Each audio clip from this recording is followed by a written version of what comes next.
The first book of Samuel, chapter 1. Now there was a certain man of Ramathaim Zophim of Mount Ephraim, and his name was Elkanah, the son of Jeroham, the son of Elihu, the son of Tohu, the son of Zoph, an Ephrathite. And he had 2 wives. The name of the one was Hannah, and the name of the other was Peninnah. And Peninnah had children, but Hannah had no children. And this man went up out of his city yearly to worship and to sacrifice unto the Lord of hosts in Shiloh. And the 2 sons of Eli, Hophni and Phinehas, the priests of the Lord, were there. And when the time was that Elkanah offered, he gave to Peninnah his wife and to all her sons and her daughters portions. But unto Hannah he gave a worthy portion, for he loved Hannah. But the Lord had shut up her womb. And her adversary also provoked her sore, for to make her fret, because the Lord had shut up her womb. And as he did so year by year, when she went up to the house of the Lord, so she provoked her. Therefore she wept, and did not eat. Then said Elkanah her husband to her, Hannah, why weepest thou? And why eatest thou not? And why is thy heart grieved? Am not I better to thee than 10 sons? So Hannah rose up after they had eaten in Shiloh, and after they had drunk. Now Eli the priest sat upon a seat by a post of the temple of the Lord. And she was in bitterness of soul, and prayed unto the Lord, and wept sore. And she vowed a vow, and said, O Lord of hosts, if thou wilt indeed look on the affliction of thine handmaid, and remember me, and not forget thine handmaid, but wilt give unto thine handmaid a man-child, then I will give him unto the Lord all the days of his life, and there shall no razor come upon his head. And it came to pass, as she continued praying before the Lord, that Eli marked her mouth. Now Hannah, she spake in her heart, only her lips moved, but her voice was not heard. Therefore Eli thought she had been drunken. And Eli said unto her, How long wilt thou be drunken? Put away thy wine from thee. And Hannah answered and said, No, my lord, I am a woman of a sorrowful spirit. I have drunk neither wine nor strong drink, but have poured out my soul before the Lord. Count not thine handmaid for a daughter of Belial, for out of the abundance of my complaint and grief have I spoken hitherto. Then Eli answered and said, Go in peace, and the God of Israel grant thee thy petition that thou hast asked of him. And she said, Let thine handmaid find grace in thy sight.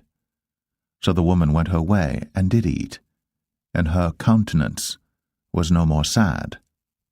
And they rose up in the morning early, and worshipped before the Lord, and returned, and came to their house to Ramah. And Elkanah knew Hannah his wife, and the Lord remembered her. Wherefore it came to pass, when the time was come about after Hannah had conceived, that she bare a son, and called his name Samuel, saying, Because I have asked him of the Lord. And the man Elkanah and all his house went up to offer unto the Lord the yearly sacrifice and his vow. But Hannah went not up. For she said unto her husband, I will not go up until the child be weaned, and then I will bring him, that he may appear before the Lord, and there abide for ever. And Elkanah her husband said unto her, Do what seemeth thee good. Tarry until thou have weaned him. Only the Lord establish his word. So the woman abode, and gave her son suck, until she weaned him. And when she had weaned him, she took him up with her, with 3 bullocks, and 1 ephah of flour, and a bottle of wine, and brought him unto the house of the Lord in Shiloh. And the child was young. And they slew a bullock, and brought the child to Eli. And she said, O my lord, as thy soul liveth, my lord, I am the woman that stood by thee here, praying unto the Lord. For this child I prayed, and the Lord hath given me my petition, which I asked of him. Therefore also I have lent him to the Lord. As long as he liveth, he shall be lent to the Lord. and he worshipped the Lord there. 1 Samuel chapter 2. And Hannah prayed and said, My heart rejoiceth in the Lord. Mine horn is exalted in the Lord. My mouth is enlarged over mine enemies, because I rejoice in thy salvation. There is none holy as the Lord, for there is none beside thee. Neither is there any rock like our God. Talk no more so exceeding proudly. Let not arrogancy come out of your mouth.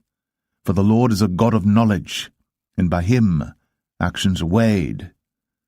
The bows of the mighty men are broken, and they that stumbled are girded with strength.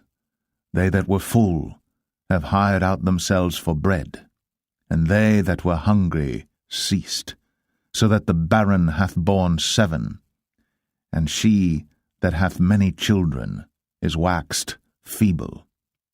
The Lord killeth, and maketh alive. He bringeth down to the grave, and bringeth up. The Lord maketh poor, and maketh rich. He bringeth low, and lifteth up. He raiseth up the poor out of the dust, and lifteth up the beggar from the dunghill, to set them among princes, and to make them inherit the throne of glory. For the pillars of the earth are the Lord's, and he hath set the world upon them. He will keep the feet of his saints, and the wicked shall be silent in darkness, for by strength shall no man prevail. The adversaries of the Lord shall be broken to pieces. Out of heaven shall he thunder upon them. The Lord shall judge the ends of the earth, and he shall give strength unto his king, and exalt the horn of his anointed. And Elkanah went to Ramah to his house, and the child did minister unto the Lord before Eli the priest. Now the sons of Eli were sons of Belial. They knew not the Lord. And the priest's custom with the people was that when any man offered sacrifice, the priest's servant came, while the flesh was in seething, with a flesh hook of 3 teeth in his hand, and he struck it into the pan or kettle or cauldron or pot. All that the flesh hook brought up, the priest took for himself.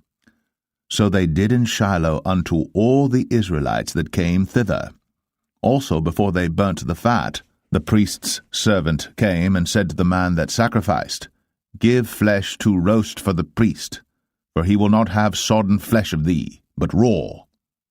And if any man said unto him, Let them not fail to burn the fat presently, and then take as much as thy soul desireth, then he would answer him, Nay, but thou shalt give it me now, and if not, I will take it by force. Wherefore the sin of the young men was very great before the Lord, for men abhorred the offering of the Lord. But Samuel ministered before the Lord, being a child, girded with a linen ephod. Moreover, his mother made him a little coat, and brought it to him from year to year, when she came up with her husband to offer the yearly sacrifice. And Eli blessed Elkanah and his wife, and said, The Lord give thee seed of this woman for the loan which is lent to the Lord. And they went unto their own home. And the Lord visited Hannah, so that she conceived, and bare 3 sons and 2 daughters. And the child Samuel grew before the Lord. Now Eli was very old, and heard all that his sons did unto all Israel, and how they lay with the women that assembled at the door of the tabernacle of the congregation. And he said unto them, Why do ye such things? For I hear of your evil dealings by all this people. Nay, my sons, for it is no good report that I hear. Ye make the Lord's people to transgress. If one man sin against another, the judge shall judge him. But if a man sin against the Lord, who shall entreat for him? Notwithstanding, they hearkened not unto the voice of their father, because the Lord would slay them. And the child Samuel grew on, and was in favor both with the Lord and also with men. And there came a man of God unto Eli, and said unto him, Thus saith the Lord, Did I plainly appear unto the house of thy father, when they were in Egypt, in Pharaoh's house? And did I choose him out of all the tribes of Israel to be my priest, to offer upon mine altar, to burn incense, to wear an ephod before me? And did I give unto the house of thy father all the offerings made by fire of the children of Israel? Wherefore kick ye at my sacrifice and at mine offering, which I have commanded in my habitation, and honourest thy sons above me, to make yourselves fat with the chiefest of all the offerings of Israel my people? Wherefore the Lord God of Israel saith, I said indeed that thy house and the house of thy father should walk before me for ever. But now the Lord saith, Be it far from me, for them that honour me I will honour, and they that despise me shall be lightly esteemed. Behold, the days come that I will cut off thine arm, and the arm of thy father's house, that there shall not be an old man in thine house, and thou shalt see an enemy in my habitation, in all the wealth which God shall give Israel. And there shall not be an old man in thine house for ever. And the man of thine whom I shall not cut off from mine altar shall be to consume thine eyes and to grieve thine heart, and all the increase of thine house shall die in the flower of their age. And this shall be a sign unto thee, that shall come upon thy 2 sons, on Hophni and Phinehas, in one day. They shall die, both of them. And I will raise me up a faithful priest, that shall do according to that which is in mine heart and in my mind.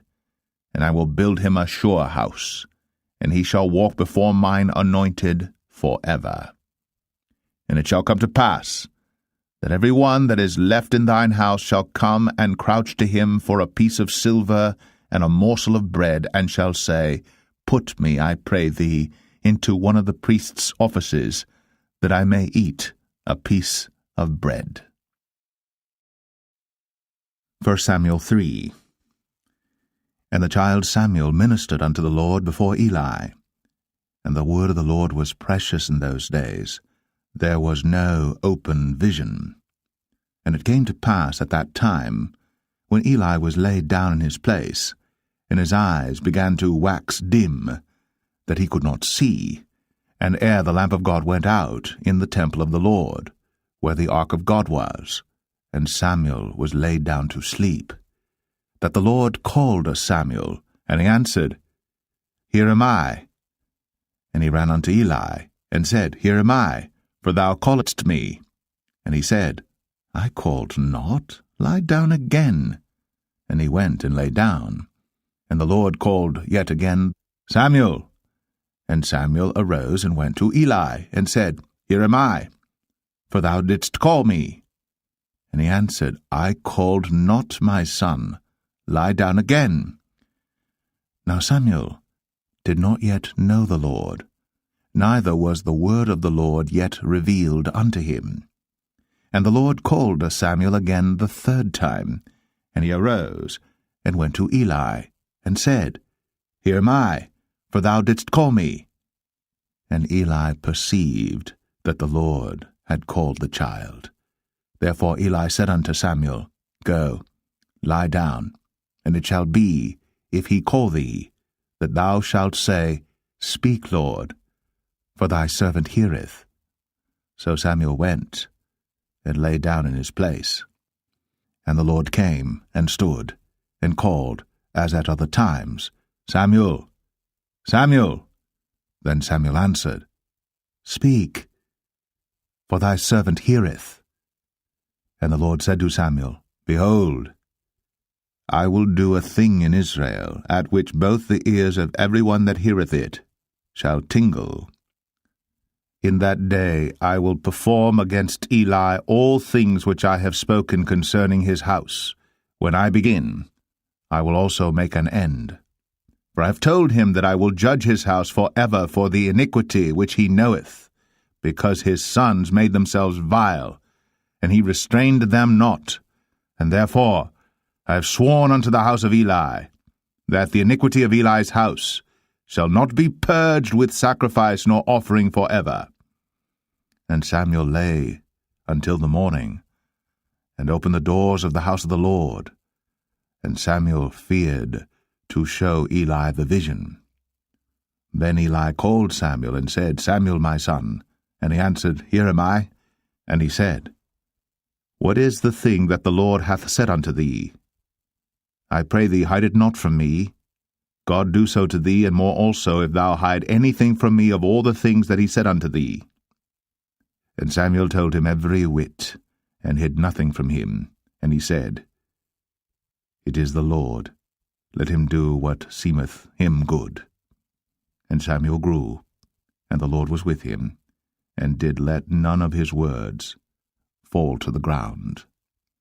And all Israel from Dan even to Beersheba knew that Samuel was established to be a prophet of the Lord. And the Lord appeared again in Shiloh. For the Lord revealed himself to Samuel in Shiloh by the word of the Lord. 1 Samuel 4. And the word of Samuel came to all Israel. Now Israel went out against the Philistines to battle, and pitched beside Ebenezer. And the Philistines pitched in Aphek. And the Philistines put themselves in array against Israel. And when they joined battle, Israel was smitten before the Philistines, and they slew of the army in the field about 4,000 men. And when the people were come into the camp, the elders of Israel said, Wherefore hath the Lord smitten us today before the Philistines? Let us fetch the ark of the covenant of the Lord out of Shiloh unto us, that, when it cometh among us, it may save us out of the hand of our enemies. So the people sent to Shiloh, that they might bring from thence the ark of the covenant of the Lord of hosts, which dwelleth between the cherubims. And the two sons of Eli, Hophni and Phinehas, were there with the ark of the covenant of God. And when the ark of the covenant of the Lord came into the camp, all Israel shouted with a great shout, so that the earth rang again. And when the Philistines heard the noise of the shout, they said, What meaneth the noise of this great shout in the camp of the Hebrews? And they understood that the ark of the Lord was come into the camp. And the Philistines were afraid, for they said, God is come into the camp. And they said, Woe unto us! For there hath not been such a thing heretofore. Woe unto us! Who shall deliver us out of the hand of these mighty gods? These are the gods that smote the Egyptians with all the plagues in the wilderness. Be strong, and quit yourselves like men, O ye Philistines, that ye be not servants unto the Hebrews, as they have been to you. Quit yourselves like men, and fight. And the Philistines fought, and Israel was smitten, and they fled every man into his tent.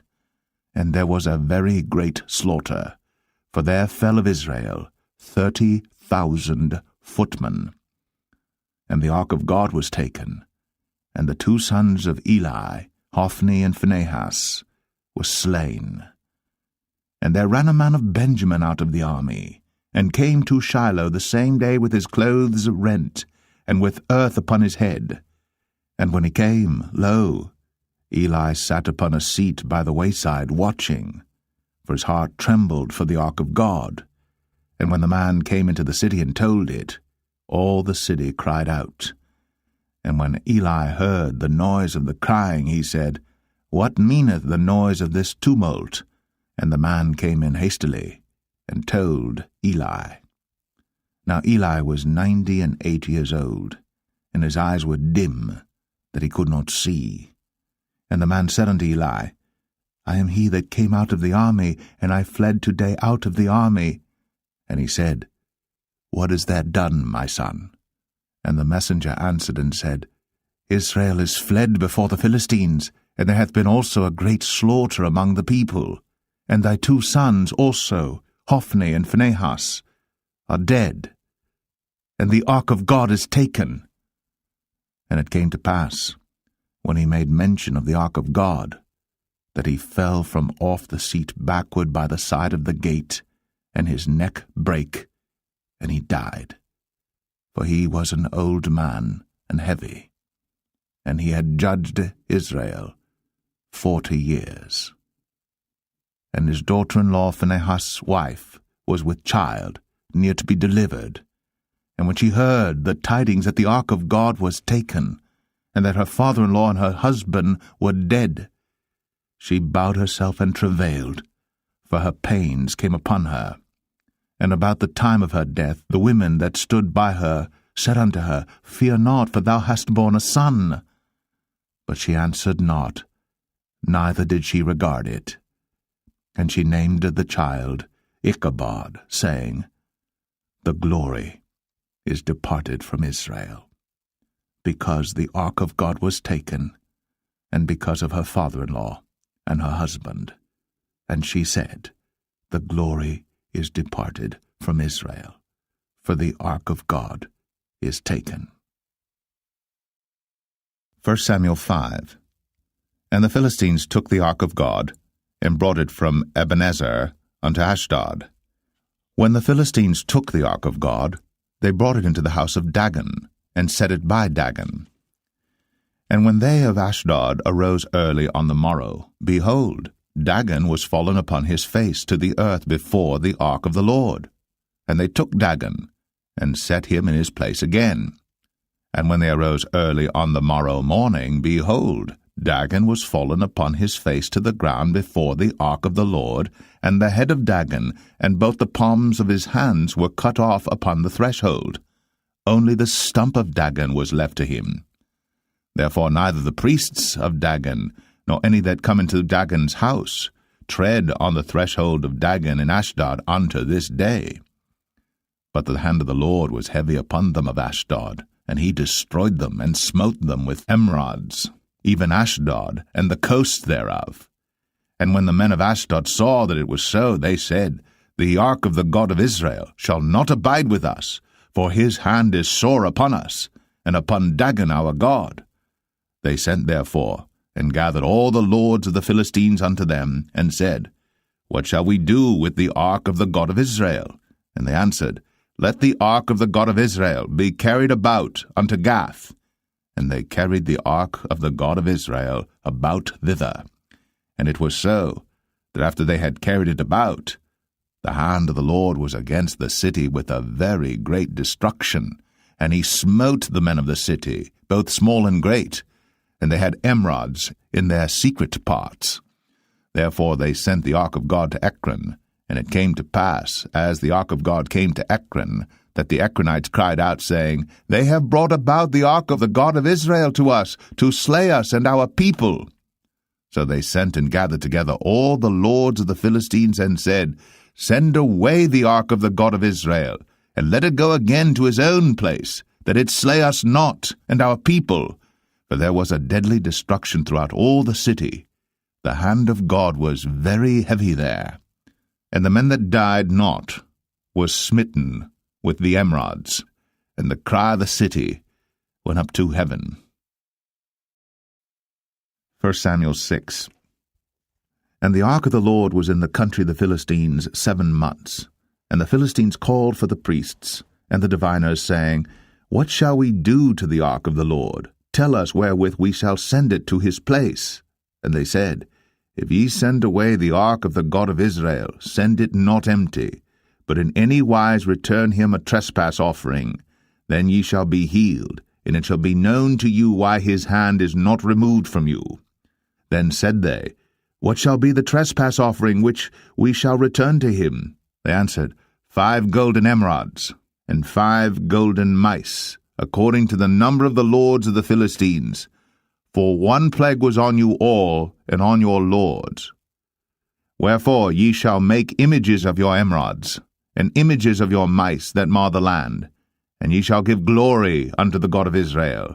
Peradventure he will lighten his hand from off you, and from off your gods, and from off your land. Wherefore then do ye harden your hearts, as the Egyptians and Pharaoh hardened their hearts, when he had wrought wonderfully among them? Did they not let the people go, and they departed? Now therefore make a new cart, and take 2 milch kine, on which there hath come no yoke, and tie the kine to the cart, and bring their calves home from them. And take the ark of the Lord, and lay it upon the cart, and put the jewels of gold which ye return him for a trespass offering in a coffer by the side thereof, and send it away that it may go. And see, if it goeth up by the way of his own coast, to Bethshemesh, then he hath done us this great evil. But if not, then we shall know that it is not his hand that smote us. It was a chance that happened to us. And the men did so, and took 2 milch kine, and tied them to the cart, and shut up their calves at home. And they laid the ark of the Lord upon the cart, and the coffer with the mice of gold, and the images of their emerods. And the kine took the straight way to the way of Beth-shemesh, and went along the highway, lowing as they went, and turned not aside to the right hand or to the left. And the lords of the Philistines went after them unto the border of Beth-shemesh. And they of Beth-shemesh were reaping their wheat harvest in the valley, and they lifted up their eyes, and saw the ark, and rejoiced to see it. And the cart came into the field of Joshua, a Bethshemite, and stood there, where there was a great stone, and they clave the wood of the cart, and offered the kine a burnt offering unto the Lord. And the Levites took down the ark of the Lord, and the coffer that was with it, wherein the jewels of gold were, and put them on the great stone. And the men of Bethshemesh offered burnt offerings, and sacrificed sacrifices the same day unto the Lord. And when the 5 lords of the Philistines had seen it, they returned to Ekron the same day. And these are the golden emerods, which the Philistines returned for a trespass offering unto the Lord, for Ashdod 1, for Gaza 1, for Ashkelon 1, for Gath 1, for Ekron 1.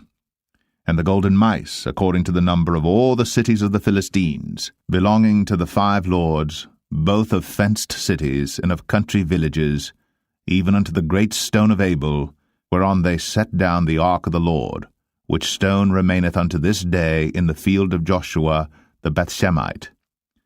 And he smote the men of Bethshemesh, because they had looked into the ark of the Lord. Even he smote of the people 50,010 men. And the people lamented, because the Lord had smitten many of the people with a great slaughter. And the men of Bethshemesh said, Who is able to stand before this holy Lord God? And to whom shall he go up from us? And they sent messengers to the inhabitants of Kirjath-jearim, saying, The Philistines have brought again the ark of the Lord. Come ye down, and fetch it up to you. 1 Samuel 7. And the men of Kirjath-jearim came and fetched up the ark of the Lord, and brought it into the house of Abinadab in the hill, and sanctified Eleazar his son to keep the ark of the Lord. And it came to pass, while the ark abode in Kirjath-jearim, that the time was long, for it was 20 years. And all the house of Israel lamented after the Lord. And Samuel spake unto all the house of Israel, saying, If ye do return unto the Lord with all your hearts, then put away the strange gods and Ashtoreth from among you, and prepare your hearts unto the Lord, and serve him only, and he will deliver you out of the hand of the Philistines. Then the children of Israel did put away Baalim and Ashtoreth, and served the Lord only. And Samuel said, Gather all Israel to Mizpeh, and I will pray for you unto the Lord. And they gathered together to Mizpeh, and drew water, and poured it out before the Lord, and fasted on that day, and said there, We have sinned against the Lord. And Samuel judged the children of Israel in Mizpeh. And when the Philistines heard that the children of Israel were gathered together to Mizpeh, the lords of the Philistines went up against Israel. And when the children of Israel heard it, they were afraid of the Philistines. And the children of Israel said to Samuel, Cease not to cry unto the Lord our God for us, that he will save us out of the hand of the Philistines. And Samuel took a sucking lamb, and offered it for a burnt offering holy unto the Lord. And Samuel cried unto the Lord for Israel. And the Lord heard him. And as Samuel was offering up the burnt offering, the Philistines drew near to battle against Israel. But the Lord thundered with a great thunder on that day upon the Philistines, and discomfited them, and they were smitten before Israel. And the men of Israel went out of Mizpeh, and pursued the Philistines, and smote them until they came unto Bethkar. Then Samuel took a stone, and set it between Mizpeh and Shen, and called the name of it Ebenezer, saying, Hitherto hath the Lord helped us. So the Philistines were subdued, and they came no more into the coast of Israel. And the hand of the Lord was against the Philistines all the days of Samuel. And the cities which the Philistines had taken from Israel were restored to Israel, from Ekron even unto Gath.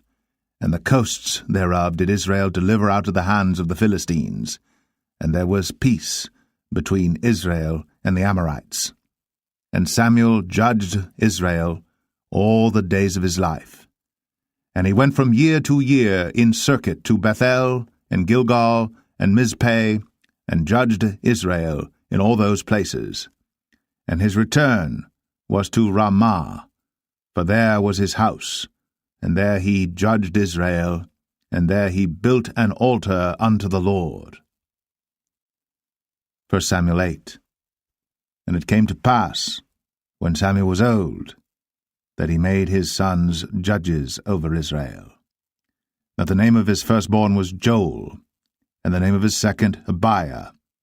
They were judges in Beersheba. And his sons walked not in his ways, but turned aside after lucre, and took bribes, and perverted judgment. And all the elders of Israel gathered themselves together, and came to Samuel unto Ramah, and said unto him, Behold, thou art old, and thy sons walk not in thy ways. Now make us a king to judge us like all the nations. But the thing displeased Samuel, when they said, Give us a king to judge us. And Samuel prayed unto the Lord. And the Lord said unto Samuel, Hearken unto the voice of the people in all that they say unto thee. For they have not rejected thee, but they have rejected me, that I should not reign over them. According to all the works which they have done since the day that I brought them up out of Egypt, even unto this day, wherewith they have forsaken me, and served other gods, so do they also unto thee. Now therefore hearken unto their voice, howbeit yet protest solemnly unto them, and show them the manner of the king that shall reign over them. And Samuel told all the words of the Lord unto the people that asked of him a king. And he said, This will be the manner of the king that shall reign over you. He will take your sons, and appoint them for himself, for his chariots, and to be his horsemen, and some shall run before his chariots. And he will appoint him captains over thousands, and captains over fifties, and will set them to ear his ground, and to reap his harvest, and to make his instruments of war, and instruments of his chariots. And he will take your daughters to be confectionaries, and to be cooks, and to be bakers. And he will take your fields and your vineyards and your oliveyards, even the best of them, and give them to his servants. And he will take the tenth of your seed and of your vineyards, and give to his officers and to his servants. And he will take your menservants and your maidservants and your goodliest young men and your asses, and put them to his work. He will take the tenth of your sheep, and ye shall be his servants. And ye shall cry out in that day because of your king which ye shall have chosen you. And the Lord will not hear you in that day. Nevertheless, the people refused to obey the voice of Samuel, and they said, Nay, but we will have a king over us, that we also may be like all the nations, and that our king may judge us, and go out before us, and fight our battles. And Samuel heard all the words of the people, and he rehearsed them in the ears of the Lord. And the Lord said to Samuel, Hearken unto their voice, and make them a king. And Samuel said unto the men of Israel, Go ye every man unto his city. 1 Samuel 9. Now there was a man of Benjamin, whose name was Kish, the son of Abiel, the son of Zeror, the son of Bechorath, the son of Aphiah, a Benjamite, a mighty man of power. And he had a son whose name was Saul, a choice young man, and a goodly, and there was not among the children of Israel a goodlier person than he. From his shoulders and upward he was higher than any of the people. And the asses of Kish, Saul's father, were lost. And Kish said to Saul his son, Take now one of the servants with thee, and arise, go seek the asses. And he passed through Mount Ephraim, and passed through the land of Shalisha. But they found them not. Then they passed through the land of Shalim, and there they were not.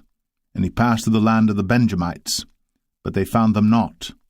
And when they were come to the land of Zuph, Saul said to his servant that was with him, Come, and let us return, lest my father leave caring for the asses, and take thought for us. And he said unto him, Behold now, there is in this city a man of God, and he is an honourable man. All that he saith cometh surely to pass. Now let us go thither. Peradventure he can show us our way that we should go. Then said Saul to his servant, But behold, if we go, what shall we bring the man? For the bread is spent in our vessels, and there is not a present to bring to the man of God. What have we? And the servant answered Saul again, and said, Behold, I have here at hand the 4th part of a shekel of silver. That will I give to the man of God, to tell us our way. Before time in Israel, when a man went to inquire of God, thus he spake, Come, and let us go to the seer. For he that is now called a prophet was before time called a seer.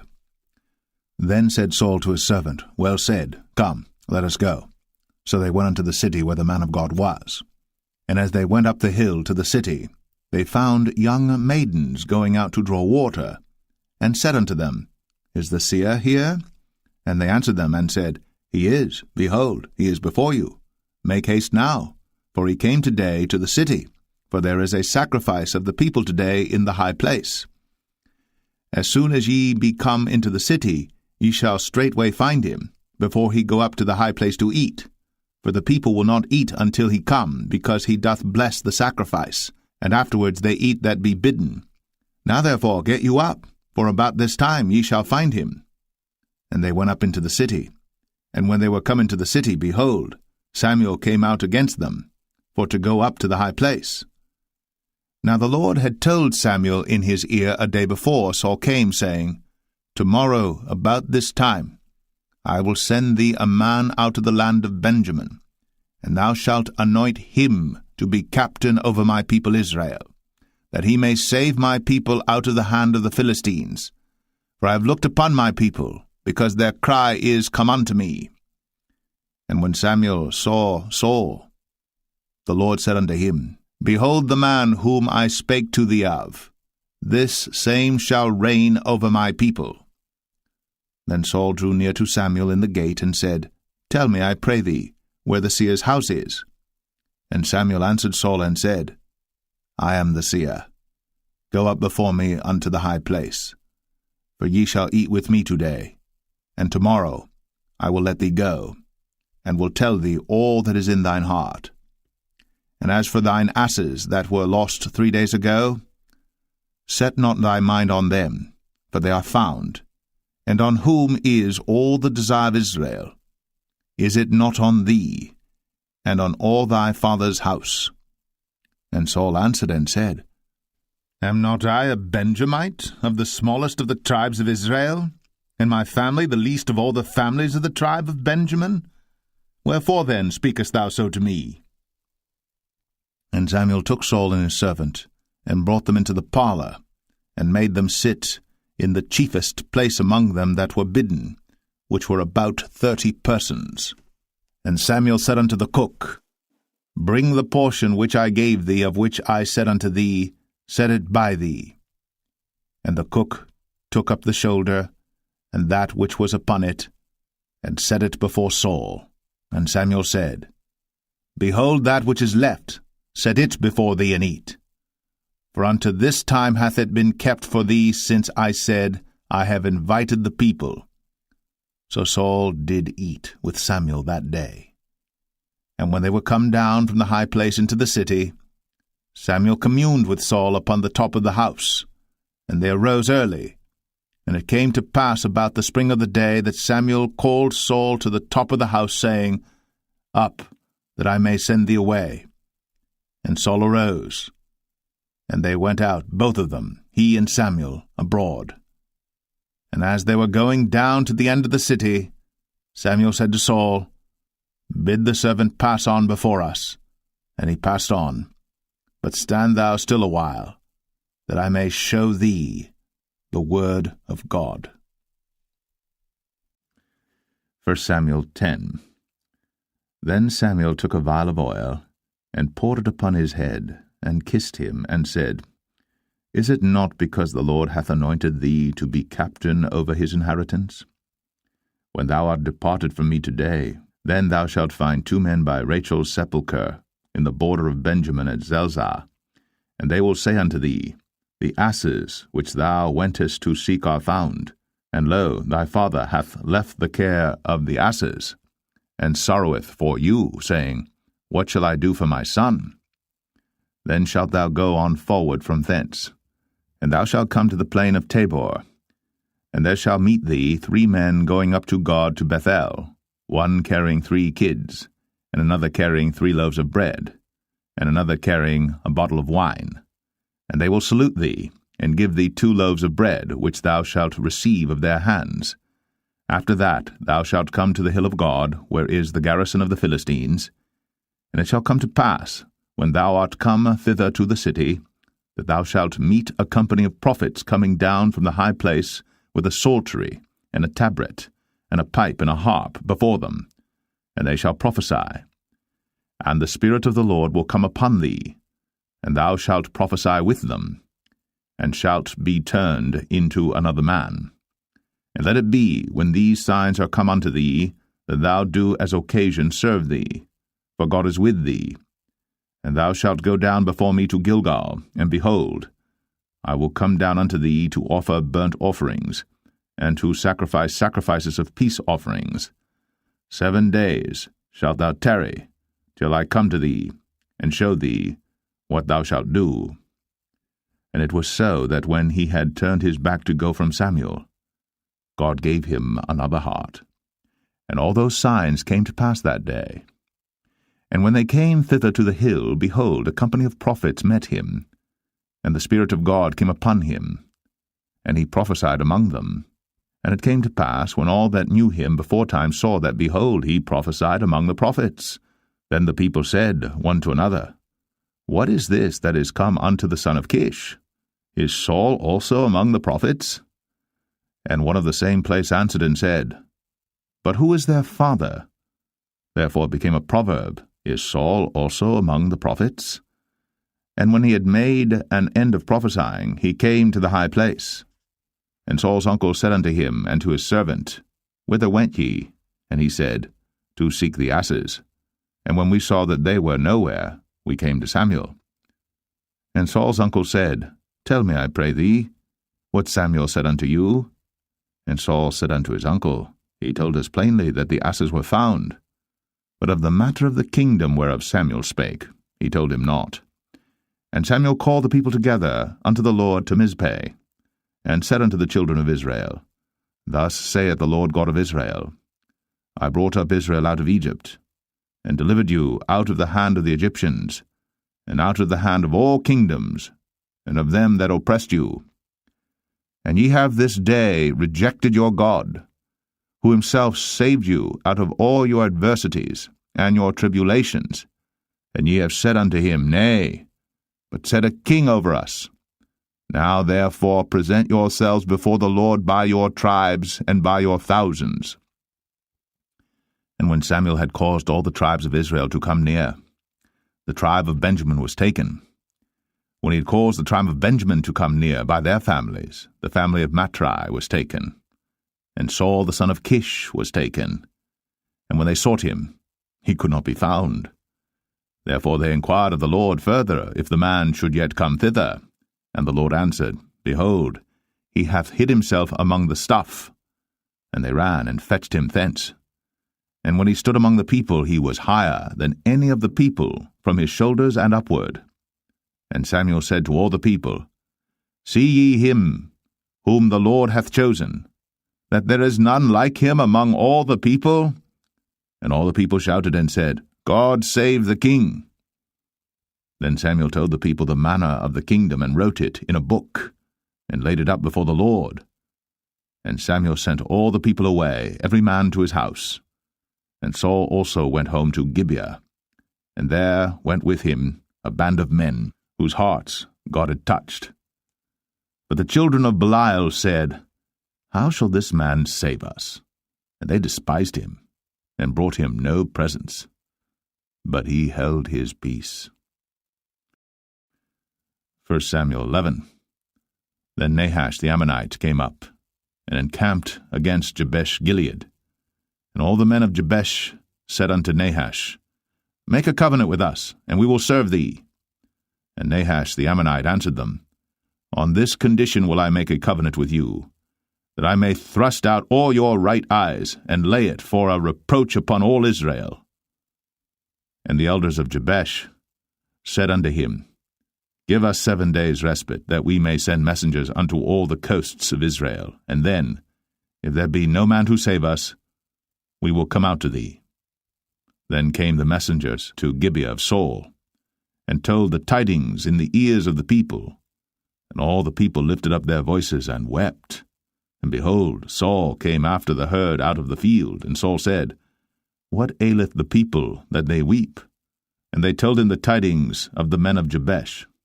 And the Spirit of God came upon Saul when he heard those tidings, and his anger was kindled greatly.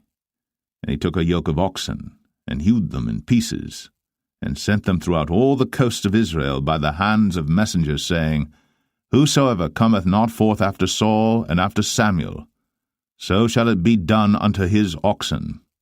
And the fear of the Lord fell on the people, and they came out with one consent. And when he numbered them in Bezek, the children of Israel were 300,000, and the men of Judah 30,000. And they said unto the messengers that came, Thus shall ye say unto the men of Jabesh-Gilead, Tomorrow by that time the sun be hot, ye shall have help. And the messengers came and showed it to the men of Jabesh, and they were glad. Therefore the men of Jabesh said, Tomorrow we will come out unto you, and ye shall do with us all that seemeth good unto you.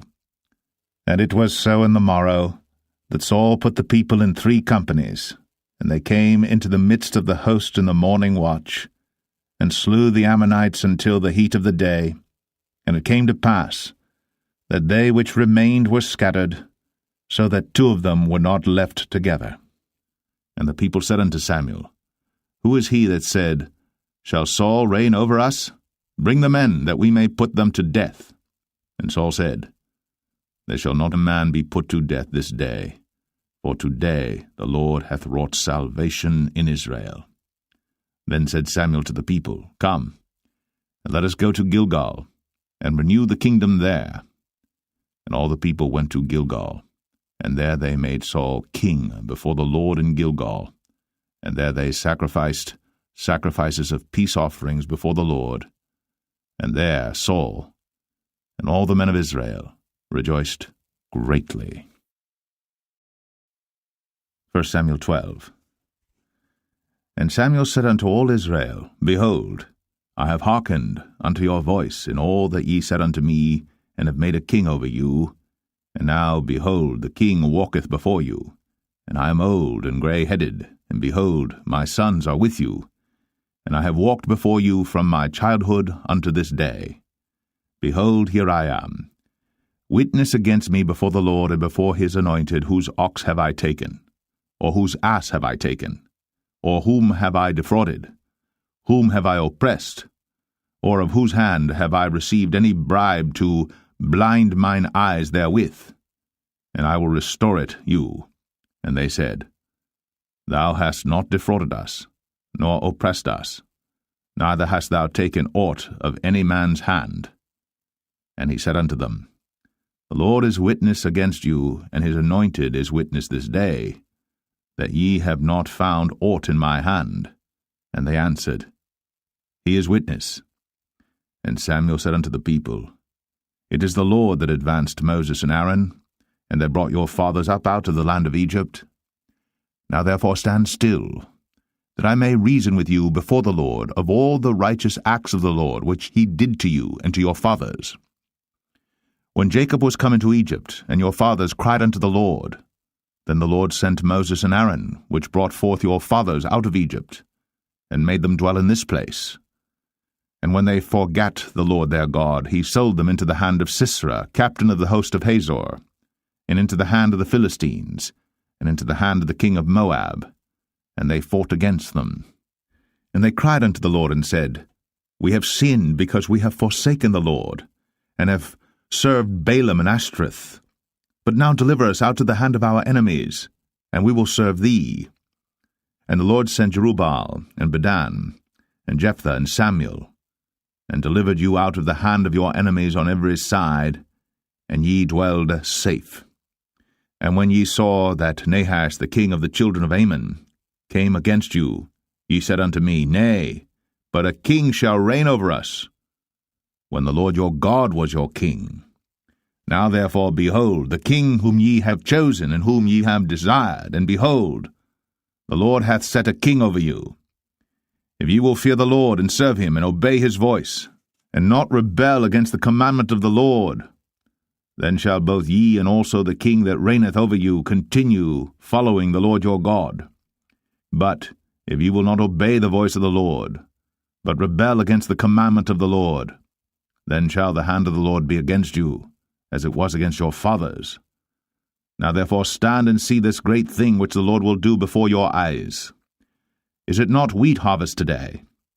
I will call unto the Lord, and he shall send thunder and rain, that ye may perceive and see that your wickedness is great, which ye have done in the sight of the Lord in asking you a king. So Samuel called unto the Lord, and the Lord sent thunder and rain that day. And all the people greatly feared the Lord and Samuel.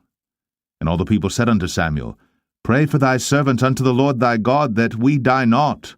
For we have added unto all our sins this evil, to ask us a king. And Samuel said unto the people, Fear not, ye have done all this wickedness. Yet turn not aside from following the Lord, but serve the Lord with all your heart. And turn ye not aside, for then should ye go after vain things which cannot profit nor deliver, for they are vain. For the Lord will not forsake his people for his great name's sake, because it hath pleased the Lord to make you his people. Moreover, as for me, God forbid that I should sin against the Lord in ceasing to pray for you. But I will teach you the good and the right way. Only fear the Lord, and serve him in truth with all your heart.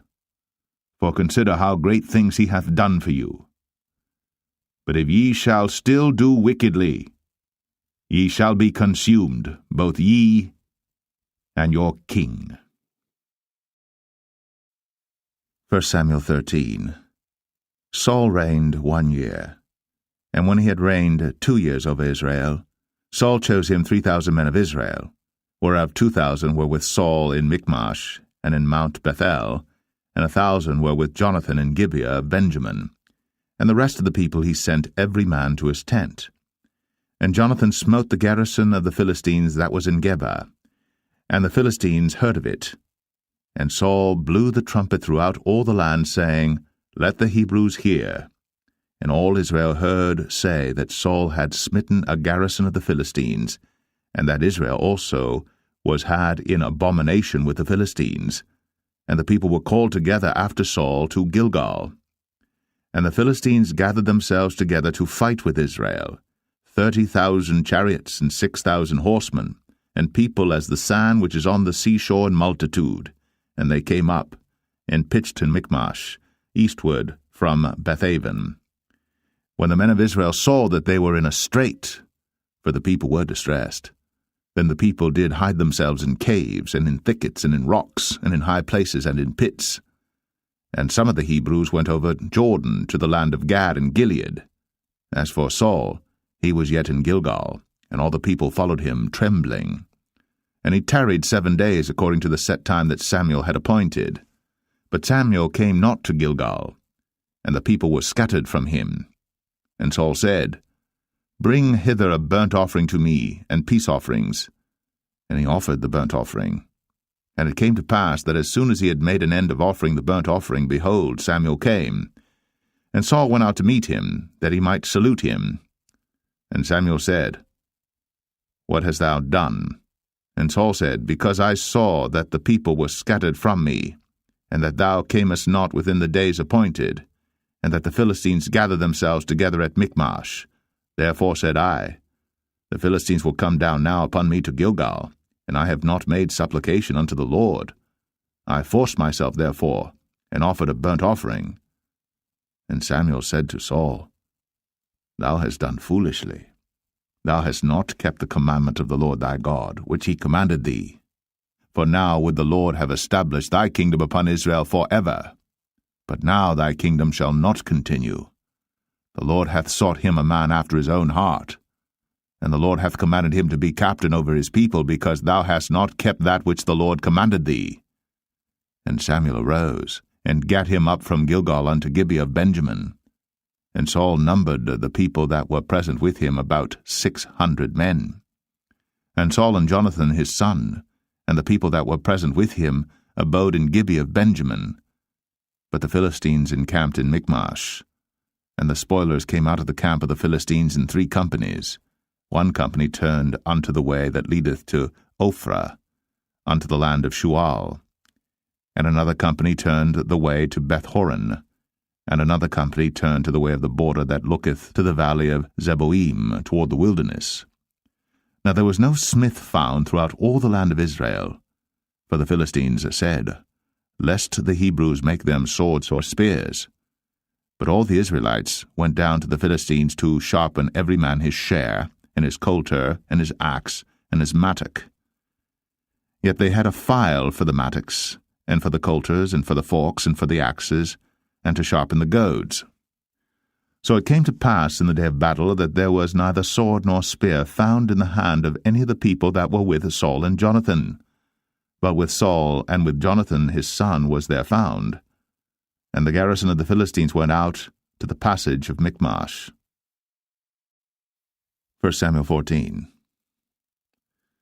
Now it came to pass upon a day that Jonathan the son of Saul said unto the young man that bare his armor, Come, and let us go over to the Philistines' garrison that is on the other side.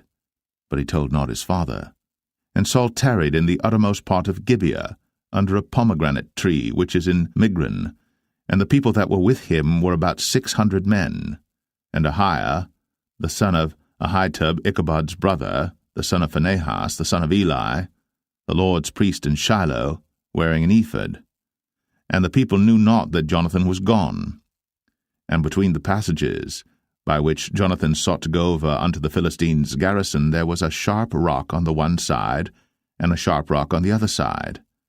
And the name of the one was Bozez, and the name of the other Sinai. The forefront of the one was situate northward over against Michmash, and the other southward over against Gibeah. And Jonathan said to the young men that bare his armor, Come, and let us go over unto the garrison of these uncircumcised. It may be that the Lord will work for us, for there is no restraint to the Lord to save by many or by few. And his armor-bearer said unto him, Do all that is in thine heart, turn thee, behold, I am with thee according to thy heart. Then said Jonathan, Behold, we will pass over unto these men, and we will discover ourselves unto them. If they say thus unto us, Tarry until we come to you, then we will stand still in our place, and will not go up unto them. But if they say thus, Come up unto us, then we will go up, for the Lord hath delivered them into our hand, and this shall be a sign unto us. And both of them discovered themselves unto the garrison of the Philistines. And the Philistines said, Behold, the Hebrews come forth out of the holes where they had hid themselves. And the men of the garrison answered Jonathan and his armor-bearer, and said, Come up to us, and we will show you a thing. And Jonathan said unto his armor-bearer, Come up after me, for the Lord hath delivered them into the hand of Israel. And Jonathan climbed up upon his hands and upon his feet, and his armor-bearer after him, and they fell before Jonathan, and his armor-bearer slew after him. And that first slaughter which Jonathan and his armor-bearer made was about 20 men, within as it were an half-acre of land, which a yoke of oxen might plough. And there was trembling in the host, in the field, and among all the people. The garrison and the spoilers, they also trembled, and the earth quaked. So it was a very great trembling. And the watchmen of Saul and Gibeah of Benjamin looked, and behold, the multitude melted away, and they went on beating down one another. Then said Saul unto the people that were with him, Number now, and see who is gone from us. And when they had numbered, behold, Jonathan and his armor-bearer were not there. And Saul said unto Ahiah, Bring hither the ark of God. For the ark of God was at that time with the children of Israel. And it came to pass, while Saul talked unto the priest, that the noise that was in the host of the Philistines went on and increased. And Saul said unto the priest, Withdraw thine hand. And Saul and all the people that were with him assembled themselves. And they came to the battle. And behold, every man's sword was against his fellow, and there was a very great discomfiture. Moreover, the Hebrews that were with the Philistines before that time, which went up with them into the camp from the country round about, even they also turned to be with the Israelites that were with Saul and Jonathan. Likewise all the men of Israel, which had hid themselves in Mount Ephraim, when they heard that the Philistines fled, even they also followed hard after them in the battle. So the Lord saved Israel that day. And the battle passed over unto Bethaven. And the men of Israel were distressed that day. For Saul had adjured the people, saying, Cursed be the man that eateth any food until evening, that I may be avenged on mine enemies. So none of the people tasted any food. And all they of the land came to a wood, and there was honey upon the ground. And when the people were come into the wood, behold, the honey dropped. But no man put his hand to his mouth, for the people feared the oath. But Jonathan heard not, when his father charged the people with the oath, wherefore he put forth the end of the rod that was in his hand, and dipped it in an honeycomb, and put his hand to his mouth, and his eyes were enlightened. Then answered one of the people, and said, Thy father straitly charged the people with an oath, saying, Cursed be the man that eateth any food this day. And the people were faint. Then said Jonathan, My father hath troubled the land. See, I pray you, how mine eyes have been enlightened, because I tasted a little of this honey. How much more, if haply the people had eaten freely today of the spoil of their enemies which they found? For had there not been now a much greater slaughter among the Philistines? And they smote the Philistines that day, from Michmash to Ajalon. And the people were very faint. And the people flew upon the spoil, and took sheep and oxen and calves, and slew them on the ground. And the people did eat them with the blood. Then they told Saul, saying, Behold, the people sin against the Lord, in that they eat with the blood. And he said, Ye have transgressed. Roll a great stone unto me this day. And Saul said, Disperse yourselves among the people, and say unto them, Bring me hither every man his ox, and every man his sheep, and slay them here, and eat, and sin not against the Lord in eating with the blood. And all the people brought every man his ox with him that night, and slew them there. And Saul built an altar unto the Lord. The same was the first altar that he built unto the Lord. And Saul said, Let us go down after the Philistines by night, and spoil them until the morning light, and let us not leave a man of them.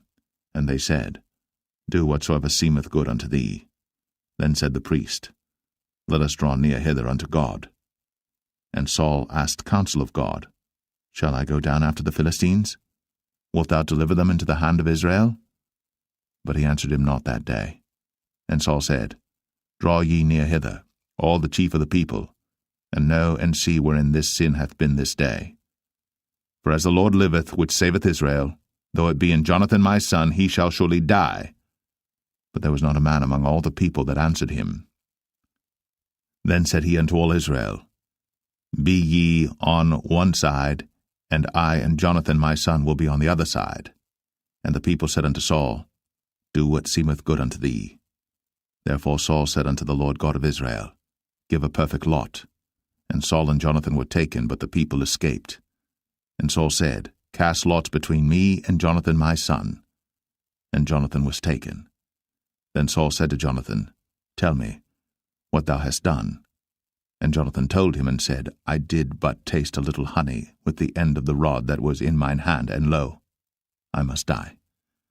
And Saul answered, God do so and more also, for thou shalt surely die, Jonathan.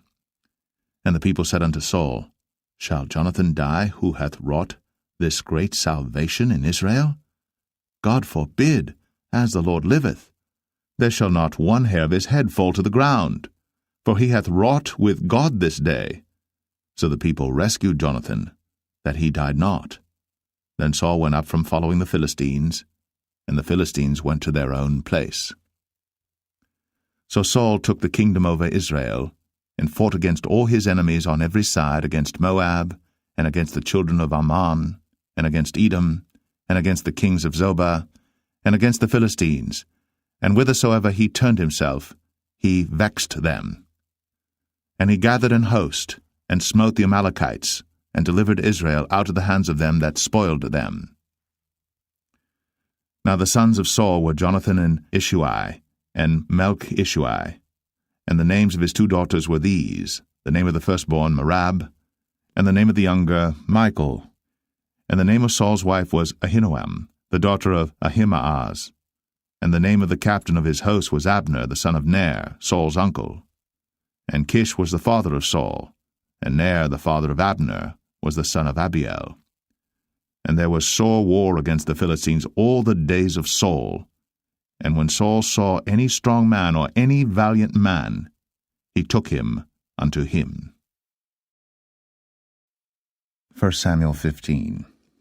Samuel also said unto Saul, The Lord sent me to anoint thee to be king over his people, over Israel. Now therefore hearken thou unto the voice of the words of the Lord. Thus saith the Lord of hosts, I remember that which Amalek did to Israel, how he laid wait for him in the way when he came up from Egypt.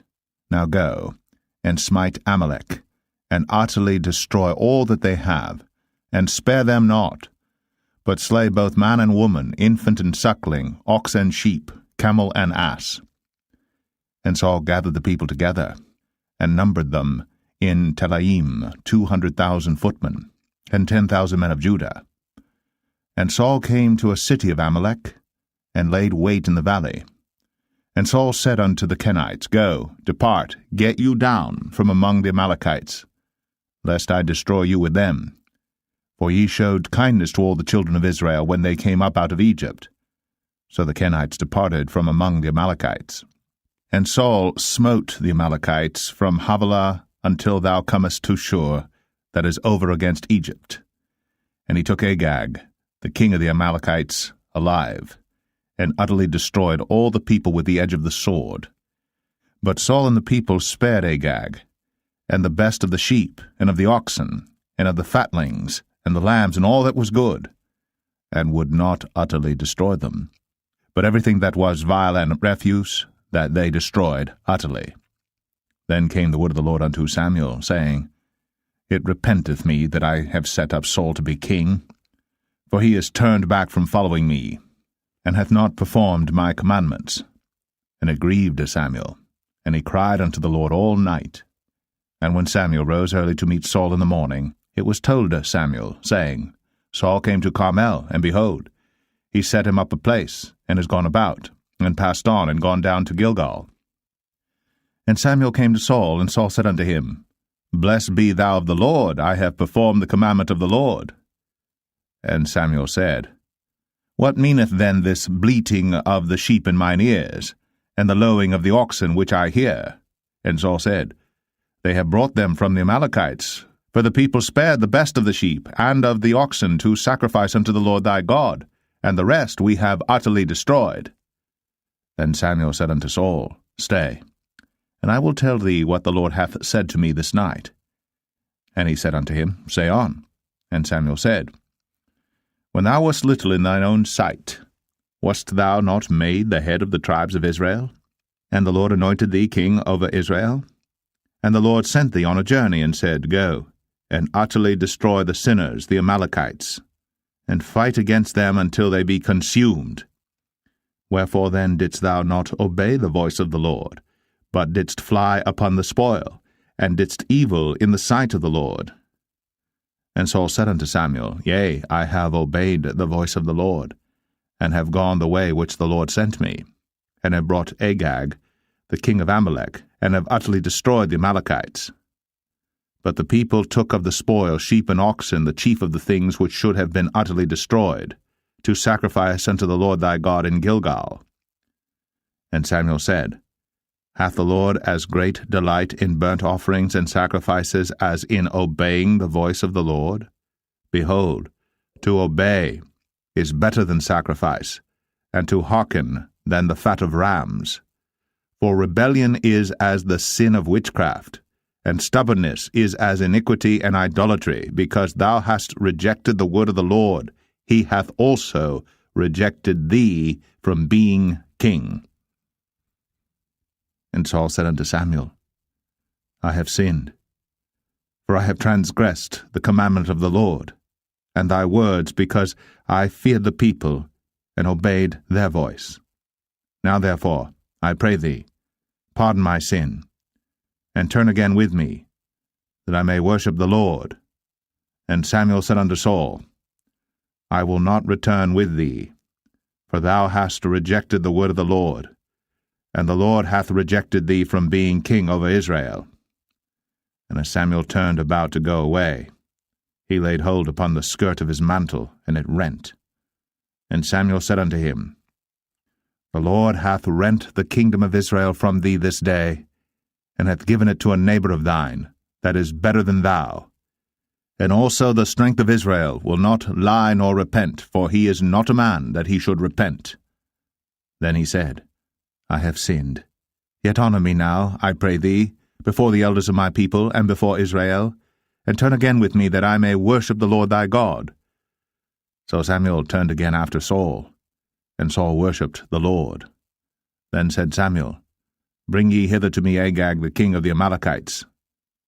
And Agag came unto him delicately, and Agag said, Surely the bitterness of death is past. And Samuel said, As thy sword hath made women childless, so shall thy mother be childless among women. And Samuel hewed Agag in pieces before the Lord in Gilgal. Then Samuel went to Ramah, and Saul went up to his house to Gibeah of Saul. And Samuel came no more to see Saul until the day of his death.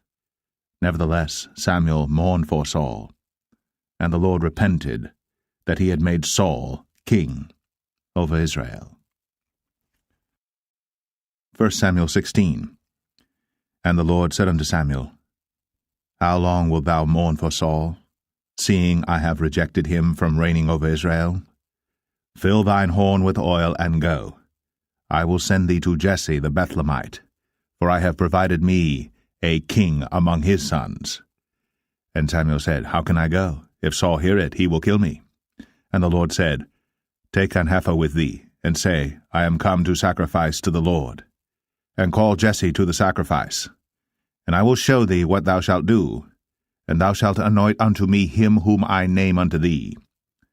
And Samuel did that which the Lord spake, and came to Bethlehem. And the elders of the town trembled at his coming, and said, Comest thou peaceably? And he said, Peaceably. I am come to sacrifice unto the Lord. Sanctify yourselves, and come with me to the sacrifice. And he sanctified Jesse and his sons, and called them to the sacrifice. And it came to pass, when they were come, that he looked on Eliab, and said, Surely the Lord's anointed is before him. But the Lord said unto Samuel, Look not on his countenance, or on the height of his stature, because I have refused him. For the Lord seeth not as man seeth. For man looketh on the outward appearance, but the Lord looketh on the heart. Then Jesse called Abinadab, and made him pass before Samuel, and he said, Neither hath the Lord chosen this. Then Jesse made Shammah to pass by, and he said, Neither hath the Lord chosen this. Again Jesse made 7 of his sons to pass before Samuel. And Samuel said unto Jesse, The Lord hath not chosen these. And Samuel said unto Jesse, Are here all thy children? And he said, There remaineth yet the youngest, and behold, he keepeth the sheep. And Samuel said unto Jesse, Send and fetch him, for we will not sit down till he come hither. And he sent and brought him in. Now he was ruddy, and withal of a beautiful countenance, and goodly to look to. And the Lord said, Arise, anoint him, for this is he. Then Samuel took the horn of oil, and anointed him in the midst of his brethren. And the Spirit of the Lord came upon David from that day forward. So Samuel rose up, and went to Ramah. But the Spirit of the Lord departed from Saul, and an evil spirit from the Lord troubled him. And Saul's servant said unto him, Behold now, an evil spirit from God troubleth thee. Let our Lord now command thy servants, which are before thee, to seek out a man who is a cunning player on an harp. And it shall come to pass, when the evil spirit from God is upon thee, that he shall play with his hand, and thou shalt be well. And Saul said unto his servants, Provide me now a man that can play well, and bring him to me. Then answered one of the servants, and said, Behold, I have seen a son of Jesse the Bethlehemite, that is cunning in playing, and a mighty valiant man, and a man of war, and prudent in matters, and a comely person. And the Lord is with him. Wherefore Saul sent messengers unto Jesse, and said, Send me David thy son, which is with the sheep. And Jesse took an ass laden with bread, and a bottle of wine, and a kid, and sent them by David his son unto Saul. And David came to Saul, and stood before him. And he loved him greatly, and he became his armor-bearer. And Saul sent to Jesse, saying, Let David, I pray thee, stand before me, for he hath found favor in my sight. And it came to pass, when the evil spirit from God was upon Saul, that David took an harp, and played with his hand. So Saul was refreshed, and was well, and the evil spirit departed from him. 1 Samuel 17. Now the Philistines gathered together their armies to battle, and were gathered together at Shochoh, which belongeth to Judah, and pitched between Shochoh and Azekah in Ephes-dammim. And Saul and the men of Israel were gathered together, and pitched by the valley of Elah, and set the battle in array against the Philistines. And the Philistines stood on a mountain on the one side, and Israel stood on a mountain on the other side, and there was a valley between them. And there went out a champion out of the camp of the Philistines, named Goliath of Gath, whose height was 6 cubits and a span. And he had an helmet of brass upon his head, and he was armed with a coat of mail, and the weight of the coat was 5,000 shekels of brass. And he had greaves of brass upon his legs, and a target of brass between his shoulders. And the staff of his spear was like a weaver's beam, and his spear's head weighed 600 shekels of iron, and one bearing a shield went before him. And he stood and cried unto the armies of Israel, and said unto them, Why are ye come out to set your battle in array? Am not I a Philistine, and ye servants to Saul? Choose you a man for you, and let him come down to me. If he be able to fight with me and to kill me, then will we be your servants. But if I prevail against him, and kill him, then shall ye be our servants, and serve us. And the Philistine said, I defy the armies of Israel this day. Give me a man, that we may fight together. When Saul and all Israel heard those words of the Philistine, they were dismayed, and greatly afraid. Now David was the son of that Ephrathite of Bethlehem, Judah, whose name was Jesse, and he had 8 sons. And the man went among men for an old man in the days of Saul. And the 3 eldest sons of Jesse went and followed Saul to the battle. And the names of his 3 sons that went to the battle were Eliab the firstborn, and next unto him Abinadab, and the third Shammah. And David was the youngest, and the 3 eldest followed Saul. But David went and returned from Saul to feed his father's sheep at Bethlehem. And the Philistine drew near morning and evening, and presented himself 40 days. And Jesse said unto David his son, Take now for thy brethren an ephah of this parched corn, and these 10 loaves, and run to the camp to thy brethren. And carry these 10 cheeses unto the captain of their 1,000, and look how thy brethren fare, and take their pledge. Now Saul and they, and all the men of Israel, were in the valley of Elah, fighting with the Philistines. And David rose up early in the morning, and left the sheep with a keeper, and took and went, as Jesse had commanded him.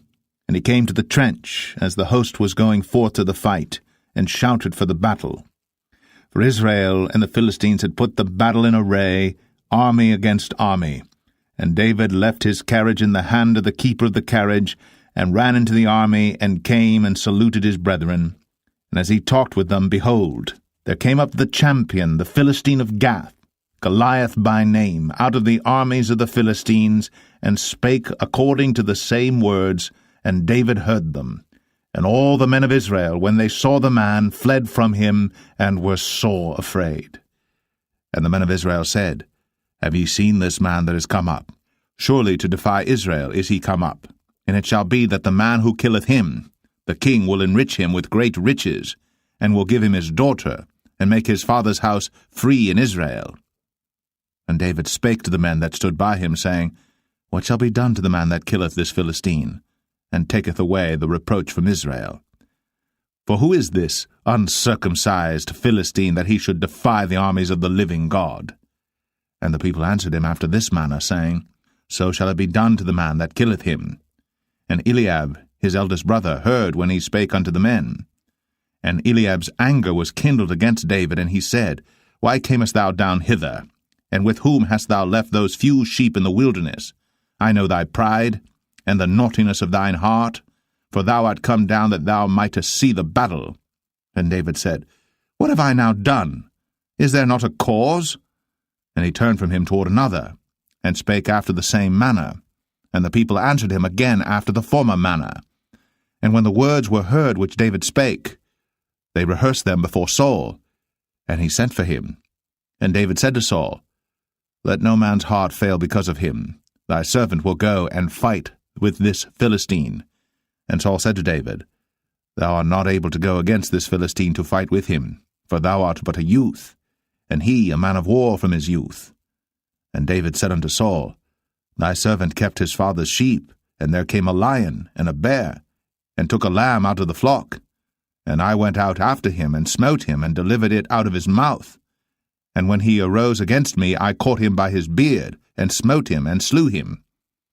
Thy servant slew both the lion and the bear, and this uncircumcised Philistine shall be as one of them, seeing he hath defied the armies of the living God. David said, moreover, The Lord that delivered me out of the paw of the lion, and out of the paw of the bear, he will deliver me out of the hand of this Philistine. And Saul said unto David, Go, and the Lord be with thee. And Saul armed David with his armor, and he put an helmet of brass upon his head. Also he armed him with a coat of mail. And David girded his sword upon his armor, and he essayed to go, for he had not proved it. And David said unto Saul, I cannot go with these, for I have not proved them. And David put them off him. And he took his staff in his hand, and chose him 5 smooth stones out of the brook, and put them in a shepherd's bag which he had, even in a scrip, and his sling was in his hand. And he drew near to the Philistine. And the Philistine came on and drew near unto David. And the man that bare the shield went before him. And when the Philistine looked about and saw David, he disdained him, for he was but a youth, and ruddy, and of a fair countenance. And the Philistine said unto David, Am I a dog that thou comest to me with staves? And the Philistine cursed David by his gods. And the Philistine said to David, Come to me, and I will give thy flesh unto the fowls of the air, and to the beasts of the field. Then said David to the Philistine, Thou comest to me with a sword, and with a spear, and with a shield. But I come to thee in the name of the Lord of hosts, the God of the armies of Israel, whom thou hast defied. This day will the Lord deliver thee into mine hand, and I will smite thee, and take thine head from thee. And I will give the carcasses of the host of the Philistines this day unto the fowls of the air, and to the wild beasts of the earth, that all the earth may know that there is a God in Israel. And all this assembly shall know that the Lord saveth not with sword and spear, for the battle is the Lord's, and he will give you into our hands. And it came to pass, when the Philistine arose, and came and drew nigh to meet David, that David hasted, and ran toward the army to meet the Philistine. And David put his hand in his bag, and took thence a stone, and slang it, and smote the Philistine in his forehead, that the stone sunk into his forehead, and he fell upon his face to the earth. So David prevailed over the Philistine with a sling and with a stone, and smote the Philistine, and slew him. But there was no sword in the hand of David. Therefore David ran, and stood upon the Philistine, and took his sword, and drew it out of the sheath thereof, and slew him, and cut off his head therewith. And when the Philistines saw their champion was dead, they fled. And the men of Israel and of Judah arose, and shouted, and pursued the Philistines until thou come to the valley, and to the gates of Ekron. And the wounded of the Philistines fell down by the way to Sharaim, even unto Gath and unto Ekron. And the children of Israel returned from chasing after the Philistines, and they spoiled their tents. And David took the head of the Philistine, and brought it to Jerusalem, but he put his armor in his tent. And when Saul saw David go forth against the Philistines, he said unto Abner, the captain of the host, Abner, whose son is this youth? And Abner said, As thy soul liveth, O king, I cannot tell. And the king said, Inquire thou whose son the stripling is. And as David returned from the slaughter of the Philistine, Abner took him, and brought him before Saul with the head of the Philistine in his hand. And Saul said to him, Whose son art thou, thou young man? And David answered, I am the son of thy servant Jesse, the Bethlehemite. 1 Samuel 18. And it came to pass, when he had made an end of speaking unto Saul, that the soul of Jonathan was knit with the soul of David, and Jonathan loved him as his own soul. And Saul took him that day, and would let him go no more home to his father's house. Then Jonathan and David made a covenant, because he loved him as his own soul. And Jonathan stripped himself of the robe that was upon him, and gave it to David, and his garments, even to his sword, and to his bow, and to his girdle. And David went out whithersoever Saul sent him, and behaved himself wisely. And Saul set him over the men of war, and he was accepted in the sight of all the people, and also in the sight of Saul's servants. And it came to pass, as they came, when David was returned from the slaughter of the Philistine, that women came out of all cities of Israel, singing and dancing to meet King Saul, with tabrets, with joy, and with instruments of music.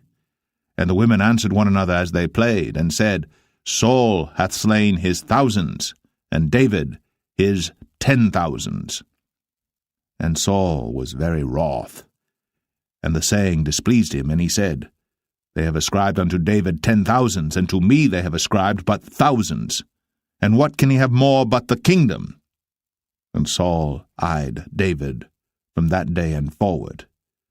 And it came to pass on the morrow that the evil spirit from God came upon Saul, and he prophesied in the midst of the house. And David played with his hand, as at other times. And there was a javelin in Saul's hand. And Saul cast the javelin, for he said, I will smite David even to the wall with it. And David avoided out of his presence twice. And Saul was afraid of David, because the Lord was with him, and was departed from Saul. Therefore Saul removed him from him, and made him his captain over 1,000, and he went out and came in before the people. And David behaved himself wisely in all his ways, and the Lord was with him. Wherefore when Saul saw that he behaved himself very wisely, he was afraid of him. But all Israel and Judah loved David, because he went out and came in before them. And Saul said to David, Behold my elder daughter Merab, her will I give thee to wife. Only be thou valiant for me, and fight the Lord's battles. For Saul said, Let not mine hand be upon him, but let the hand of the Philistines be upon him. And David said unto Saul, Who am I, and what is my life, or my father's family in Israel, that I should be son-in-law to the king? But it came to pass at the time when Merab, Saul's daughter, should have been given to David, that she was given unto Adriel, the Maholathite, to wife. And Michal, Saul's daughter, loved David. And they told Saul, and the thing pleased him. And Saul said, I will give him her, that she may be a snare to him, and that the hand of the Philistines may be against him. Wherefore Saul said to David, Thou shalt this day be my son-in-law in the one of the twain. And Saul commanded his servants, saying, Commune with David secretly, and say, Behold, the king hath delight in thee, and all his servants love thee. Now therefore be the king's son-in-law. And Saul's servants spake those words in the ears of David. And David said, Seemeth it to you a light thing to be a king's son-in-law, seeing that I am a poor man, and lightly esteemed? And the servants of Saul told him, saying, On this manner spake David. And Saul said, Thus shall ye say to David, The king desireth not any dowry, but 100 foreskins of the Philistines to be avenged of the king's enemies. But Saul thought to make David fall by the hand of the Philistines. And when his servants told David these words, it pleased David well to be the king's son-in-law, and the days were not expired. Wherefore David arose, and went, he and his men, and slew of the Philistines 200 men. And David brought their foreskins, and they gave them in full tale to the king, that he might be the king's son-in-law. And Saul gave him Michal his daughter to wife. And Saul saw and knew that the Lord was with David, and that Michal, Saul's daughter, loved him.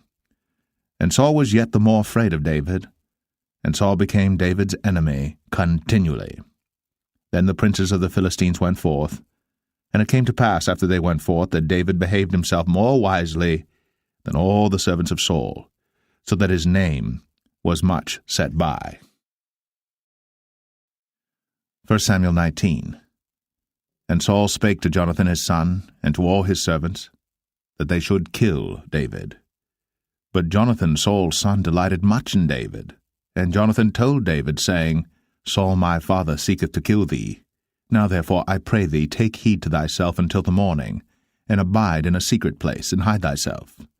And I will go out and stand beside my father in the field where thou art, and I will commune with my father of thee, and what I see, that I will tell thee.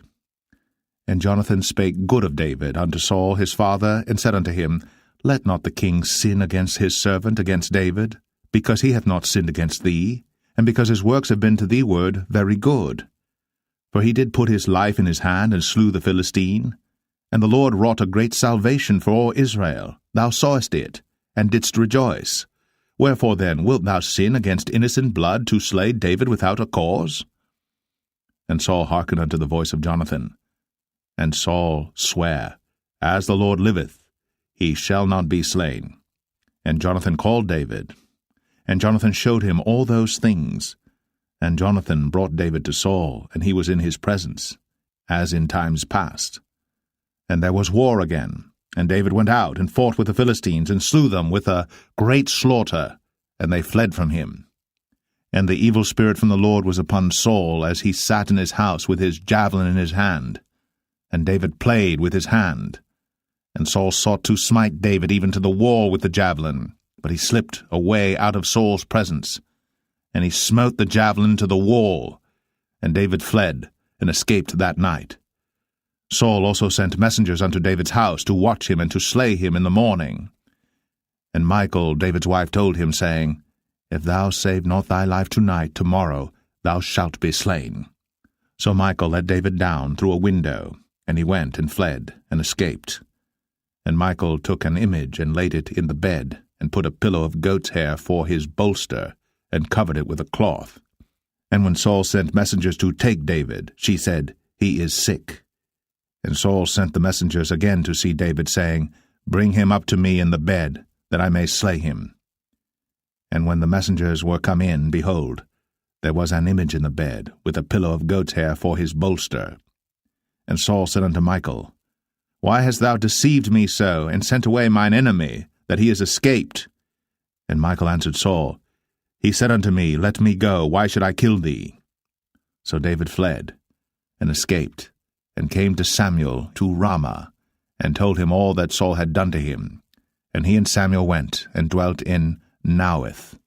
And it was told Saul, saying, Behold, David is at Naueth in Ramah. And Saul sent messengers to take David. And when they saw the company of the prophets prophesying, and Samuel standing as appointed over them, the Spirit of God was upon the messengers of Saul, and they also prophesied. And when it was told Saul, he sent other messengers, and they prophesied likewise. And Saul sent messengers again the third time, and they prophesied also. Then went he also to Ramah, and came to a great well that is in Sechu. And he asked and said, Where are Samuel and David? And one said, Behold, they be at Naioth in Ramah. And he went thither to Naioth in Ramah. And the Spirit of God was upon him also. And he went on, and prophesied, until he came to Naioth in Ramah. And he stripped off his clothes also, and prophesied before Samuel in like manner, and lay down naked all that day, and all that night. Wherefore they say, Is Saul also among the prophets? 1 Samuel 20. And David fled from Naioth in Ramah, and came and said before Jonathan, What have I done? What is mine iniquity? And what is my sin before thy father, that he seeketh my life? And he said unto him, God forbid, thou shalt not die. Behold, my father will do nothing either great or small, but that he will show it me. And why should my father hide this thing from me? It is not so.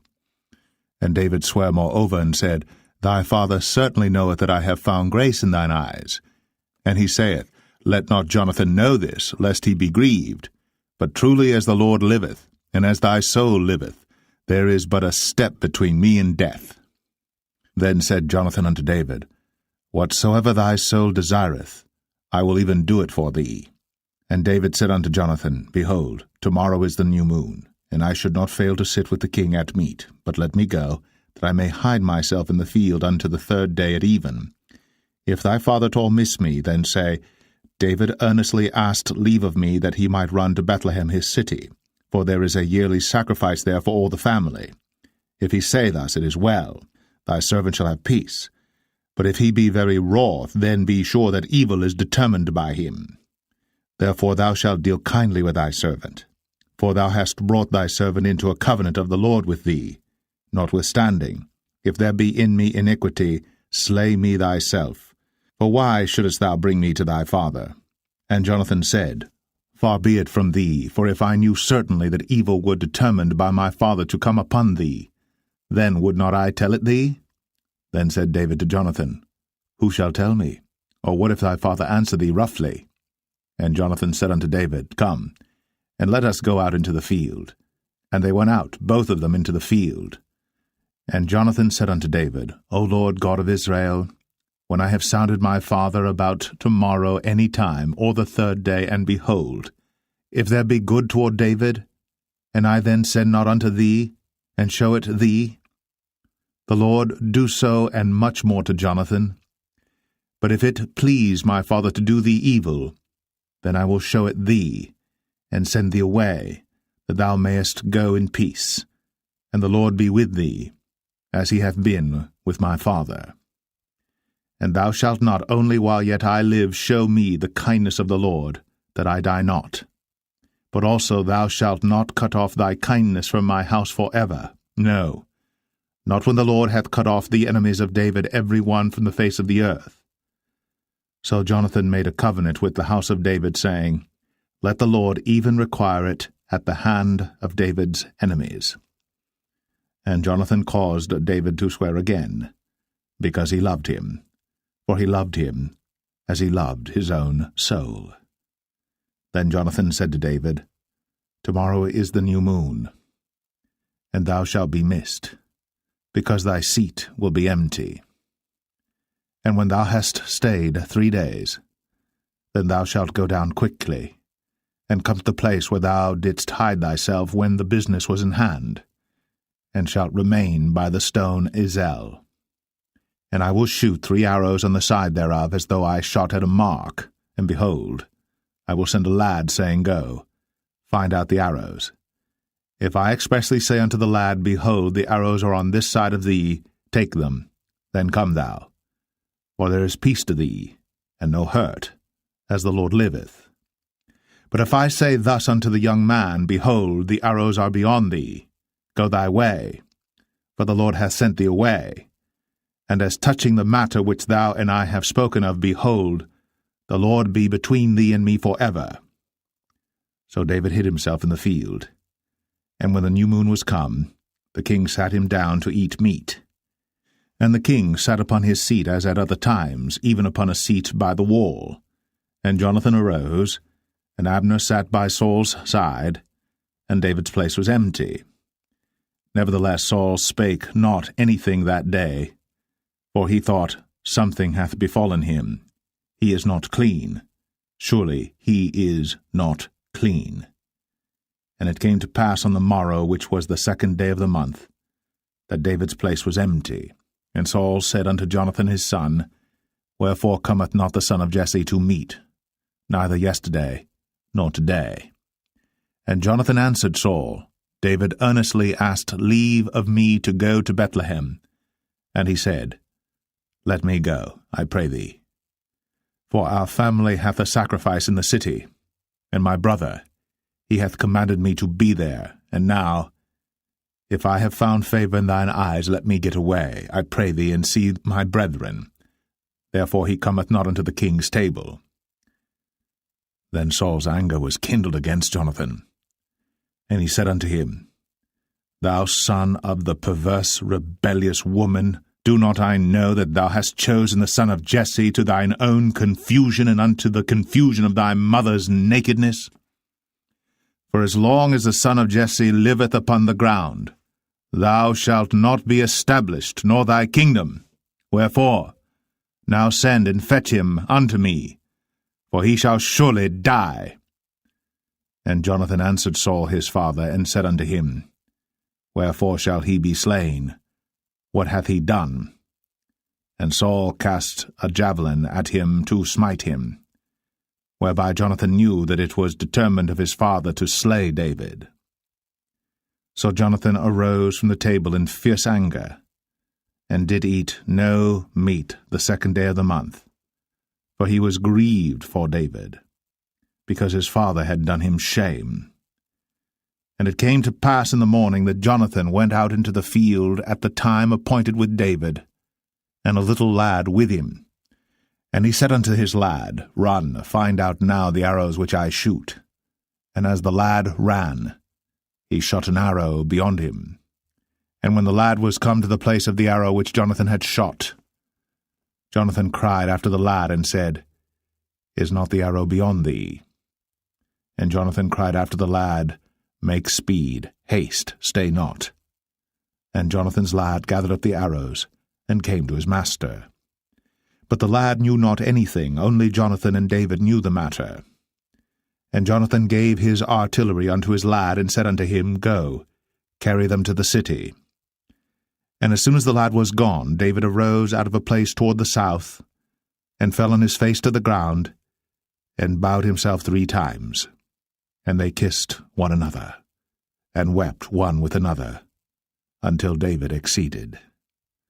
And Jonathan said to David, Go in peace, for as much as we have sworn both of us in the name of the Lord, saying, The Lord be between me and thee, and between my seed and thy seed forever. And he arose, and departed. And Jonathan went into the city. 1 Samuel 21. Then came David to Nob, to Ahimelech the priest. And Ahimelech was afraid at the meeting of David, and said unto him, Why art thou alone, and no man with thee? And David said unto Ahimelech the priest, The king hath commanded me a business, and hath said unto me, Let no man know anything of the business whereabout I send thee, and what I have commanded thee. And I have appointed my servants to such and such a place. Now therefore, what is under thine hand? Give me 5 loaves of bread in mine hand, or what there is present. And the priest answered David, and said, There is no common bread under mine hand, but there is hallowed bread, if the young men have kept themselves at least from women. And David answered the priest, and said unto him, Of a truth, women have been kept from us, about these 3 days, since I came out. And the vessels of the young men are holy, and the bread is in a manner common, yea, though it was sanctified this day in the vessel. So the priests gave him hallowed bread, for there was no bread there but the showbread, that was taken from before the Lord, to put hot bread in the day when it was taken away. Now a certain man of the servants of Saul was there that day, detained before the Lord, and his name was Doeg, an Edomite, the chiefest of the herdmen that belonged to Saul. And David said unto Ahimelech, And is there not here under thine hand spear or sword? For I have neither brought my sword nor my weapons with me, because the king's business required haste. And the priest said, The sword of Goliath the Philistine, whom thou slewest in the valley of Elah, behold, it is here, wrapped in a cloth behind the ephod. If thou wilt take that, take it, for there is no other save that here. And David said, There is none like that, give it me. And David arose, and fled that day for fear of Saul, and went to Achish, the king of Gath. And the servants of Achish said unto him, Is not this David the king of the land? Did they not sing one to another of him in dances, saying, Saul hath slain his thousands, and David his 10,000s? And David laid up these words in his heart, and was sore afraid of Achish, the king of Gath. And he changed his behaviour before them, and feigned himself mad in their hands, and scrabbled on the doors of the gate, and let his spittle fall down upon his beard. Then said Achish unto his servants, Lo, ye see the man is mad. Wherefore then have ye brought him to me? Have I need of madmen that ye have brought this fellow to play the madman in my presence? Shall this fellow come into my house? 1 Samuel 22. David therefore departed thence, and escaped to the cave Adullam. And when his brethren and all his father's house heard it, they went down thither to him. And every one that was in distress, and every one that was in debt, and every one that was discontented gathered themselves unto him. And he became a captain over them. And there were with him about 400 men. And David went thence to Mizpeh of Moab. And he said unto the king of Moab, Let my father and my mother, I pray thee, come forth, and be with you, till I know what God will do for me. And he brought them before the king of Moab, and they dwelt with him all the while that David was in the hold. And the prophet Gad said unto David, Abide not in the hold, depart, and get thee into the land of Judah. Then David departed, and came into the forest of Hareth. When Saul heard that David was discovered, and the men that were with him. Now Saul abode in Gibeah under a tree in Ramah, having his spear in his hand, and all his servants were standing about him. Then Saul said unto his servants that stood about him, Hear now, ye Benjamites, will the son of Jesse give every one of you fields and vineyards, and make you all captains of thousands and captains of hundreds, that all of you have conspired against me? And there is none that showeth me that my son hath made a league with the son of Jesse. And there is none of you that is sorry for me, or showeth unto me that my son hath stirred up my servant against me, to lie in wait, as at this day. Then answered Doeg the Edomite, which was set over the servants of Saul, and said, I saw the son of Jesse coming to Nob, to Ahimelech, the son of Ahitub. And he inquired of the Lord for him, and gave him victuals, and gave him the sword of Goliath the Philistine. Then the king sent to call Ahimelech the priest, the son of Ahitub, and all his father's house, the priests that were in Nob, and they came all of them to the king. And Saul said, Hear now, thou son of Ahitub. And he answered, Here I am, my lord. And Saul said unto him, Why have ye conspired against me, thou and the son of Jesse, in that thou hast given him bread and a sword, and hast inquired of God for him, that he should rise against me to lie in wait, as at this day? Then Ahimelech answered the king, and said, And who is so faithful among all thy servants as David, which is the king's son-in-law, and goeth at thy bidding, and is honourable in thine house? Did I then begin to inquire of God for him? Be it far from me. Let not the king impute anything unto his servant, nor to all the house of my father, for thy servant knew nothing of all this, less or more. And the king said, Thou shalt surely die, Ahimelech, thou, and all thy father's house. And the king said unto the footmen that stood about him, Turn, and slay the priests of the Lord, because their hand also is with David, and because they knew when he fled, and did not show it to me. But the servants of the king would not put forth their hand to fall upon the priests of the Lord. And the king said to Doeg, Turn thou, and fall upon the priests. And Doeg the Edomite turned, and he fell upon the priests, and slew on that day 75 persons that did wear a linen ephod. And Nob, the city of the priests, smote he with the edge of the sword both men and women, children and sucklings, and oxen and asses, and sheep, with the edge of the sword.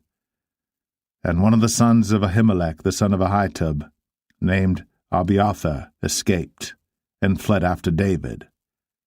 And Abiathar showed David that Saul had slain the Lord's priests. And David said unto Abiathar, I knew it that day when Doeg the Edomite was there, that he would surely tell Saul, I have occasioned the death of all the persons of thy father's house. Abide thou with me. Fear not, for he that seeketh my life seeketh thy life. But with me thou shalt be in safeguard. 1 Samuel 23. Then they told David, saying, Behold, the Philistines fight against Keilah, and they rob the threshing floors. Therefore David inquired of the Lord, saying, Shall I go and smite these Philistines? And the Lord said unto David, Go, and smite the Philistines, and save Keilah. And David's men said unto him, Behold, we be afraid here in Judah. How much more then if we come to Keilah against the armies of the Philistines? Then David inquired of the Lord yet again. And the Lord answered him and said, Arise, go down to Keilah, for I will deliver the Philistines into thine hand. So David and his men went to Keilah, and fought with the Philistines, and brought away their cattle, and smote them with a great slaughter. So David saved the inhabitants of Keilah.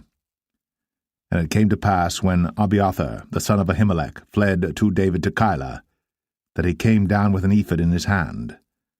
And it was told Saul that David was come to Keilah, and Saul said, God hath delivered him into mine hand, for he is shut in, by entering into a town that hath gates and bars. And Saul called all the people together to war, to go down to Keilah, to besiege David and his men.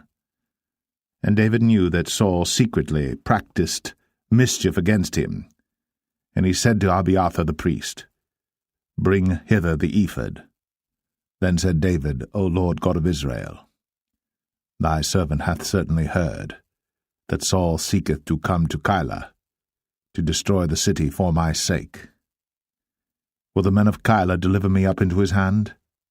Will Saul come down as thy servant hath heard? O Lord God of Israel, I beseech thee, tell thy servant. And the Lord said, He will come down. Then said David, Will the men of Keilah deliver me and my men into the hand of Saul? And the Lord said, They will deliver thee up. Then David and his men, which were about 600, arose, and departed out of Keilah, and went whithersoever they could go. And it was told Saul that David was escaped from Keilah, and he forbare to go forth. And David abode in the wilderness in strongholds, and remained in a mountain in the wilderness of Ziph. And Saul sought him every day, but God delivered him not into his hand. And David saw that Saul was come out to seek his life. And David was in the wilderness of Ziph in a wood. And Jonathan, Saul's son, arose, and went to David into the wood, and strengthened his hand in God. And he said unto him, Fear not, but the hand of Saul my father shall not find thee, and thou shalt be king over Israel, and I shall be next unto thee, and that also Saul my father knoweth. And they two made a covenant before the Lord. And David abode in the wood, and Jonathan went to his house. Then came up the Ziphites to Saul to Gibeah, saying, Doth not David hide himself with us in strongholds in the wood, in the hill of Hachilah, which is on the south of Jeshimon? Now therefore, O king, come down according to all the desire of thy soul to come down, and our part shall be to deliver him into the king's hand. And Saul said, Blessed be ye of the Lord, for ye have compassion on me. Go, I pray you, prepare yet, and know and see his place where his haunt is, and who hath seen him there. For it is told me that he dealeth very subtly. See therefore, and take knowledge of all the lurking places where he hideth himself, and come ye again to me with the certainty, and I will go with you. And it shall come to pass, if he be in the land, that I will search him out throughout all the thousands of Judah. And they arose, and went to Ziph before Saul. But David and his men were in the wilderness of Maon, in the plain, on the south of Jeshimon. Saul also and his men went to seek him, and they told David, wherefore he came down into a rock, and abode in the wilderness of Maon. And when Saul heard that, he pursued after David in the wilderness of Maon. And Saul went on this side of the mountain, and David and his men on that side of the mountain. And David made haste to get away for fear of Saul. For Saul and his men compassed David and his men round about to take them. But there came a messenger unto Saul, saying, Haste thee, and come, for the Philistines have invaded the land. Wherefore Saul returned from pursuing after David, and went against the Philistines. Therefore they called that place Selah Hamalekoth. And David went up from thence, and dwelt in strongholds at En-gedi. 1 Samuel 24. And it came to pass, when Saul was returned from following the Philistines, that it was told him, saying, Behold, David is in the wilderness of En-gedi. Then Saul took 3,000 chosen men out of all Israel, and went to seek David and his men upon the rocks of the wild goats. And he came to the sheepcots by the way, where was a cave, and Saul went in to cover his feet, and David and his men remained in the sides of the cave.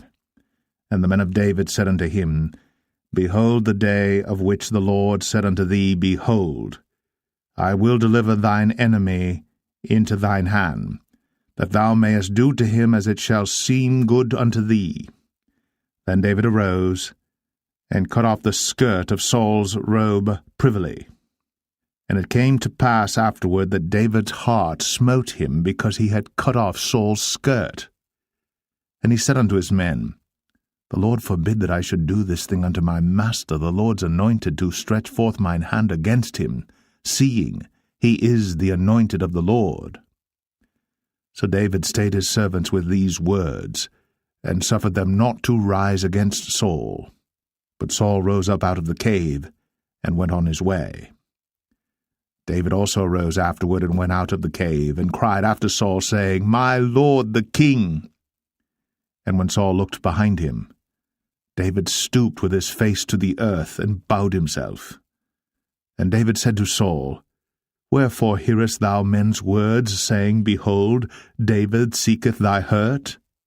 Behold, this day thine eyes have seen how that the Lord had delivered thee today into mine hand in the cave, and some bade me kill thee. But mine eye spared thee, and I said, I will not put forth mine hand against my Lord, for he is the Lord's anointed. Moreover, my father, see the skirt of thy robe in my hand. For in that I cut off the skirt of thy robe, and killed thee not.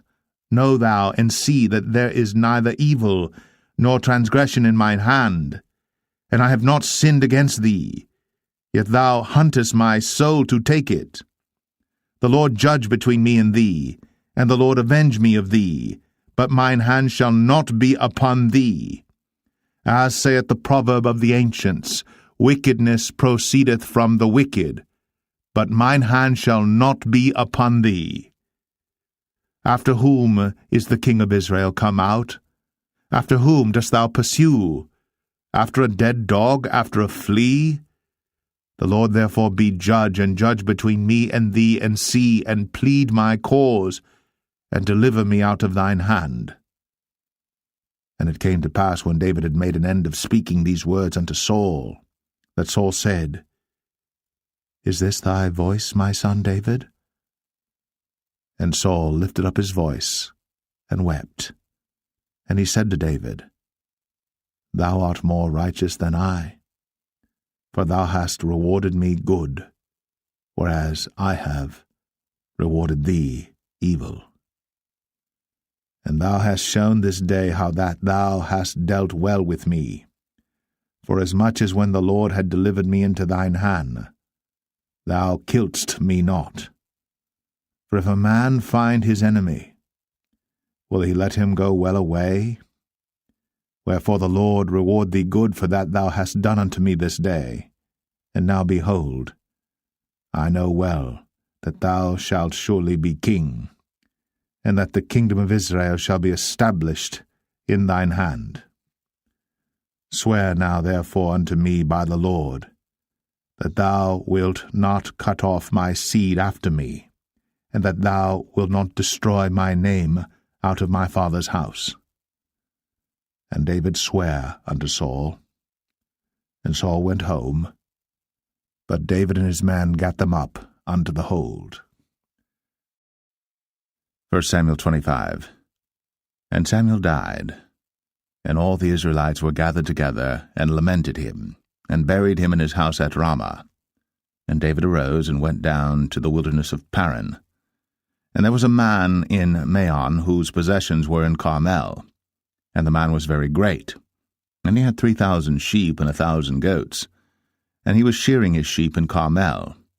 Now the name of the man was Nabal, and the name of his wife Abigail. And she was a woman of good understanding, and of a beautiful countenance. But the man was churlish, and evil in his doings, and he was of the house of Caleb. And David heard in the wilderness that Nabal did shear his sheep. And David sent out 10 young men, and David said unto the young men, Get you up to Carmel, and go to Nabal, and greet him in my name.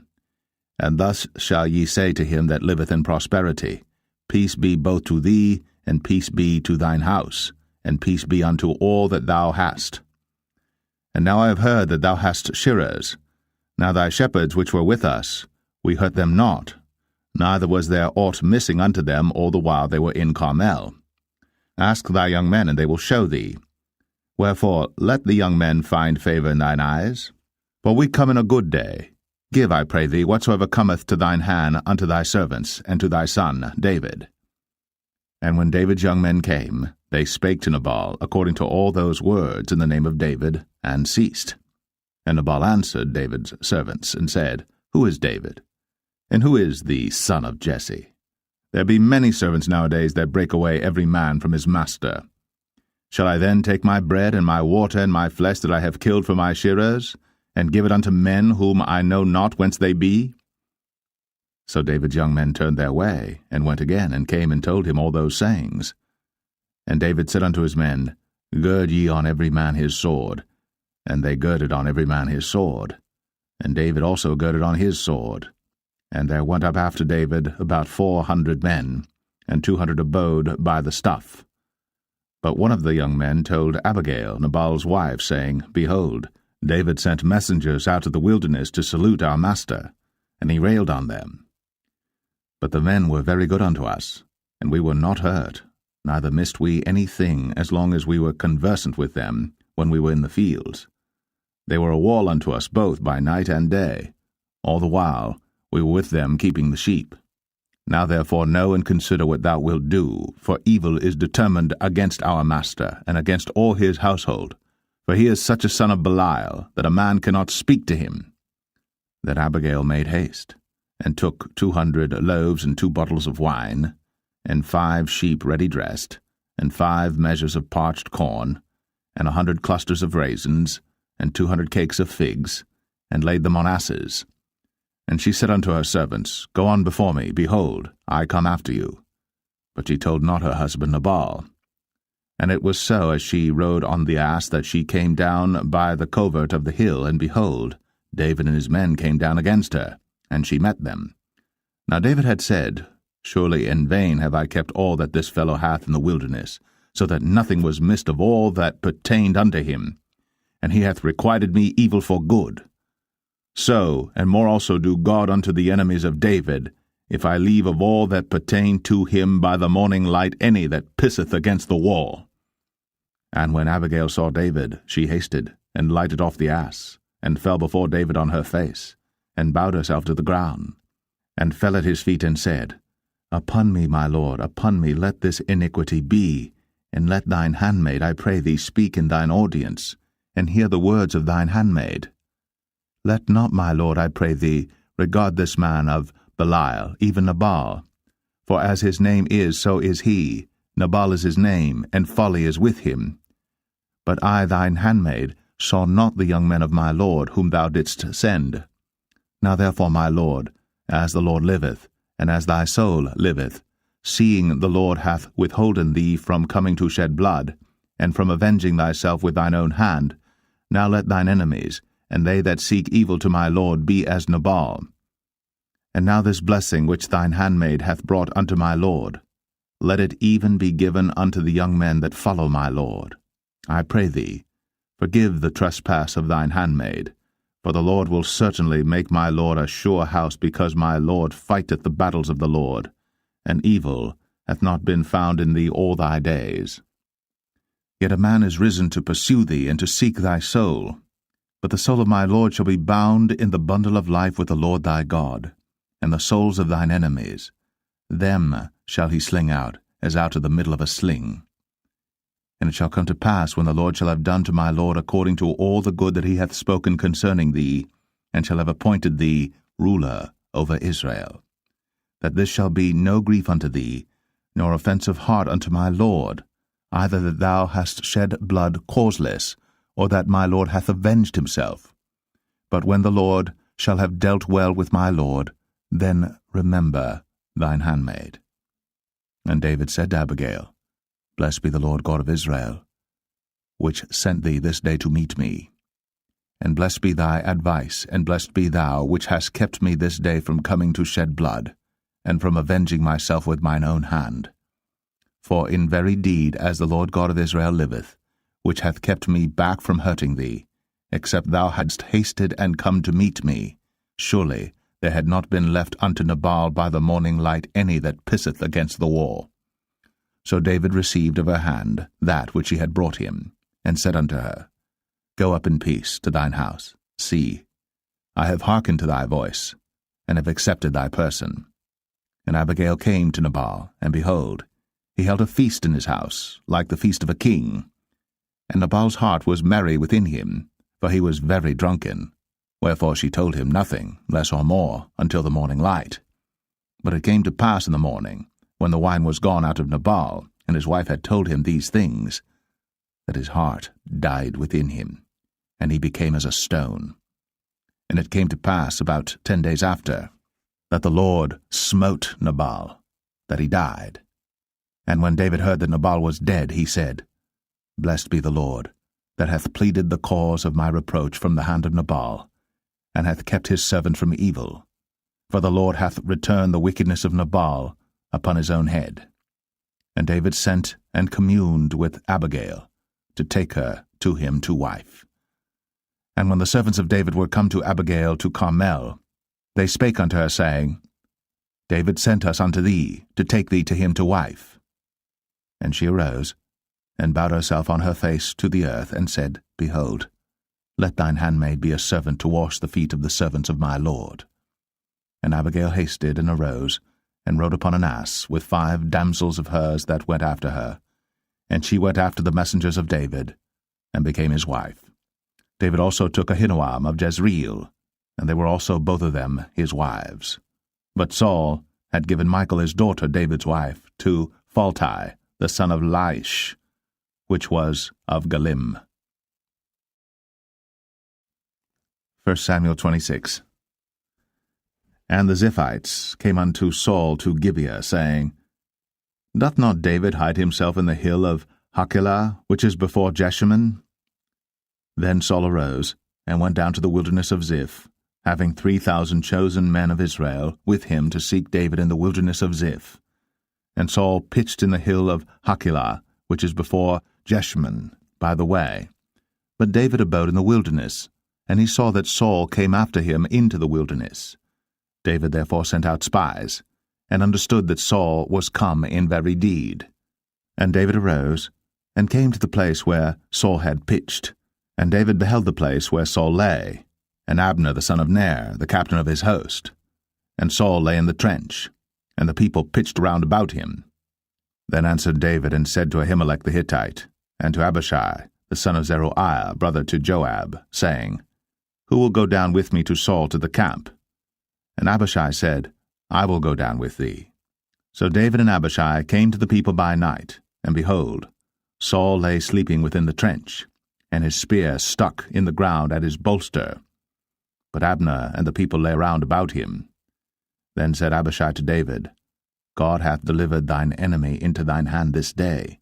Now therefore let me smite him, I pray thee, with the spear even to the earth at once, and I will not smite him the second time. And David said to Abishai, Destroy him not, for who can stretch forth his hand against the Lord's anointed, and be guiltless? David said furthermore, As the Lord liveth, the Lord shall smite him, or his day shall come to die, or he shall descend into battle and perish. The Lord forbid that I should stretch forth mine hand against the Lord's anointed. But I pray thee, take thou now the spear that is at his bolster, and the cruse of water, and let us go. So David took the spear and the cruse of water from Saul's bolster, and they gat them away, and no man saw it, nor knew it, neither awaked, for they were all asleep, because a deep sleep from the Lord was fallen upon them. Then David went over to the other side, and stood on the top of an hill afar off, a great space being between them. And David cried to the people, and to Abner the son of Ner, saying, Answerest thou not, Abner? Then Abner answered and said, Who art thou that criest to the king? And David said to Abner, Art not thou a valiant man? And who is like to thee in Israel? Wherefore then hast thou not kept thy lord the king? For there came one of the people in to destroy the king thy lord. This thing is not good that thou hast done. As the Lord liveth, ye are worthy to die, because ye have not kept your master the Lord's anointed. And now see where the king's spear is, and the cruse of water that was at his bolster. And Saul knew David's voice, and said, Is this thy voice, my son, David? And David said, It is my voice, my lord, O king. And he said, Wherefore doth my lord thus pursue after his servant? For what have I done, or what evil is in mine hand? Now therefore, I pray thee, let my lord the king hear the words of his servant. If the Lord have stirred thee up against me, let him accept an offering. But if they be the children of men, cursed be they before the Lord, for they have driven me out this day from abiding in the inheritance of the Lord, saying, Go serve other gods. Now therefore, let not my blood fall to the earth before the face of the Lord. For the king of Israel is come out to seek a flea, as when one doth hunt a partridge in the mountains. Then said Saul, I have sinned. Return, my son David, for I will no more do thee harm, because my soul was precious in thine eyes this day. Behold, I have played the fool, and have erred exceedingly. And David answered and said, Behold the king's spear, and let one of the young men come over and fetch it. The Lord render to every man his righteousness and his faithfulness. For the Lord delivered thee into my hand today. But I would not stretch forth mine hand against the Lord's anointed. And behold, as thy life was much set by this day in mine eyes, so let my life be much set by in the eyes of the Lord, and let him deliver me out of all tribulation. Then Saul said to David, Blessed be thou, my son David. Thou shalt both do great things, and also shalt still prevail. So David went on his way, and Saul returned to his place. 1 Samuel 27. And David said in his heart, I shall now perish one day by the hand of Saul. There is nothing better for me than that I should speedily escape into the land of the Philistines, and Saul shall despair of me, to seek me any more in any coast of Israel. So shall I escape out of his hand. And David arose, and he passed over with the 600 men that were with him unto Achish, the son of Maoch, king of Gath. And David dwelt with Achish at Gath, he and his men, every man with his household, even David with his 2 wives, Ahinoam the Jezreelitess, and Abigail the Carmelitess, Nabal's wife. And it was told Saul that David was fled to Gath, and he sought no more again for him. And David said unto Achish, If I have now found grace in thine eyes, let them give me a place in some town in the country, that I may dwell there. For why should thy servant dwell in the royal city with thee? Then Achish gave him Ziklag that day. Wherefore Ziklag pertaineth unto the kings of Judah unto this day. And the time that David dwelt in the country of the Philistines was a full year and 4 months. And David and his men went up, and invaded the Geshurites, and the Gezrites, and the Amalekites. For those nations were of old the inhabitants of the land, as thou goest to Shur, even unto the land of Egypt. And David smote the land, and left neither man nor woman alive, and took away the sheep and the oxen, and the asses, and the camels, and the apparel, and returned and came to Achish. And Achish said, Whither have ye made a road today? And David said, Against the south of Judah, and against the south of the Jerahmeelites, and against the south of the Kenites. And David saved neither man nor woman alive, to bring tidings to Gath, saying, Lest they should tell on us, saying, So did David, and so will be his manner all the while he dwelleth in the country of the Philistines. And Achish believed David, saying, He hath made his people Israel utterly to abhor him. Therefore he shall be my servant for ever. 1 Samuel 28. And it came to pass in those days that the Philistines gathered their armies together for warfare, to fight with Israel. And Achish said unto David, Know thou assuredly that thou shalt go out with me to battle, thou and thy men. And David said to Achish, Surely thou shalt know what thy servant can do? And Achish said to David, Therefore will I make thee keeper of mine head for ever. Now Samuel was dead, and all Israel had lamented him and buried him in Ramah, even in his own city. And Saul had put away those that had familiar spirits, and the wizards out of the land. And the Philistines gathered themselves together, and came and pitched in Shunem. And Saul gathered all Israel together, and they pitched in Gilboa. And when Saul saw the host of the Philistines, he was afraid, and his heart greatly trembled. And when Saul inquired of the Lord answered him not, neither by dreams, nor by Urim, nor by prophets. Then said Saul unto his servants, Seek me a woman that hath a familiar spirit, that I may go to her, and inquire of her.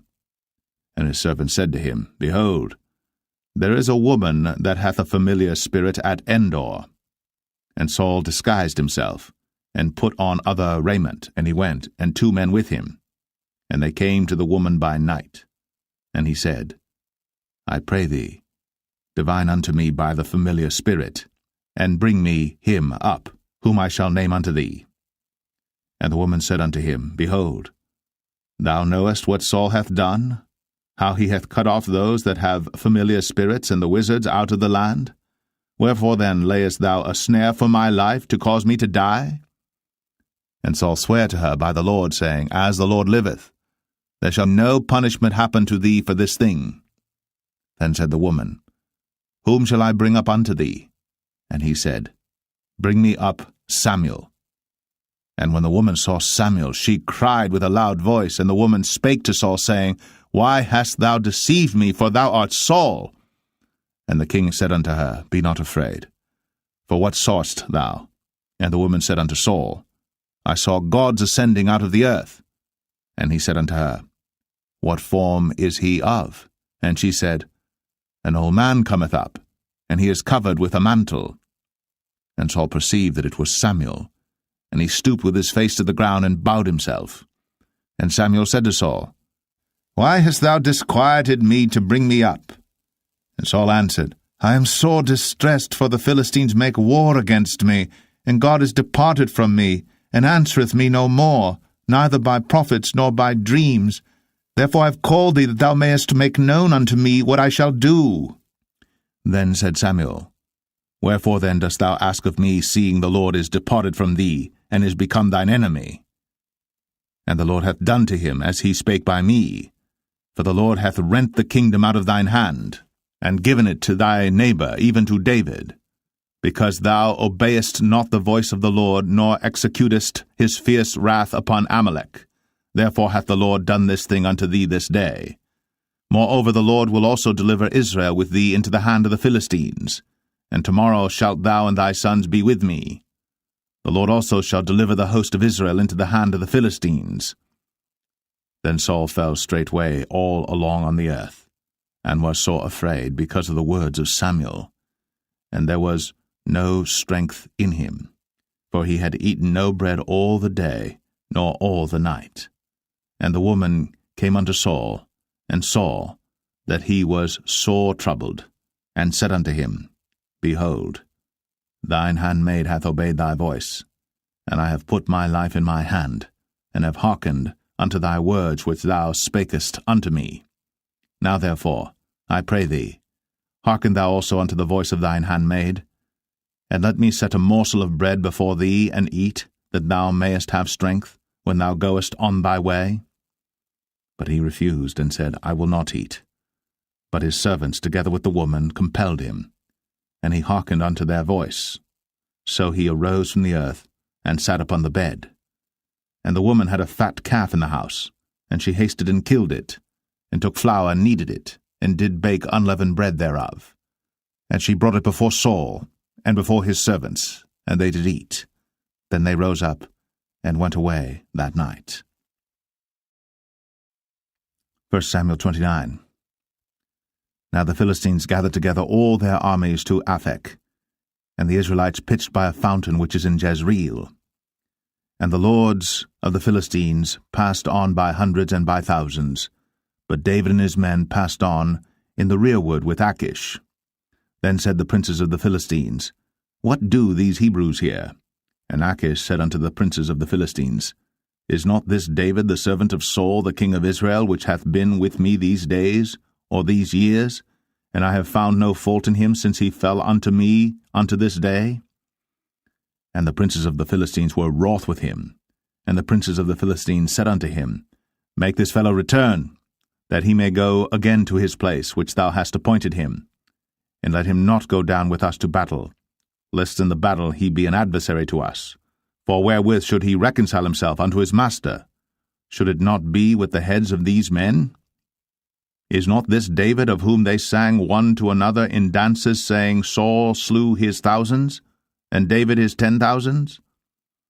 Then Achish called David and said unto him, Surely as the Lord liveth, thou hast been upright, and thy going out and thy coming in with me in the host is good in my sight. For I have not found evil in thee since the day of thy coming unto me unto this day.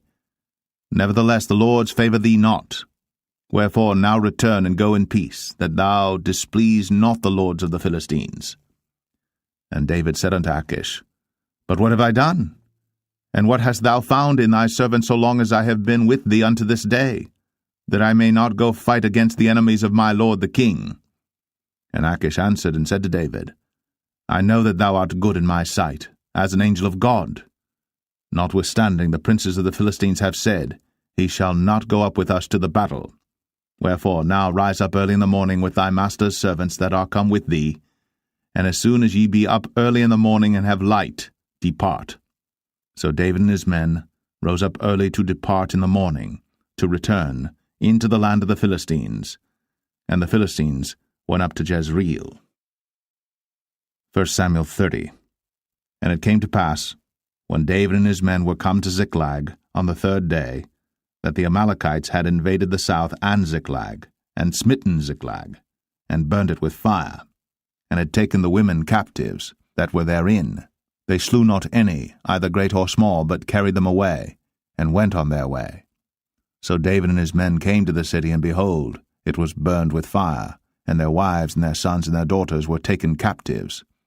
Then David and the people that were with him lifted up their voice and wept until they had no more power to weep. And David's 2 wives were taken captives, Ahinoam the Jezreelitess, and Abigail the wife of Nabal the Carmelite. And David was greatly distressed. For the people spake of stoning him, because the soul of all the people was grieved, every man for his sons and for his daughters. But David encouraged himself in the Lord his God. And David said to Abiathar the priest, Ahimelech's son, I pray thee, bring me hither the ephod. And Abiathar brought thither the ephod to David. And David inquired at the Lord, saying, Shall I pursue after this troop? Shall I overtake them? And he answered him, Pursue, for thou shalt surely overtake them, and without fail recover all. So David went, he and the 600 men that were with him, and came to the brook Besor, where those that were left behind stayed. But David pursued, he and 400 men, for 200 abode behind, which were so faint that they could not go over the brook Besor. And they found an Egyptian in the field, and brought him to David, and gave him bread, and he did eat, and they made him drink water. And they gave him a piece of a cake of figs, and 2 clusters of raisins. And when he had eaten, his spirit came again to him, for he had eaten no bread, nor drunk any water 3 days and 3 nights. And David said unto him, To whom belongest thou, and whence art thou? And he said, I am a young man of Egypt, servant to an Amalekite, and my master left me, because 3 days agone I fell sick. We made an invasion upon the south of the Cherethites, and upon the coast which belongeth to Judah, and upon the south of Caleb, and we burned Ziklag with fire. And David said to him, Canst thou bring me down to this company? And he said, Swear unto me by God, that thou wilt neither kill me, nor deliver me into the hands of my master, and I will bring thee down to this company. And when he had brought him down, behold, they were spread abroad upon all the earth, eating and drinking and dancing, because of all the great spoil that they had taken out of the land of the Philistines, and out of the land of Judah. And David smote them from the twilight even unto the evening of the next day. And there escaped not a man of them, save 400 young men which rode upon camels and fled. And David recovered all that the Amalekites had carried away. And David rescued his 2 wives. And there was nothing lacking to them, neither small nor great, neither sons nor daughters, neither spoil nor anything that they had taken to them. David recovered all. And David took all the flocks and the herds, which they drave before those other cattle, and said, This is David's spoil. And David came to the 200 men, which were so faint that they could not follow David, whom they had made also to abide at the brook Besor. And they went forth to meet David, and to meet the people that were with him. And when David came near to the people, he saluted them. Then answered all the wicked men and men of Belial, of those that went with David, and said, Because they went not with us, we will not give them aught of the spoil that we have recovered, save to every man his wife and his children, that they may lead them away and depart. Then said David, Ye shall not do so, my brethren, with that which the Lord hath given us, who hath preserved us, and delivered the company that came against us into our hand. For who will hearken unto you in this matter? But as his part is that goeth down to the battle, so shall his part be that tarrieth by the stuff. They shall part alike. And it was so from that day forward that he made it a statute and an ordinance for Israel unto this day. And when David came to Ziklag, he sent of the spoil unto the elders of Judah, even to his friends, saying, Behold, a present for you of the spoil of the enemies of the Lord, to them which were in Bethel, and to them which were in South Ramoth, and to them which were in Jatir, and to them which were in Aroer, and to them which were in Siphmoth, and to them which were in Eshtemoa, and to them which were in Rakal, and to them which were in the cities of the Jerahmeelites, and to them which were in the cities of the Kenites, and to them which were in Hormah, and to them which were in Chor-Ashan, and to them which were in Athak, and to them which were in Hebron, and to all the places where David himself and his men were wont to haunt. 1 Samuel 31. Now the Philistines fought against Israel, and the men of Israel fled from before the Philistines, and fell down slain in Mount Gilboa. And the Philistines followed hard upon Saul and upon his sons. And the Philistines slew Jonathan, and Abinadab, and Malchishua, Saul's sons. And the battle went sore against Saul, and the archers hit him, and he was sore wounded of the archers. Then said Saul unto his armor-bearer, Draw thy sword, and thrust me through therewith, lest these uncircumcised come and thrust me through and abuse me. But his armor-bearer would not, for he was sore afraid. Therefore Saul took a sword, and fell upon it. And when his armor-bearer saw that Saul was dead, he fell likewise upon his sword, and died with him. So Saul died, and his 3 sons, and his armor-bearer, and all his men, that same day together.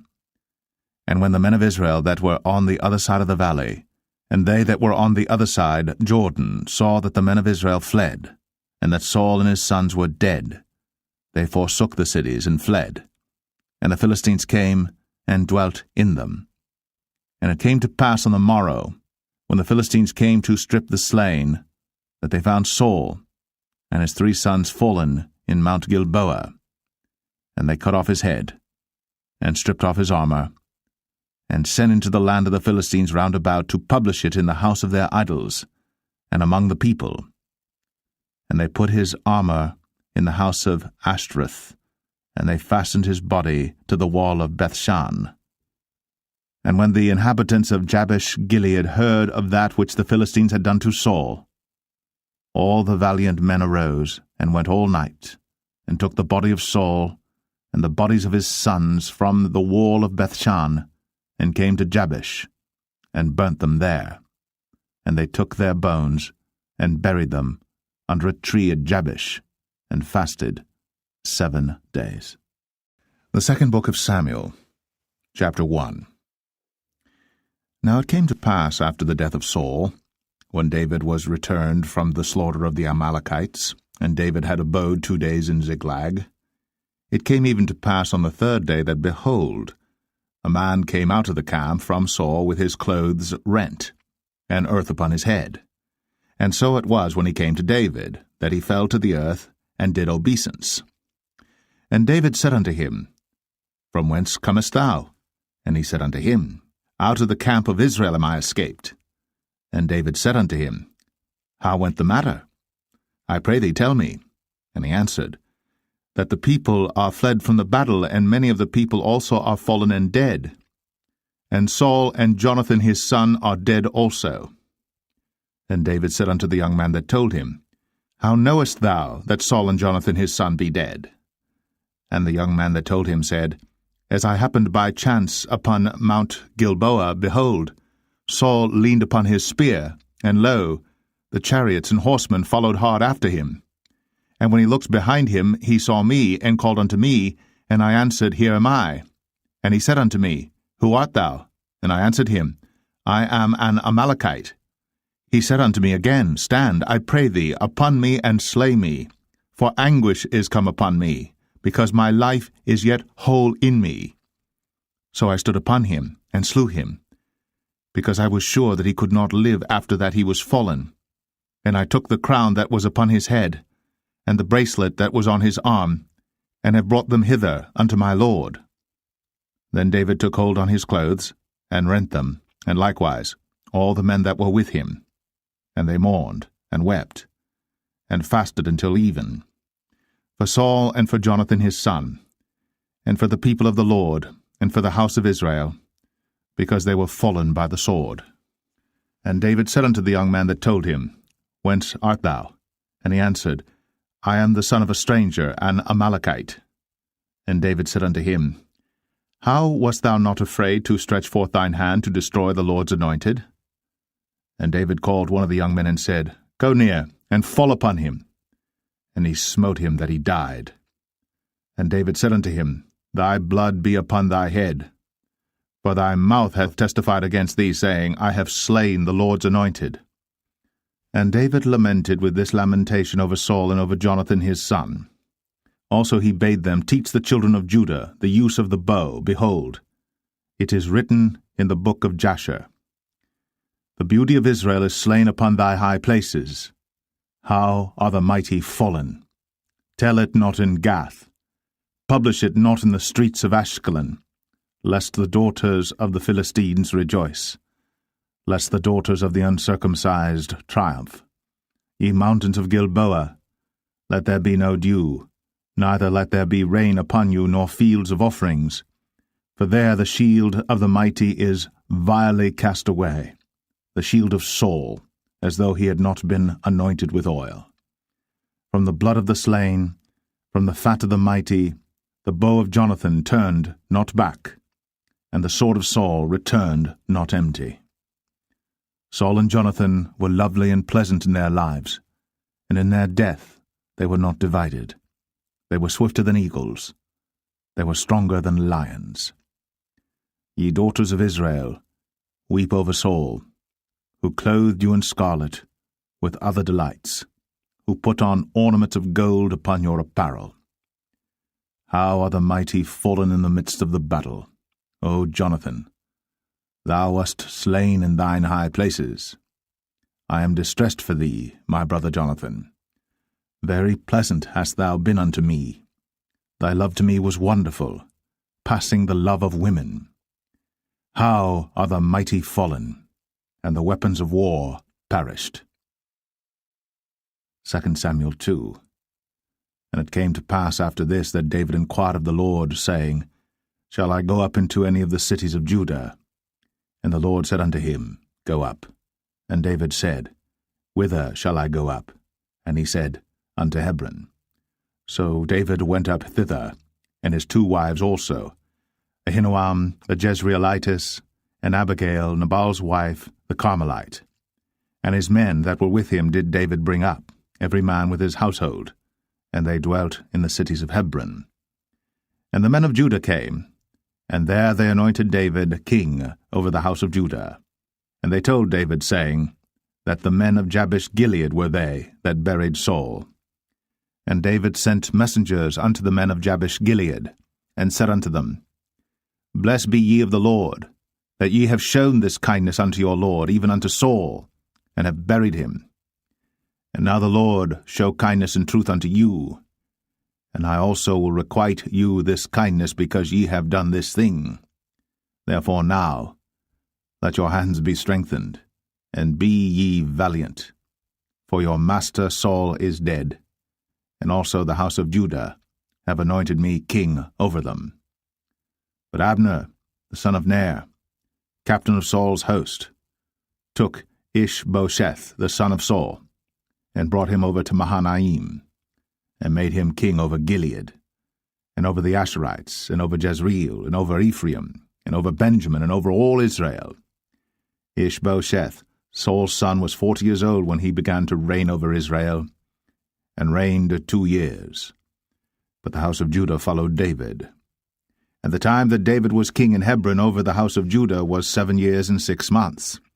And Abner the son of Ner, and the servants of Ishbosheth the son of Saul, went out from Mahanaim to Gibeon. And Joab the son of Zeruiah and the servants of David went out, and met together by the pool of Gibeon. And they sat down, the one on the one side of the pool, and the other on the other side of the pool. And Abner said to Joab, Let the young men now arise, and play before us. And Joab said, Let them arise. Then there arose and went over by number 12 of Benjamin, which pertained to Ishbosheth the son of Saul, and 12 of the servants of David. And they caught every one his fellow by the head, and thrust his sword in his fellow's side, so they fell down together. Wherefore that place was called Helkath Hazurim, which is in Gibeon. And there was a very sore battle that day, and Abner was beaten, and the men of Israel, before the servants of David. And there were 3 sons of Zeruiah there, Joab, and Abishai, and Asahel. And Asahel was as light of foot as a wild roe. And Asahel pursued after Abner, and in going he turned not to the right hand nor to the left from following Abner. Then Abner looked behind him, and said, Art thou Asahel? And he answered, I am. And Abner said to him, Turn thee aside to thy right hand or to thy left, and lay thee hold on one of the young men, and take thee his armor. But Asahel would not turn aside from following of him. And Abner said again to Asahel, Turn thee aside from following me. Wherefore should I smite thee to the ground? How then should I hold up my face to Joab thy brother? Howbeit he refused to turn aside. Wherefore Abner, with the hinder end of the spear, smote him under the 5th rib, that the spear came out behind him, and he fell down there, and died in the same place. And it came to pass, that as many as came to the place where Asahel fell down and died stood still. Joab also and Abishai pursued after Abner, and the sun went down when they were come to the hill of Ammah, that lieth before Giah by the way of the wilderness of Gibeon. And the children of Benjamin gathered themselves together after Abner, and became one troop, and stood on the top of an hill. Then Abner called to Joab and said, Shall the sword devour for ever? Knowest thou not that it will be bitterness in the latter end? How long shall it be then, ere thou bid the people return from following their brethren? And Joab said, As God liveth, unless thou hadst spoken. Surely then in the morning the people had gone up every one from following his brother. So Joab blew a trumpet, and all the people stood still, and pursued after Israel no more, neither fought they any more. And Abner and his men walked all that night through the plain, and passed over Jordan, and went through all Bithron, and they came to Mahanaim. And Joab returned from following Abner. And when he had gathered all the people together, there lacked of David's servants 19 men, and Asahel. But the servants of David had smitten of Benjamin, and of Abner's men, so that 360 men died. And they took up Asahel, and buried him in the sepulchre of his father, which was in Bethlehem. And Joab and his men went all night, and they came to Hebron at break of day. 2 Samuel 3. Now there was long war between the house of Saul and the house of David. But David waxed stronger and stronger, and the house of Saul waxed weaker and weaker. And unto David were sons born in Hebron, and his firstborn was Amnon, of Ahinoam the Jezreelitess, and his second Chileab, of Abigail the wife of Nabal the Carmelite, and the third Absalom the son of Maacah the daughter of Talmai king of Geshur, and the fourth Adonijah the son of Haggith, and the fifth Shephatiah the son of Abital, and the sixth Ithream by Eglah David's wife. These were born to David in Hebron. And it came to pass, while there was war between the house of Saul and the house of David, that Abner made himself strong for the house of Saul. And Saul had a concubine, whose name was Rizpah, the daughter of Ai. And Ishbosheth said to Abner, Wherefore hast thou gone in unto my father's concubine? Then was Abner very wroth for the words of Ishbosheth, and said, Am I a dog's head, which against Judah do show kindness this day unto the house of Saul thy father, to his brethren, and to his friends, and have not delivered thee into the hand of David, that thou chargest me today with a fault concerning this woman? So do God to Abner, and more also, except as the Lord hath sworn to David, even so I do to him, to translate the kingdom from the house of Saul, and to set up the throne of David over Israel and over Judah, from Dan even to Beersheba. And he could not answer Abner a word again, because he feared him. And Abner sent messengers to David on his behalf, saying, Whose is the land? Saying also, Make thy league with me, and behold, my hand shall be with thee, to bring about all Israel unto thee. And he said, Well, I will make a league with thee. But one thing I require of thee, that is, thou shalt not see my face, except thou first bring Michal, Saul's daughter, when thou comest to see my face. And David sent messengers to Ishbosheth, Saul's son, saying, Deliver me my wife Michal, which I espoused to me, for 100 foreskins of the Philistines. And Ishbosheth sent and took her from her husband, even from Phaltiel, the son of Laish. And her husband went with her, along weeping, behind her to Bahurim. Then said Abner unto him, Go, return. And he returned. And Abner had communication with the elders of Israel, saying, Ye sought for David in times past to be king over you. Now then do it. For the Lord hath spoken of David, saying, By the hand of my servant David, I will save my people Israel out of the hand of the Philistines, and out of the hand of all their enemies. And Abner also spake in the ears of Benjamin, and Abner went also to speak in the ears of David in Hebron all that seemed good to Israel, and that seemed good to the whole house of Benjamin. So Abner came to David to Hebron, and 20 men with him. And David made Abner and the men that were with him a feast. And Abner said unto David, I will arise and go, and will gather all Israel unto my lord the king, that they may make a league with thee, and that thou mayest reign over all that thine heart desireth. And David sent Abner away, and he went in peace. And behold, the servants of David and Joab came from pursuing a troop, and brought in a great spoil with them. But Abner was not with David in Hebron, for he had sent him away, and he was gone in peace. When Joab and all the host that was with him were come, they told Joab, saying, Abner the son of Ner came to the king, and he hath sent him away, and he is gone in peace. Then Joab came to the king and said, What hast thou done? Behold, Abner came unto thee. Why is it that thou hast sent him away, and he is quite gone?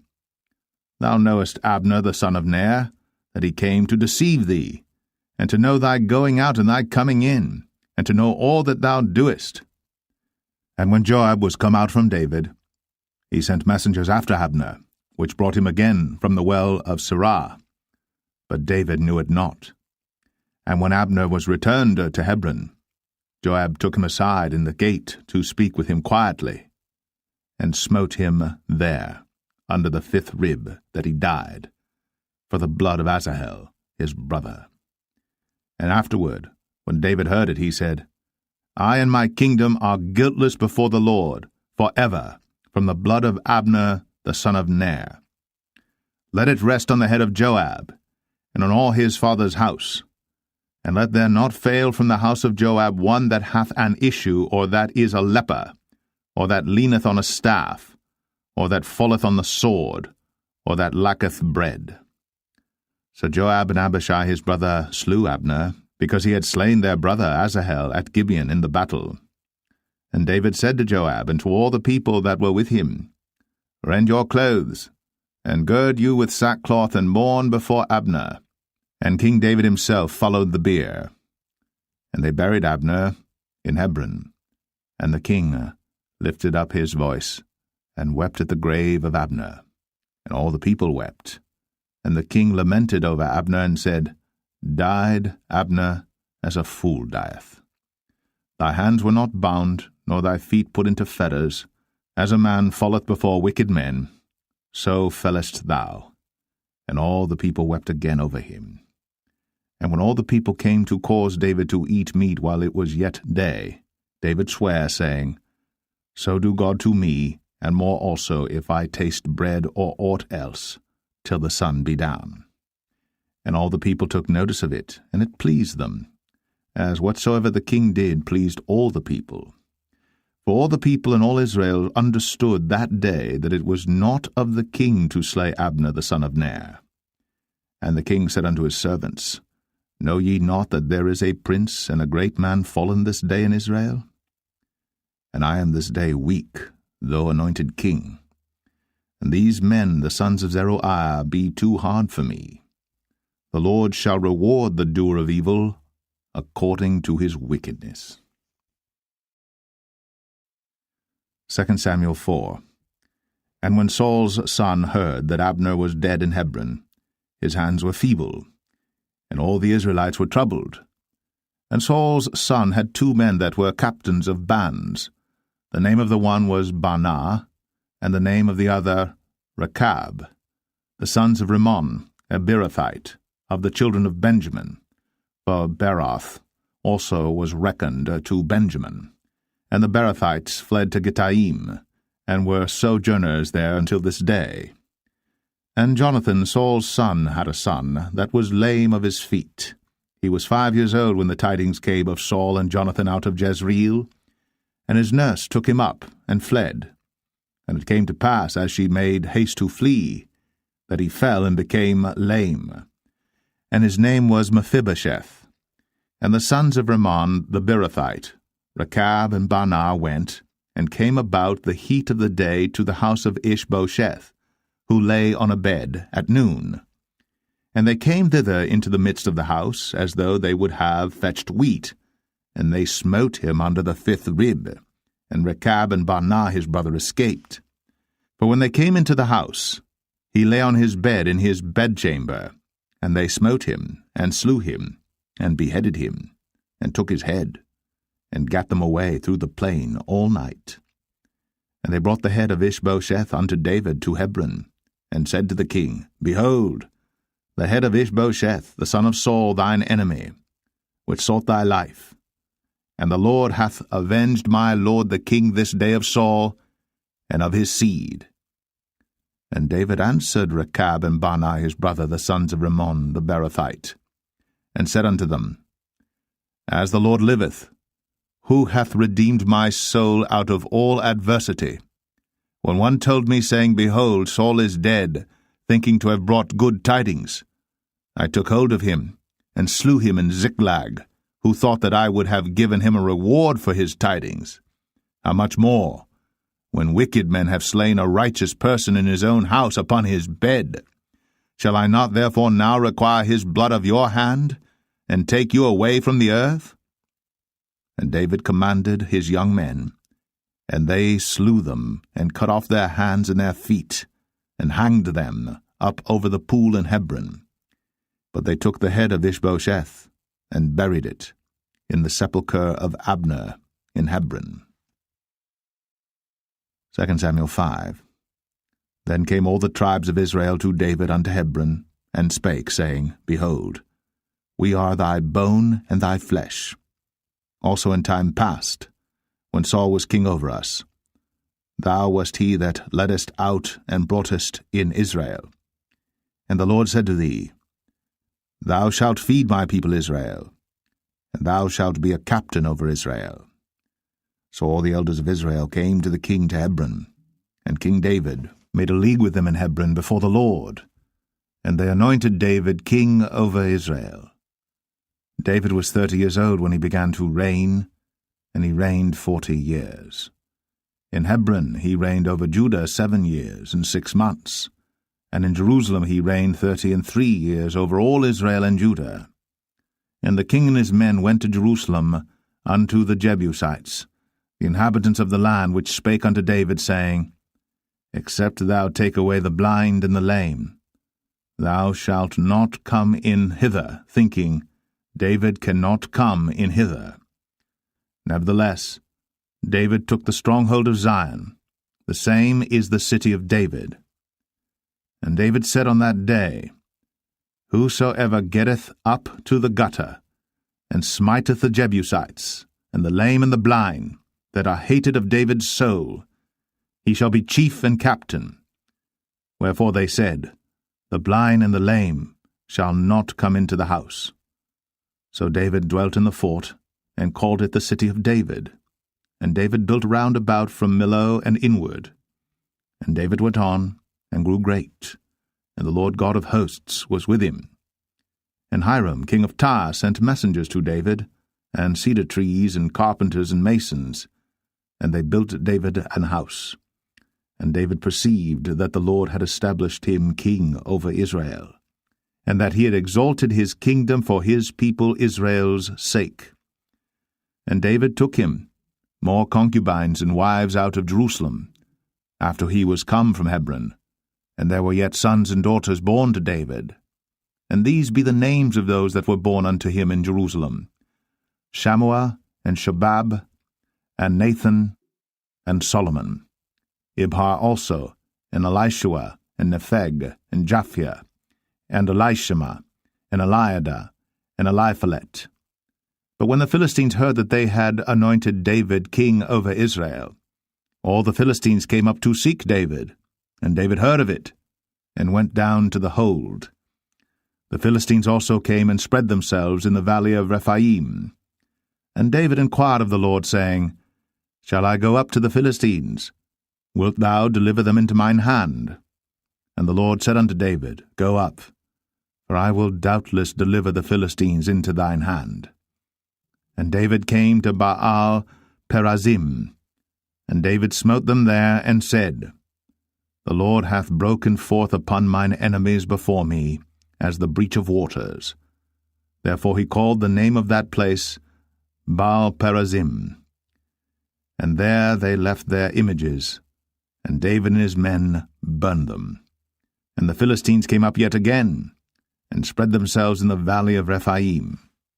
And when David inquired of the Lord, he said, Thou shalt not go up, but fetch a compass behind them, and come upon them over against the mulberry trees. And let it be, when thou hearest the sound of a going in the tops of the mulberry trees, that then thou shalt bestir thyself, for then shall the Lord go out before thee to smite the host of the Philistines. And David did so, as the Lord had commanded him, and smote the Philistines from Geba until thou come to Gazer. 2 Samuel 6. Again David gathered together all the chosen men of Israel, 30,000. And David arose and went with all the people that were with him from Baalah of Judah, to bring up from thence the ark of God, whose name is called by the name of the Lord of hosts, that dwelleth between the cherubims. And they set the ark of God upon a new cart, and brought it out of the house of Abinadab that was in Gibeah.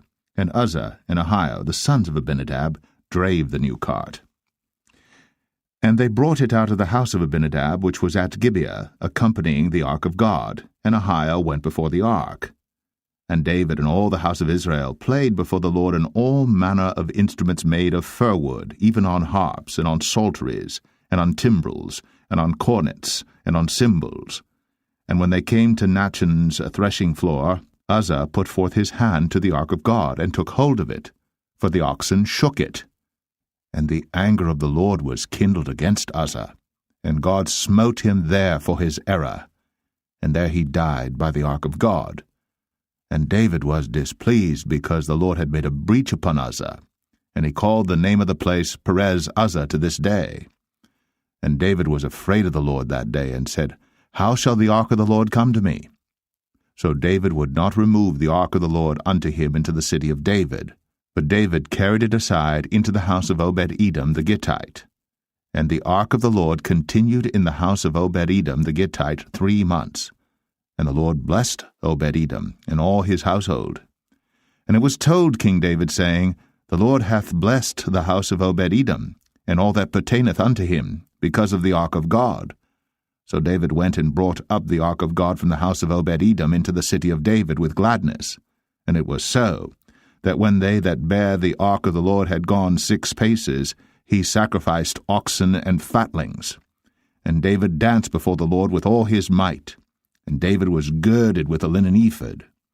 So David and all the house of Israel brought up the ark of the Lord with shouting, and with the sound of the trumpet. And as the ark of the Lord came into the city of David, Michal, Saul's daughter, looked through a window, and saw King David leaping and dancing before the Lord. And she despised him in her heart. And they brought in the ark of the Lord, and set it in his place in the midst of the tabernacle that David had pitched for it. And David offered burnt offerings and peace offerings before the Lord. And as soon as David had made an end of offering burnt offerings and peace offerings, he blessed the people in the name of the Lord of hosts. And he dealt among all the people, even among the whole multitude of Israel, as well to the women as men, to every one a cake of bread, and a good piece of flesh, and a flagon of wine. So all the people departed every one to his house. Then David returned to bless his household, and Michal, the daughter of Saul, came out to meet David, and said, How glorious was the king of Israel today, who uncovered himself today in the eyes of the handmaids of his servants, as one of the vain fellows shamelessly uncovereth himself. And David said unto Michal, It was before the Lord which chose me before thy father and before all his house, to appoint me ruler over the people of the Lord, over Israel. Therefore will I play before the Lord. And I will yet be more vile than thus, and will be base in mine own sight. And of the maidservants which thou hast spoken of them shall I be had in honor. Therefore Michal, the daughter of Saul, had no child unto the day of her death. 2 Samuel 7. And it came to pass, when the king sat in his house, and the Lord had given him rest round about from all his enemies, that the king said unto Nathan the prophet, See now, I dwell in an house of cedar, but the ark of God dwelleth within curtains. And Nathan said to the king, Go, do all that is in thine heart, for the Lord is with thee.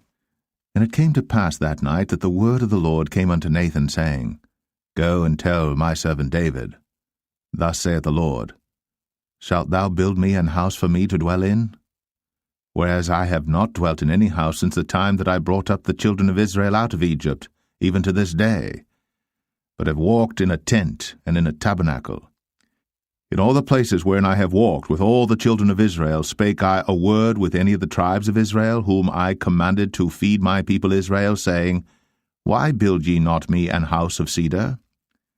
Now therefore, so shalt thou say unto my servant David, Thus saith the Lord of hosts, I took thee from the sheepcot, from following the sheep, to be ruler over my people, over Israel. And I was with thee whithersoever thou wentest, and have cut off all thine enemies out of thy sight, and have made thee a great name, like unto the name of the great men that are in the earth. Moreover, I will appoint a place for my people Israel, and will plant them, that they may dwell in a place of their own, and move no more, neither shall the children of wickedness afflict them any more as beforetime. And as since the time that I commanded judges to be over my people Israel, and have caused thee to rest from all thine enemies, also the Lord telleth thee, that he will make thee an house.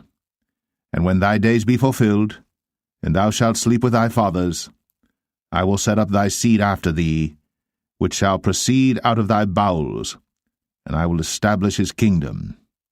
He shall build an house for my name, and I will establish the throne of his kingdom for ever. I will be his father, and he shall be my son. If he commit iniquity, I will chasten him with the rod of men, and with the stripes of the children of men. But my mercy shall not depart away from him, as I took it from Saul, whom I put away before thee. And thine house, and thy kingdom shall be established for ever before thee. Thy throne shall be established for ever. According to all these words, and according to all this vision, so did Nathan speak unto David. Then went King David in, and sat before the Lord, and he said, Who am I, O Lord God? And what is my house that thou hast brought me hitherto? And this was yet a small thing in thy sight, O Lord God. But thou hast spoken also of thy servant's house for a great while to come. And is this the manner of man, O Lord God? And what can David say more unto thee? For thou, Lord God, knowest thy servant. For thy word's sake, and according to thine own heart, hast thou done all these great things, to make thy servant know them. Wherefore thou art great, O Lord God. For there is none like thee, neither is there any God beside thee, according to all that we have heard with our ears.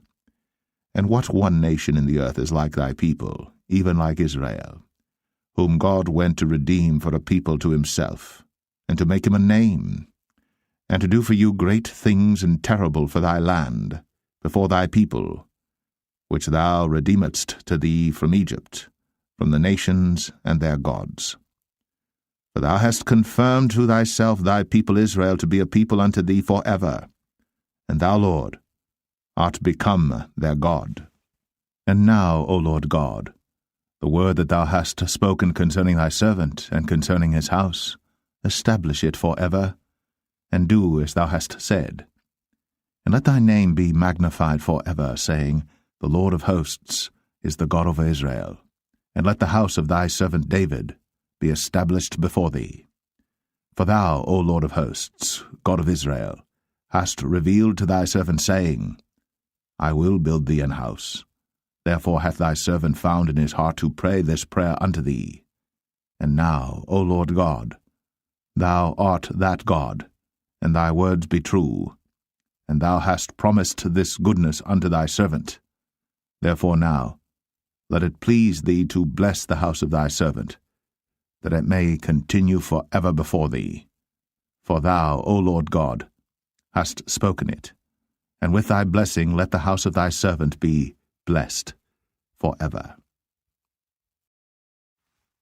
2 Samuel 8. And after this, it came to pass that David smote the Philistines, and subdued them. And David took Metheg-Ammah out of the hand of the Philistines. And he smote Moab, and measured them with a line, casting them down to the ground. Even with 2 lines measured he, to put to death, and with 1 full line to keep alive. And so the Moabites became David's servants, and brought gifts. David smote also Hadadezer, the son of Rehob, king of Zobah, as he went to recover his border at the river Euphrates. And David took from him 1,000 chariots, and 700 horsemen, and 20,000 footmen. And David houghed all the chariot horses, but reserved of them 400 chariots. And when the Syrians of Damascus came to succor Hadadezer, king of Zobah, David slew of the Syrians 22,000 men. Then David put garrisons in Syria of Damascus, and the Syrians became servants to David and brought gifts. And the Lord preserved David whithersoever he went. And David took the shields of gold that were on the servants of Hadadezer, and brought them to Jerusalem. And from Betah and from Berothai, cities of Hadadezer, King David took exceeding much brass. When Toi, king of Hamath, heard that David had smitten all the host of Hadadezer, then Toi sent Joram his son unto King David to salute him and to bless him, because he had fought against Hadadezer, and smitten him. For Hadadezer had wars with Toi. And Joram brought with him vessels of silver, and vessels of gold, and vessels of brass, which also King David did dedicate unto the Lord, with the silver and gold that he had dedicated of all nations which he subdued, of Syria, and of Moab, and of the children of Ammon, and of the Philistines, and of Amalek, and of the spoil of Hadadezer, son of Rehob, king of Zobah. And David gat him a name when he returned from smiting of the Syrians in the valley of Salt, being 18,000 men. And he put garrisons in Edom. Throughout all Edom put he garrisons, and all they of Edom became David's servants. And the Lord preserved David whithersoever he went. And David reigned over all Israel. And David executed judgment and justice unto all his people. And Joab the son of Zeruiah was over the host, and Jehoshaphat the son of Ahilud was recorder, and Zadok the son of Ahitub, and Ahimelech the son of Abiathar were the priests, and Seraiah was the scribe, and Benaniah the son of Jehoiada was over both the Cherethites and the Pelethites, and David's sons were chief rulers. 2 Samuel 9. And David said, Is there yet any that is left of the house of Saul, that I may show him kindness for Jonathan's sake? And there was of the house of Saul a servant whose name was Ziba. And when they had called him unto David, the king said unto him, Art thou Ziba? And he said, Thy servant is he. And the king said, Is there not yet any of the house of Saul, that I may show the kindness of God unto him? And Ziba said unto the king, Jonathan hath yet a son which is lame on his feet. And the king said unto him, Where is he? And Ziba said unto the king, Behold, he is in the house of Machir, the son of Ammiel, in Lo-debar. Then King David sent and fetched him out of the house of Machir, the son of Ammiel, from Lo-debar. Now when Mephibosheth, the son of Jonathan, the son of Saul, was come unto David, he fell on his face and did reverence. And David said, Mephibosheth. And he answered, Behold, thy servant. And David said unto him, Fear not, for I will surely show thee kindness for Jonathan thy father's sake, and will restore thee all the land of Saul thy father, and thou shalt eat bread at my table continually.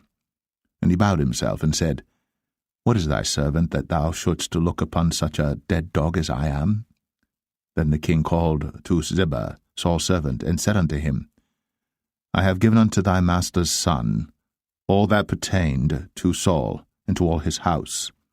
Thou therefore, and thy sons and thy servants, shall till the land for him, and thou shalt bring in the fruits, that thy master's son may have food to eat. But Mephibosheth, thy master's son, shall eat bread always at my table. Now Ziba had 15 sons and 20 servants. Then said Ziba unto the king, According to all that my lord the king hath commanded his servant, so shall thy servant do. As for Mephibosheth, said the king, he shall eat at my table as one of the king's sons. And Mephibosheth had a young son whose name was Micah. And all that dwelt in the house of Ziba were servants unto Mephibosheth. So Mephibosheth dwelt in Jerusalem, for he did eat continually at the king's table, and was lame on both his feet. 2 Samuel 10. And it came to pass after this, that the king of the children of Ammon died, and Hanan his son reigned in his stead. Then said David, I will show kindness unto Hanan the son of Nahash, as his father showed kindness unto me. And David sent to comfort him by the hand of his servants for his father. And David's servants came into the land of the children of Ammon. And the princes of the children of Ammon said unto Hanan their lord, Thinkest thou that David doth honour thy father, that he hath sent comforters unto thee? Hath not David rather sent his servants unto thee to search the city, and to spy it out, and to overthrow it? Wherefore Hanan took David's servants, and shaved off the one half of their beards, and cut off their garments in the middle, even to their buttocks, and sent them away. When they told it unto David, he sent to meet them, because the men were greatly ashamed. And the king said, Tarry at Jericho until your beards be grown, and then return. And when the children of Ammon saw that they stank before David, the children of Ammon sent and hired the Syrians of Beth-rehob, and the Syrians of Zobah, 20,000 footmen, and of King Maacah 1,000 men, and of Ishtab 12,000 men. And when David heard of it, he sent Joab and all the host of the mighty men. And the children of Ammon came out and put the battle in array at the entering in of the gate. And the Syrians of Zobah, and of Rehob, and Ishtab, and Maacah were by themselves in the field. When Joab saw that the front of the battle was against him before and behind, he chose of all the choice men of Israel, and put them in array against the Syrians. And the rest of the people he delivered into the hand of Abishai his brother, that he might put them in array against the children of Ammon. And he said, If the Syrians be too strong for me, then thou shalt help me. But if the children of Ammon be too strong for thee, then I will come and help thee. Be of good courage. Let us play the men for our people, and for the cities of our God. And the Lord do that which seemeth him good. And Joab drew nigh, and the people that were with him, unto the battle against the Syrians. And they fled before him. And when the children of Ammon saw that the Syrians were fled, then fled they also before Abishai, and entered into the city. So Joab returned from the children of Ammon, and came to Jerusalem. And when the Syrians saw that they were smitten before Israel, they gathered themselves together. And Hadarezer sent, and brought out the Syrians that were beyond the river, and they came to Helam. And Shobach, the captain of the host of Hadarezer, went before them. And when it was told David, he gathered all Israel together, and passed over Jordan, and came to Helam. And the Syrians set themselves in array against David, and fought with him. And the Syrians fled before Israel. And David slew the men of 700 chariots of the Syrians, and 40,000 horsemen, and smote Shobach, the captain of their host, who died there. And when all the kings that were servants to Hadarezer saw that they were smitten before Israel, they made peace with Israel, and served them. So the Syrians feared to help the children of Ammon any more. 2 Samuel 11. And it came to pass, after the year was expired, at the time when kings go forth to battle, that David sent Joab and his servants with him, and all Israel. And they destroyed the children of Ammon, and besieged Rabbah. But David tarried still at Jerusalem. And it came to pass in an evening tide that David arose from off his bed, and walked upon the roof of the king's house.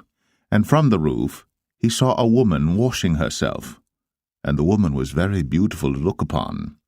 And David sent and inquired after the woman. And one said, Is not this Bathsheba, the daughter of Eliam, the wife of Uriah the Hittite? And David sent messengers, and took her.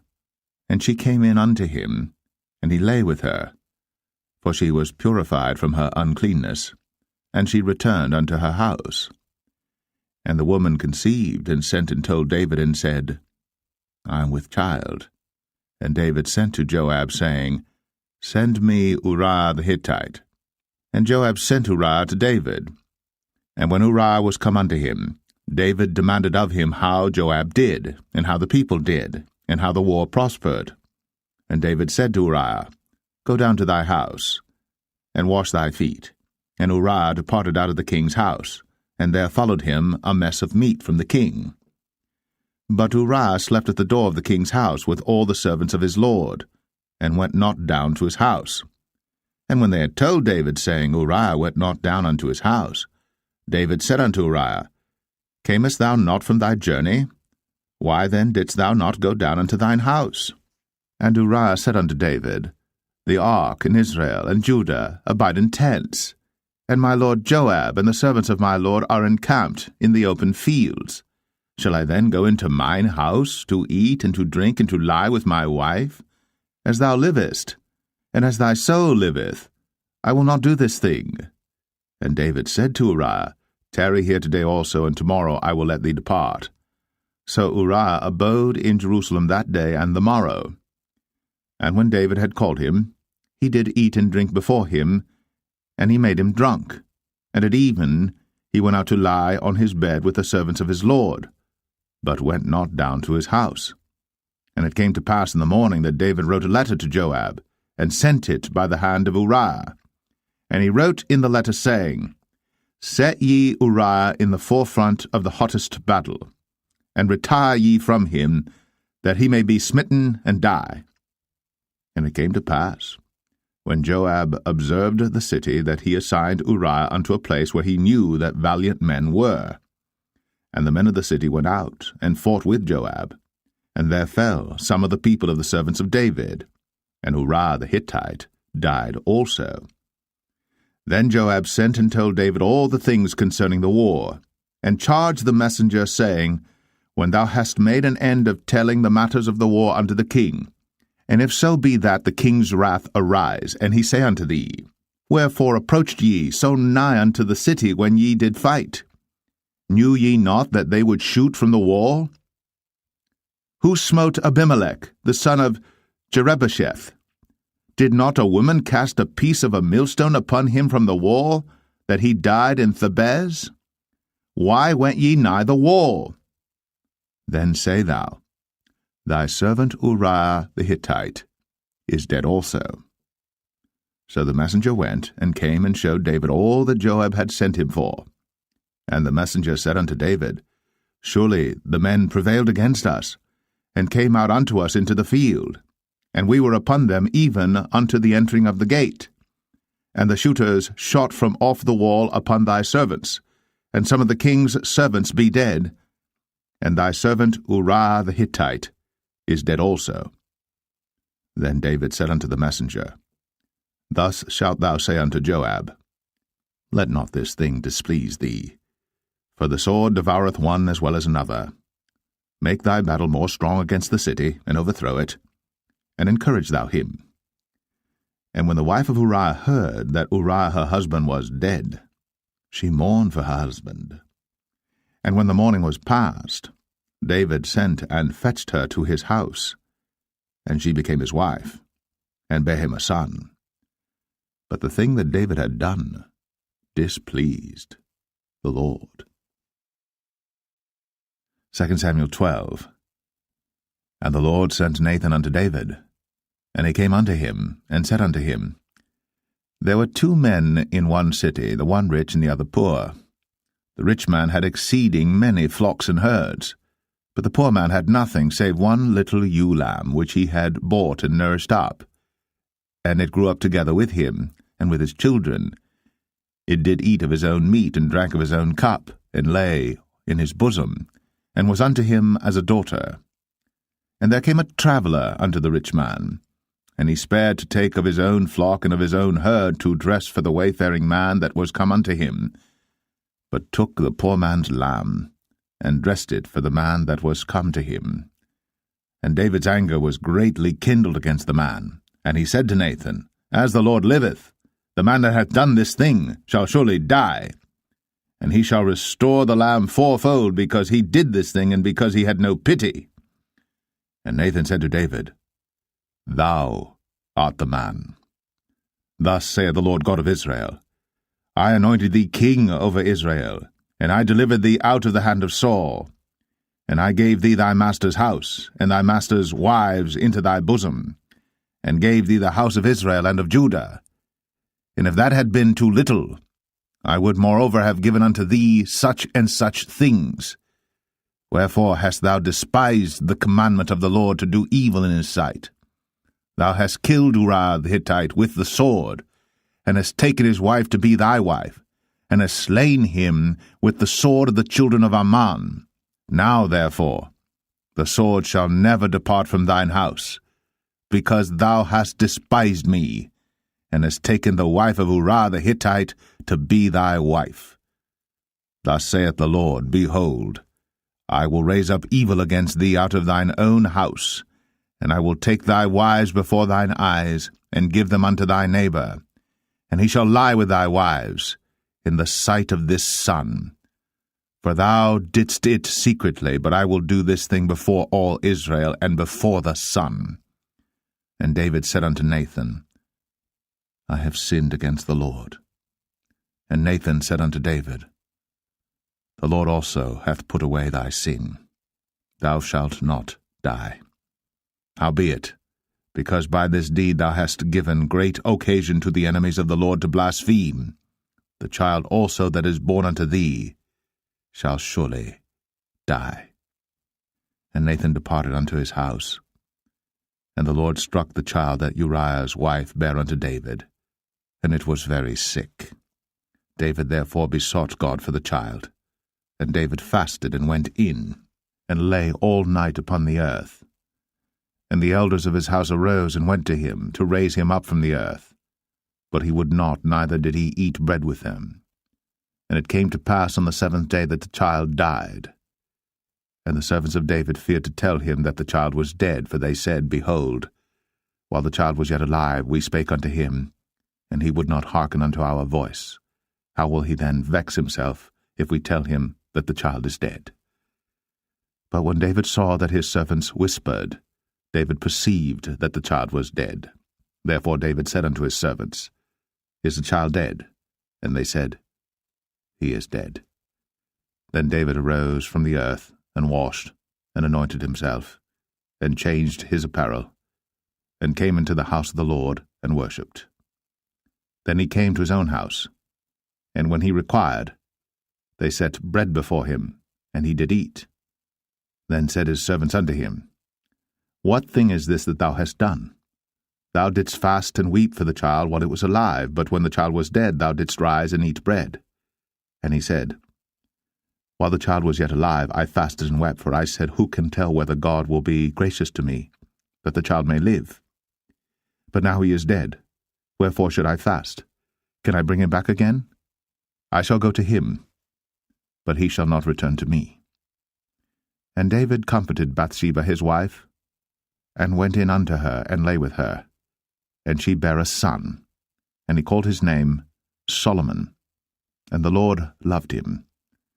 And he sent by the hand of Nathan the prophet, and he called his name Jedediah, because of the Lord. And Joab fought against Rabbah of the children of Ammon, and took the royal city.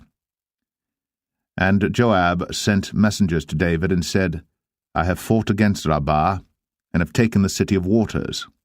Now therefore, gather the rest of the people together, and encamp against the city, and take it, lest I take the city, and it be called after my name. And David gathered all the people together, and went to Rabbah, and fought against it, and took it.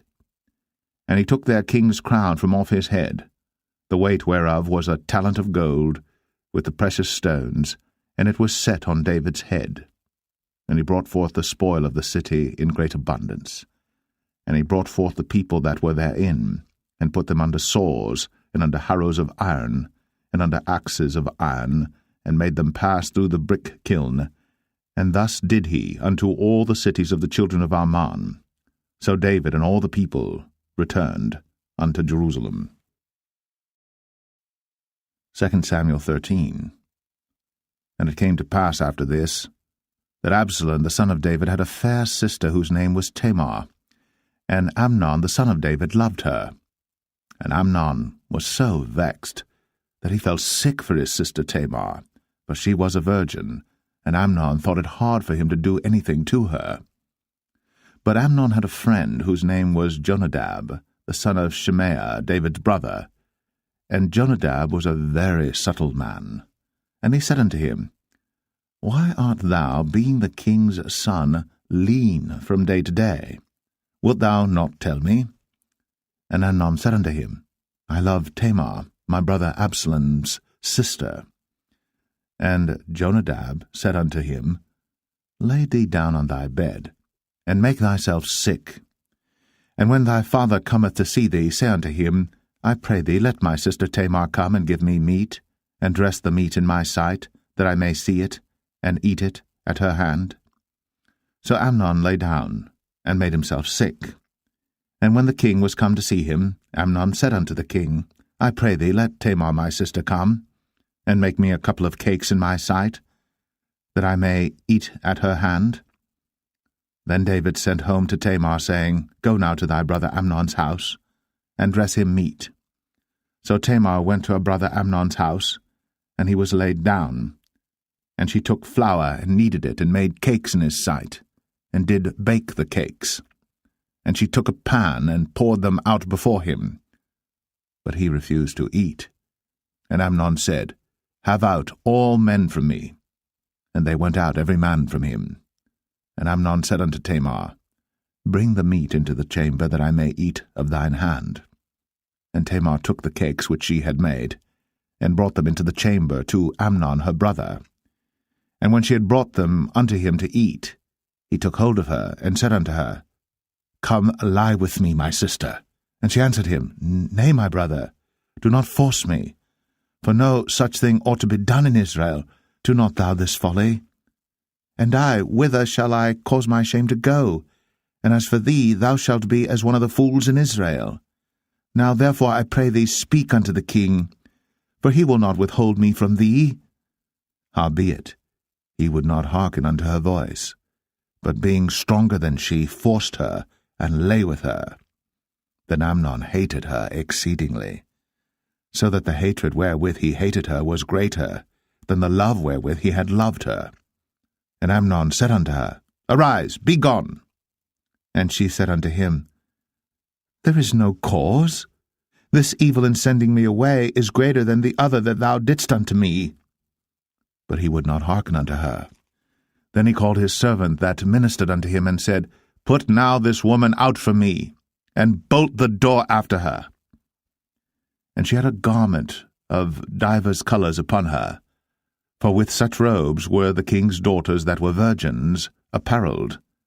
Then his servant brought her out, and bolted the door after her. And Tamar put ashes on her head, and rent her garment of divers colours that was on her, and laid her hand on her head, and went on crying. And Absalom, her brother, said unto her, Hath Amnon thy brother been with thee? But hold now thy peace, my sister. He is thy brother. Regard not this thing. So Tamar remained desolate in her brother Absalom's house. But when King David heard of all these things, he was very wroth.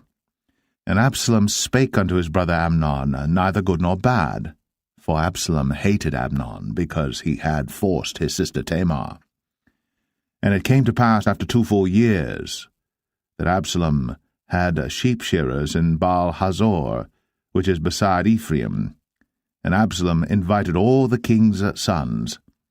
And Absalom came to the king and said, Behold now, thy servant hath sheep-shearers. Let the king, I beseech thee, and his servants go with thy servant. And the king said to Absalom, Nay, my son, let us not all now go, lest we be chargeable unto thee. And he pressed him, howbeit he would not go, but blessed him. Then said Absalom, If not, I pray thee, let my brother Amnon go with us. And the king said unto him, Why should he go with thee? But Absalom pressed him that he let Amnon and all the king's sons go with him. Now Absalom had commanded his servants, saying, Mark ye now, when Amnon's heart is merry with wine, and when I say unto you, Smite Amnon, then kill him. Fear not. Have not I commanded you? Be courageous, and be valiant. And the servants of Absalom did unto Amnon, as Absalom had commanded. Then all the king's sons arose, and every man gat him up upon his mule, and fled. And it came to pass, while they were in the way, that tidings came to David, saying, Absalom hath slain all the king's sons, and there is not one of them left. Then the king arose, and tare his garments, and lay on the earth, and all his servants stood by with their clothes rent. And Jonadab, the son of Shemaiah, David's brother, answered and said, Let not my lord suppose that they have slain all the young men, the king's sons, for Amnon only is dead. For by the appointment of Absalom this hath been determined from the day that he forced his sister Tamar. Now therefore, let not my lord the king take the thing to his heart, to think that all the king's sons are dead, for Amnon only is dead. But Absalom fled. And the young man that kept the watch lifted up his eyes, and looked, and behold, there came much people by the way of the hillside behind him. And Jonadab said unto the king, Behold, the king's sons come, as thy servant said, so it is. And it came to pass, as soon as he had made an end of speaking, that, behold, the king's sons came, and lifted up their voice, and wept. And the king also and all his servants wept very sore. But Absalom fled and went to Talmai, the son of Ammihud, king of Geshur. And David mourned for his son every day. So Absalom fled, and went to Geshur, and was there 3 years. And the soul of King David longed to go forth unto Absalom, for he was comforted concerning Amnon, seeing he was dead. 2 Samuel 14. Now Joab the son of Zeruiah perceived that the king's heart was toward Absalom.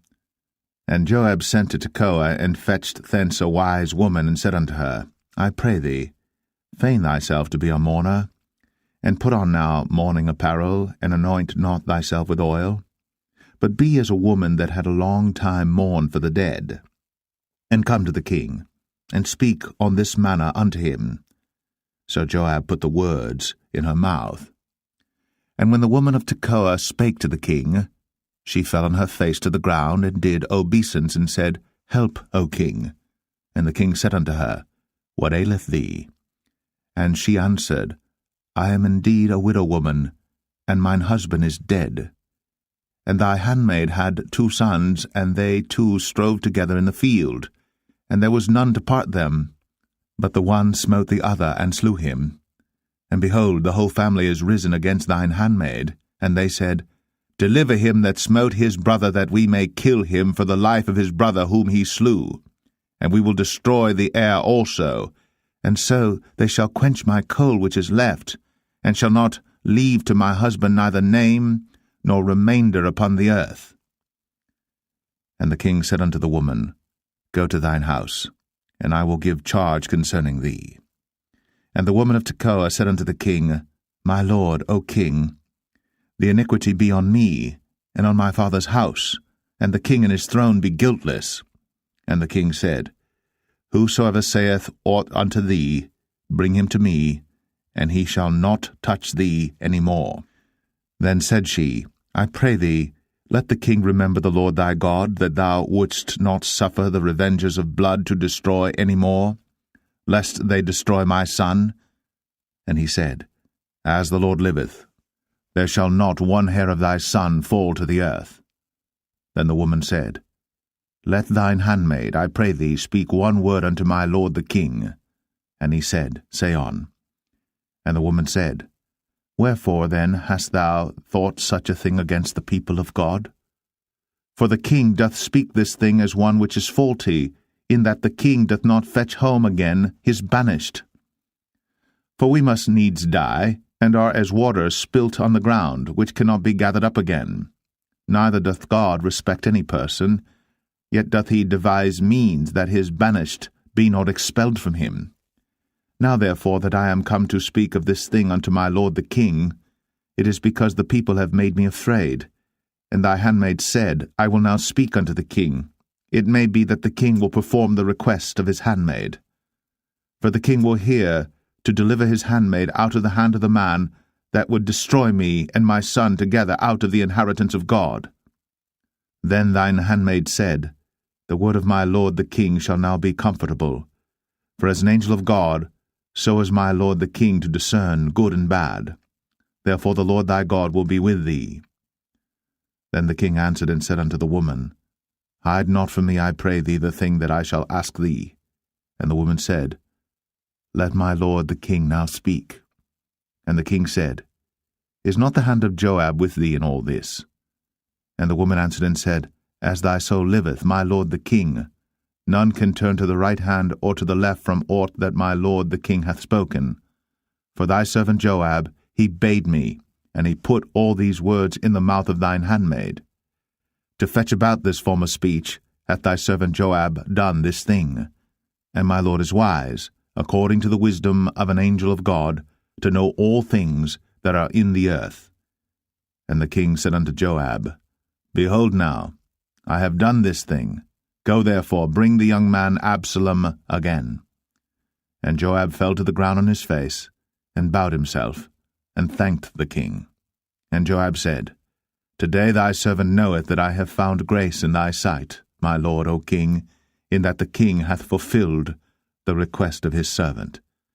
So Joab arose and went to Geshur, and brought Absalom to Jerusalem. And the king said, Let him turn to his own house, and let him not see my face. So Absalom returned to his own house, and saw not the king's face. But in all Israel there was none to be so much praised as Absalom for his beauty. From the sole of his foot even to the crown of his head, there was no blemish in him. And when he polled his head, for it was at every year's end that he polled it, because the hair was heavy on him, therefore he polled it, he weighed the hair of his head at 200 shekels after the king's weight. And unto Absalom there were born 3 sons, and 1 daughter, whose name was Tamar. She was a woman of a fair countenance. So Absalom dwelt 2 full years in Jerusalem, and saw not the king's face. Therefore Absalom sent for Joab to have sent him to the king, but he would not come to him. And when he sent again the second time, he would not come. Therefore he said unto his servants, See, Joab's field is near mine, and he hath barley there. Go and set it on fire. And Absalom's servants set the field on fire. Then Joab arose, and came to Absalom unto his house, and said unto him, Wherefore have thy servants set my field on fire? And Absalom answered Joab, Behold, I sent unto thee, saying, Come hither, that I may send thee to the king, to say, Wherefore am I come from Geshur? It had been good for me to have been there still. Now therefore let me see the king's face, and if there be any iniquity in me, let him kill me. So Joab came to the king, and told him. And when he had called for Absalom, he came to the king, and bowed himself on his face to the ground before the king. And the king kissed Absalom. 2 Samuel 15. And it came to pass after this, that Absalom prepared him chariots and horses, and 50 men to run before him. And Absalom rose up early, and stood beside the way of the gate. And it was so, that when any man that had a controversy came to the king for judgment, then Absalom called unto him, and said, Of what city art thou? And he said, Thy servant is of one of the tribes of Israel. And Absalom said unto him, See, thy matters are good and right, but there is no man deputed of the king to hear thee. Absalom said moreover, O that I were made judge in the land, that every man which hath any suit or cause might come unto me, and I would do him justice. And it was so, that when any man came nigh to him to do him obeisance, he put forth his hand, and took him, and kissed him. And on this manner did Absalom to all Israel that came to the king for judgment. So Absalom stole the hearts of the men of Israel. And it came to pass after 40 years that Absalom said unto the king, I pray thee, let me go and pay my vow, which I have vowed unto the Lord in Hebron. For thy servant vowed a vow while I abode at Geshur in Syria, saying, If the Lord shall bring me again indeed to Jerusalem, then I will serve the Lord. And the king said unto him, Go in peace. So he arose and went to Hebron. But Absalom sent spies throughout all the tribes of Israel, saying, As soon as ye hear the sound of the trumpet, then ye shall say, Absalom reigneth in Hebron. And with Absalom went 200 men out of Jerusalem, that were called, and they went in their simplicity, and they knew not anything. And Absalom sent for Ahithophel the Gilonite, David's counselor, from his city, even from Gilo, while he offered sacrifices. And the conspiracy was strong, for the people increased continually with Absalom. And there came a messenger to David, saying, The hearts of the men of Israel are after Absalom. And David said unto all his servants that were with him at Jerusalem, Arise, and let us flee. For we shall not else escape from Absalom. Make speed to depart, lest he overtake us suddenly, and bring evil upon us, and smite the city with the edge of the sword. And the king's servant said unto the king, Behold, thy servants are ready to do whatsoever my lord the king shall appoint. And the king went forth, and all his household after him. And the king left 10 women which were concubines to keep the house. And the king went forth, and all the people after him, and tarried in a place that was far off. And all his servants passed on beside him, and all the Cherethites, and all the Pelethites, and all the Gittites, 600 men which came after him from Gath, passed on before the king. Then said the king to Ittai the Gittite, Wherefore goest thou also with us? Return to thy place, and abide with the king, for thou art a stranger, and also an exile. Whereas thou camest but yesterday, should I this day make thee go up and down with us? Seeing I go whither I may, return thou, and take back thy brethren. Mercy and truth be with thee. And Ittai answered the king, and said, As the Lord liveth, and as my lord the king liveth, surely in what place my lord the king shall be, whether in death or life, even there also will thy servant be. And David said to Ittai, Go and pass over. And Ittai the Gittite passed over, and all his men, and all the little ones that were with him. And all the country wept with a loud voice, and all the people passed over. The king also himself passed over the brook Kidron, and all the people passed over toward the way of the wilderness. And lo, Zadok also, and all the Levites were with him, bearing the ark of the covenant of God. And they set down the ark of God, and Abiathar went up, until all the people had done passing out of the city. And the king said unto Zadok, Carry back the ark of God into the city. If I shall find favor in the eyes of the Lord, he will bring me again, and show me both it and his habitation. But if he thus say, I have no delight in thee, behold, here am I. Let him do to me as seemeth good unto him. The king said also unto Zadok the priest, Art not thou a seer? Return into the city in peace, and your 2 sons with you, Ahimaaz thy son, and Jonathan the son of Abiathar. See, I will tarry in the plain of the wilderness until there come word from you to certify me. Zadok therefore and Abiathar carried the ark of God again to Jerusalem, and they tarried there. And David went up by the ascent of Mount Olivet, and wept as he went up, and had his head covered, and he went barefoot, and all the people that was with him covered every man his head, and they went up, weeping as they went up. And one told David, saying, Ahithophel is among the conspirators with Absalom. And David said, O Lord, I pray thee, turn the counsel of Ahithophel into foolishness. And it came to pass that when David was come to the top of the mount, where he worshipped God, behold, Hushai the Archite came to meet him with his coat rent, and earth upon his head. Unto whom David said, If thou passest on with me, then thou shalt be a burden unto me. But if thou return to the city, and say unto Absalom, I will be thy servant, O king, as I have been thy father's servant hitherto, so will I now also be thy servant. Then mayest thou for me defeat the counsel of Ahithophel. And hast thou not there with thee Zadok and Abiathar the priests? Therefore it shall be that what thing soever thou shalt hear out of the king's house, thou shalt tell it to Zadok and Abiathar the priests. Behold, they have there with them their 2 sons, Ahimaaz Zadok's son, and Jonathan Abiathar's son. And by them ye shall send unto me everything that ye can hear. So Hushai, David's friend, came into the city, and Absalom came into Jerusalem. 2 Samuel 16. And when David was a little past the top of the hill, behold, Ziba, the servant of Mephibosheth, met him with a couple of asses saddled, and upon them 200 loaves of bread, and 100 bunches of raisins, and 100 of summer fruits, and a bottle of wine. And the king said unto Ziba, What meanest thou by these?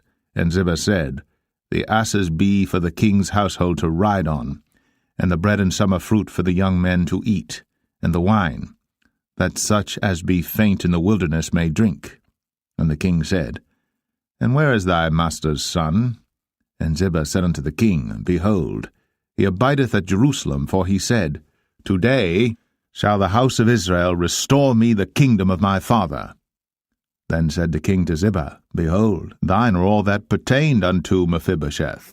And Ziba said, I humbly beseech thee that I may find grace in thy sight, my lord, O king.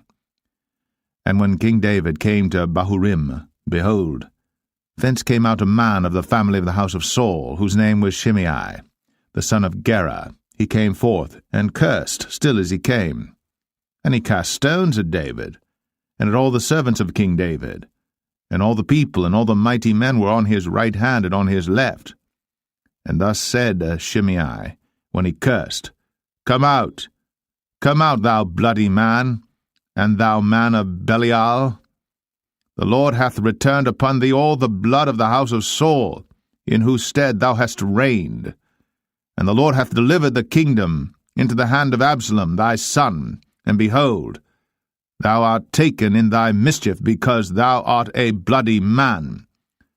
Then said Abishai the son of Zeruiah unto the king, Why should this dead dog curse my lord the king? Let me go over, I pray thee, and take off his head. And the king said, What have I to do with you, ye sons of Zeruiah? So let him curse, because the Lord hath said unto him, Curse David. Who shall then say, Wherefore hast thou done so? And David said to Abishai and to all his servants, Behold, my son, which came forth of my bowels, seeketh my life. How much more now may this Benjamite do it? Let him alone, and let him curse. For the Lord hath bidden him. It may be that the Lord will look on mine affliction, and that the Lord will requite me good for his cursing this day. And as David and his men went by the way, Shimei went along on the hills side over against him, and cursed as he went, and threw stones at him, and cast dust. And the king and all the people that were with him came weary, and refreshed themselves there. And Absalom and all the people, the men of Israel, came to Jerusalem, and Ahithophel with him. And it came to pass, when Hushai the Archite, David's friend, was come unto Absalom, that Hushai said unto Absalom, God save the king, God save the king. And Absalom said to Hushai, Is this thy kindness to thy friend? Why wentest thou not with thy friend? And Hushai said unto Absalom, Nay, but whom the Lord and this people and all the men of Israel choose, his will I be, and with him will I abide. And again, whom should I serve? Should I not serve in the presence of his son? As I have served in thy father's presence, so will I be in thy presence. Then said Absalom to Ahithophel, Give counsel among you what we shall do. And Ahithophel said unto Absalom, Go in unto thy father's concubines, which he hath left to keep the house, and all Israel shall hear that thou art abhorred of thy father. then shall the hands of all that are with thee be strong. So they spread Absalom a tent upon the top of the house. And Absalom went in unto his father's concubines in the sight of all Israel. And the counsel of Ahithophel, which he counselled in those days, was as if a man had inquired at the oracle of God. So was all the counsel of Ahithophel, both with David and with Absalom. 2 Samuel 17. Moreover Ahithophel said unto Absalom, Let me now choose out 12,000 men, and I will arise and pursue after David this night. And I will come upon him while he is weary and weak-handed, and will make him afraid, and all the people that are with him shall flee, and I will smite the king only. And I will bring back all the people unto thee. The man whom thou seekest is as if all returned, so all the people shall be in peace. And the saying pleased Absalom well, and all the elders of Israel. Then said Absalom, Call now Hushai the Archite also, and let us hear likewise what he saith. And when Hushai was come to Absalom, Absalom spake unto him, saying, Ahithophel hath spoken after this manner. Shall we do after his saying? If not, speak thou. And Hushai said unto Absalom, The counsel that Ahithophel hath given is not good at this time. For, said Hushai, Thou knowest thy father and his men, that they be mighty men, and they be chafed in their minds, as a bear robbed of her whelps in the field. And thy father is a man of war, and will not lodge with the people. Behold, he is hid now in some pit or in some other place, and it will come to pass, when some of them be overthrown at the first, that whosoever heareth it will say, There is a slaughter among the people that follow Absalom. And he also that is valiant, whose heart is as the heart of a lion, shall utterly melt. For all Israel knoweth that thy father is a mighty man, and they which be with him are valiant men. Therefore I counsel that all Israel be generally gathered unto thee, from Dan even to Beersheba, as the sand that is by the sea for multitude, and that thou go to battle in thine own person. So shall we come upon him in some place where he shall be found, and we will light upon him, as the dew falleth on the ground, and of him, and of all the men that are with him, there shall not be left so much as one. Moreover, if he be gotten into a city, then shall all Israel bring ropes to that city, and we will draw it into the river, until there be not one small stone found there. And Absalom and all the men of Israel said, The counsel of Hushai the Archite is better than the counsel of Ahithophel. For the Lord had appointed to defeat the good counsel of Ahithophel, to the intent that the Lord might bring evil upon Absalom. Then said Hushai unto Zadok, and to Abiathar the priests, Thus and thus did Ahithophel counsel Absalom and the elders of Israel, and thus have I counselled. Now therefore send quickly, and tell David, saying, Lodge not this night in the plains of the wilderness, but speedily pass over, lest the king be swallowed up, and all the people that are with him. Now Jonathan and Ahimaaz stayed by En-rogel, for they might not be seen to come into the city. And a wench went and told them, and they went and told King David. Nevertheless a lad saw them and told Absalom.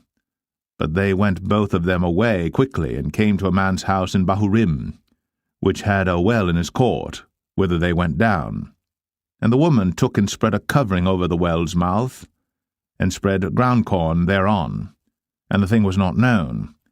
And when Absalom's servants came to the woman to the house, they said, Where is Ahimaaz and Jonathan? And the woman said unto them, They be gone over the brook of water. And when they had sought and could not find them, they returned to Jerusalem. And it came to pass after they were departed, that they came up out of the well, and went and told to King David, and said unto David, Arise, and pass quickly over the water, for thus hath Ahithophel counselled against you. Then David arose, and all the people that were with him, and they passed over Jordan. By the morning light there lacked not one of them that was not gone over Jordan. And when Ahithophel saw that his counsel was not followed, he saddled his ass and arose, and gat him home to his house, to his city, and put his household in order, and hanged himself, and died. and was buried in the sepulchre of his father. Then David came to Mahanaim, and Absalom passed over Jordan, he and all the men of Israel with him. And Absalom made Amasa captain of the host instead of Joab, which Amasa was a man's son, whose name was Ithra, an Israelite, that went in to Abigail, the daughter of Nahash, sister to Zeruiah, Joab's mother. So Israel and Absalom pitched in the land of Gilead. And it came to pass, when David was come to Mahanaim, that Shobai the son of Nahash of Rabbah, of the children of Ammon, and Machir the son of Amiel of Lo-debar, and Barzillai the Gileadite of Rogelim, brought beds and basins and earthen vessels, and wheat and barley and flour, and parched corn and beans and lentils and parched pulse, and honey and butter and sheep and cheese of kine for David and for the people that were with him to eat. For they said, The people is hungry and weary and thirsty in the wilderness. 2 Samuel 18. And David numbered the people that were with him, and set captains of thousands and captains of hundreds over them.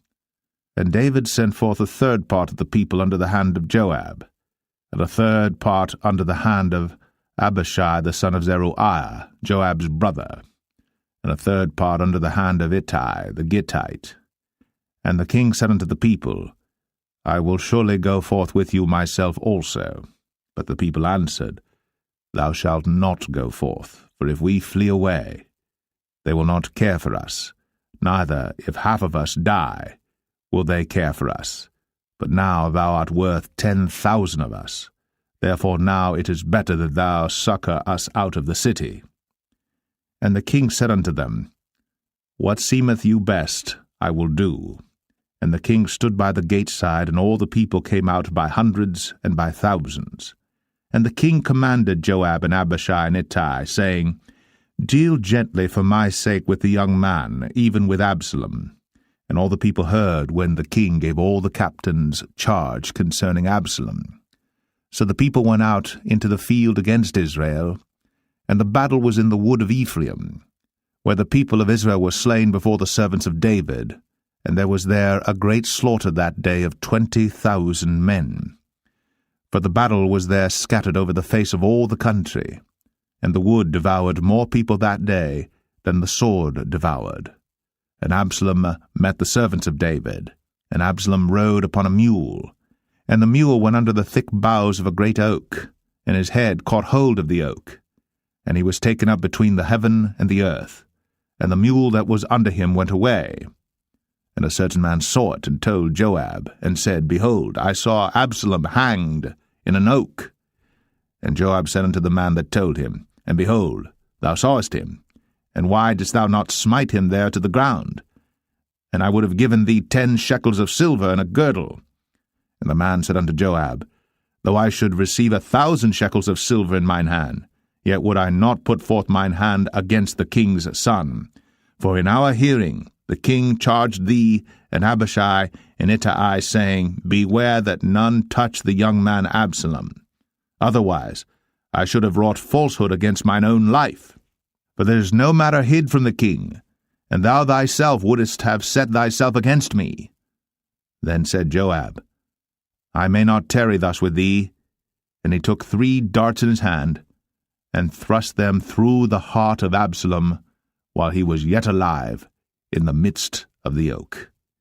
And 10 young men that bare Joab's armor compassed about, and smote Absalom, and slew him. And Joab blew the trumpet, and the people returned from pursuing after Israel. For Joab held back the people. And they took Absalom, and cast him into a great pit in the wood, and laid a very great heap of stones upon him. And all Israel fled, every one to his tent. Now Absalom, in his lifetime, had taken and reared up for himself a pillar which is in the king's dale, for he said, I have no son to keep my name in remembrance. And he called the pillar after his own name, and it is called unto this day Absalom's place. Then said Ahimaaz, the son of Zadok, Let me now run, and bear the king tidings, how that the Lord hath avenged him of his enemies, And Joab said unto him, Thou shalt not bear tidings this day, but thou shalt bear tidings another day. But this day thou shalt bear no tidings, because the king's son is dead. Then said Joab to Cushai, Go tell the king what thou hast seen. And Cushai bowed himself unto Joab, and ran. Then said Ahimaaz the son of Zadok yet again to Joab, But howsoever let me, I pray thee, also run after Cushai. And Joab said, Wherefore wilt thou run, my son, seeing that thou hast no tidings ready? But howsoever said he, Let me run. And he said unto him, Run. Then Ahimaaz ran by the way of the plain, and overran Cushai. And David sat between the two gates, and the watchman went up to the roof over the gate unto the wall, and lifted up his eyes, and looked, and behold, a man running alone. And the watchman cried, and told the king. And the king said, If he be alone, there is tidings in his mouth. And he came apace, and drew near.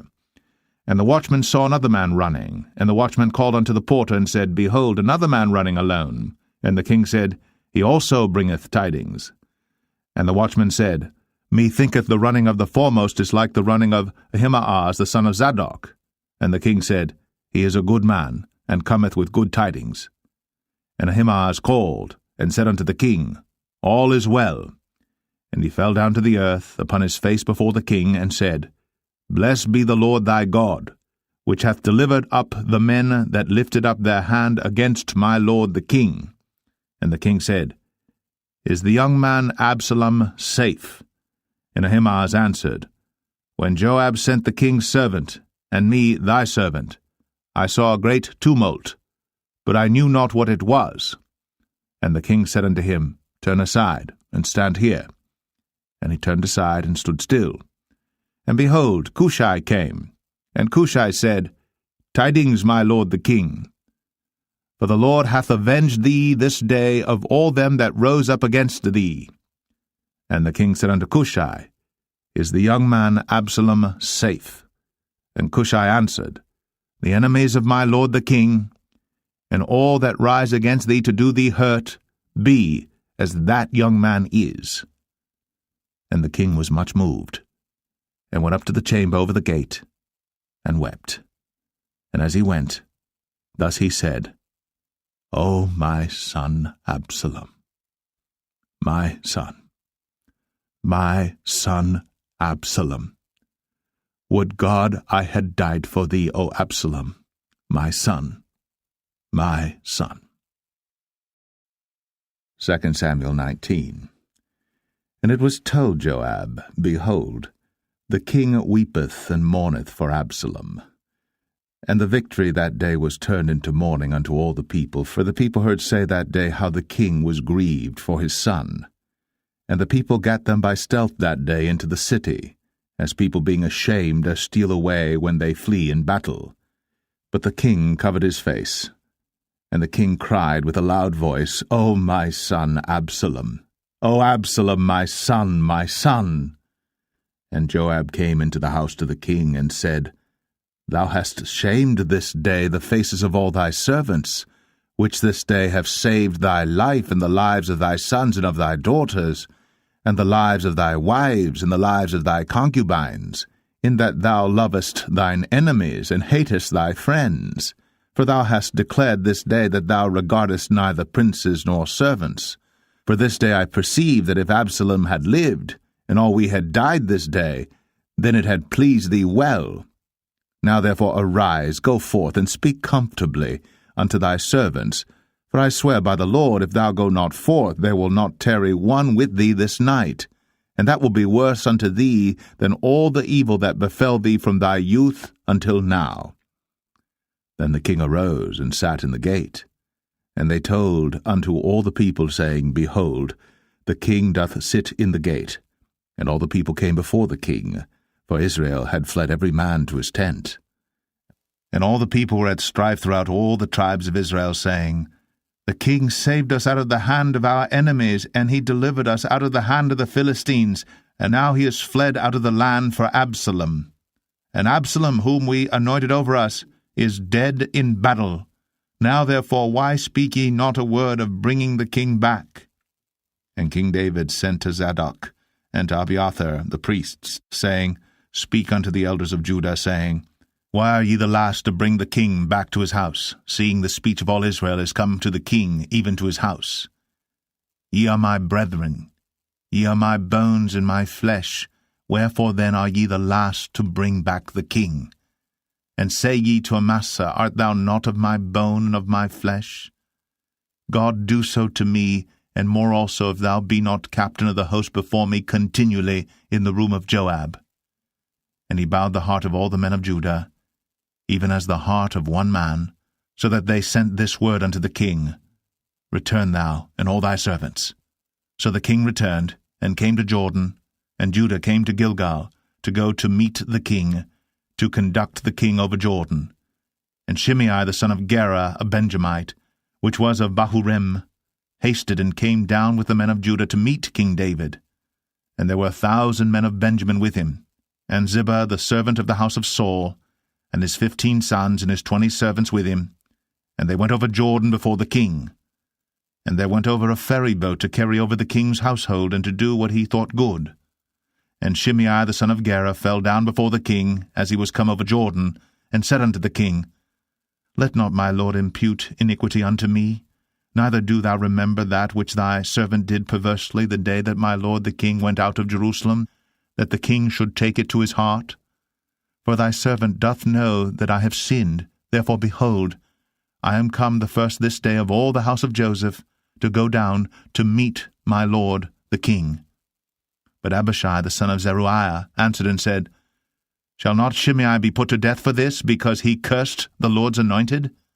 And David said, What have I to do with you, ye sons of Zeruiah, that ye should this day be adversaries unto me? Shall there any man be put to death this day in Israel?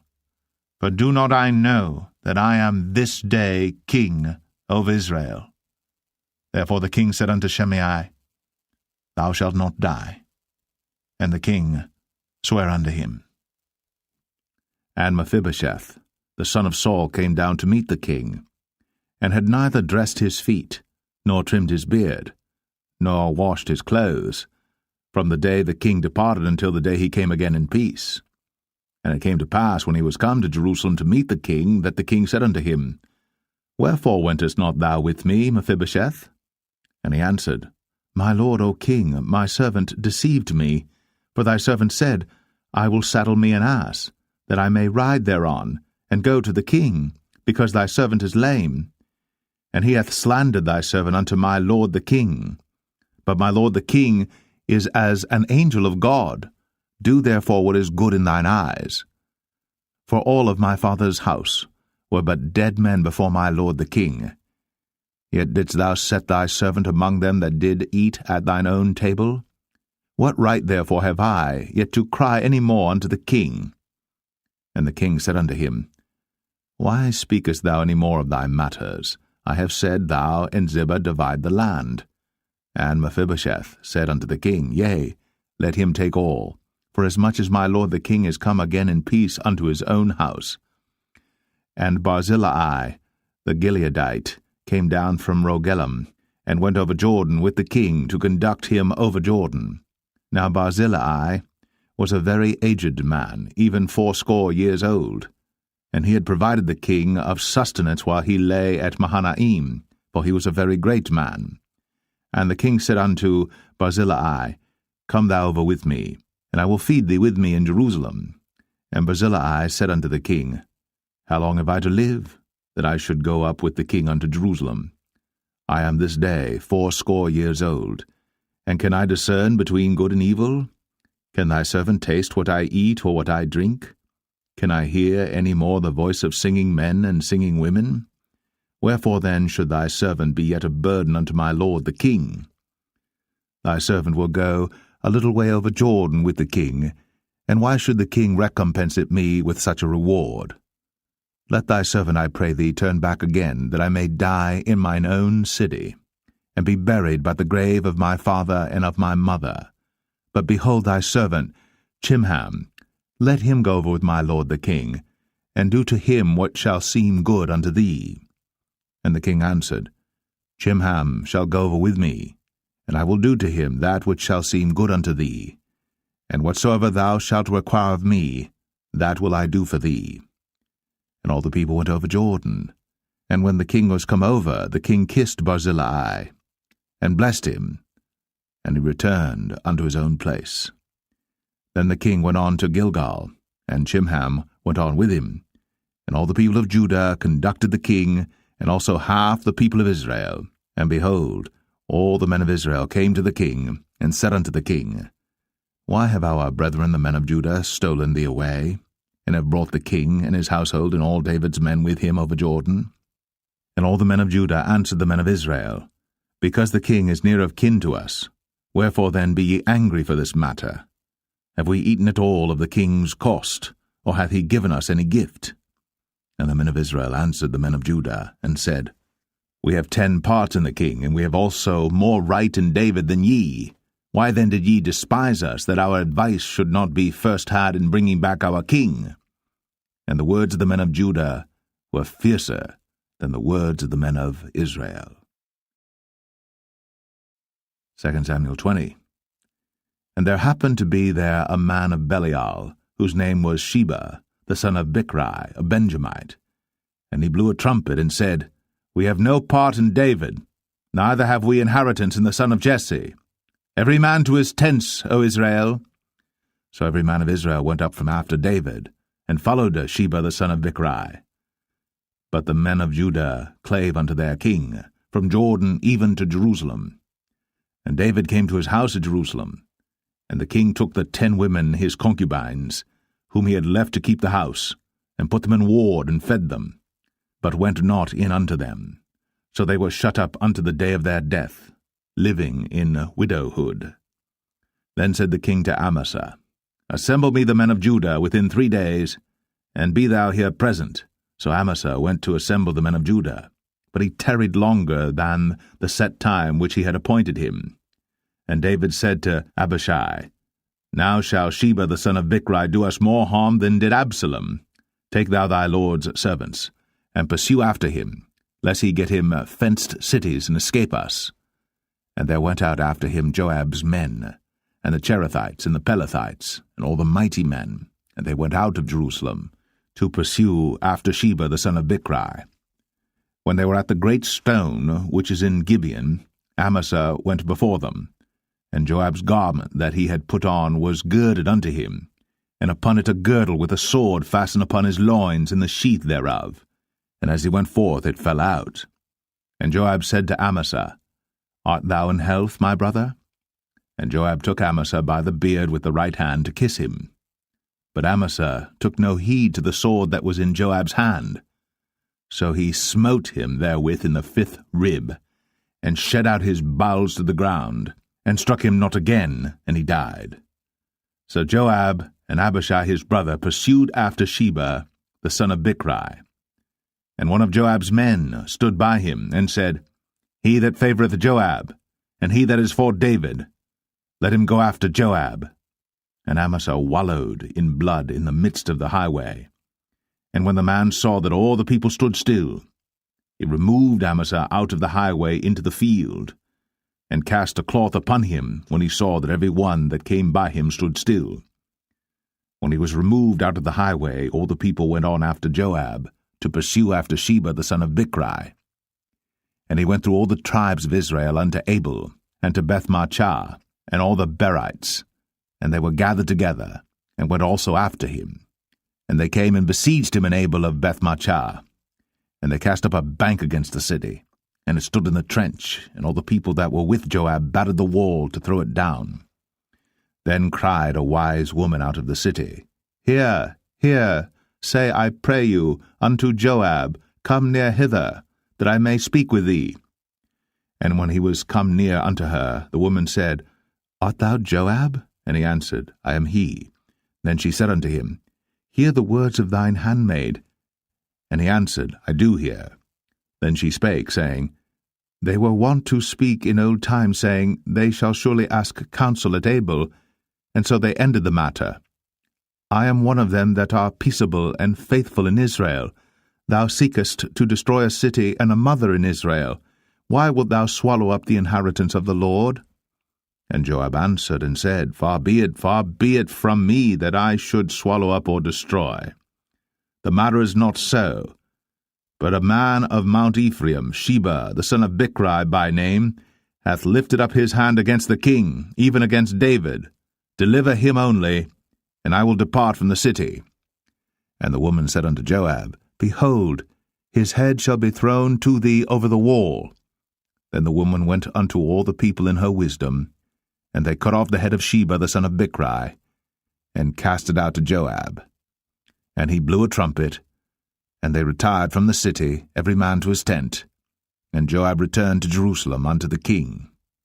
Now Joab was over all the host of Israel, and Benaiah the son of Jehoiada was over the Cherethites and over the Pelethites, and Adoram was over the tribute, and Jehoshaphat the son of Ahilud was recorder, and Sheva was scribe, and Zadok and Abiathar were priests, and Ira also the Jerite was a chief ruler about David.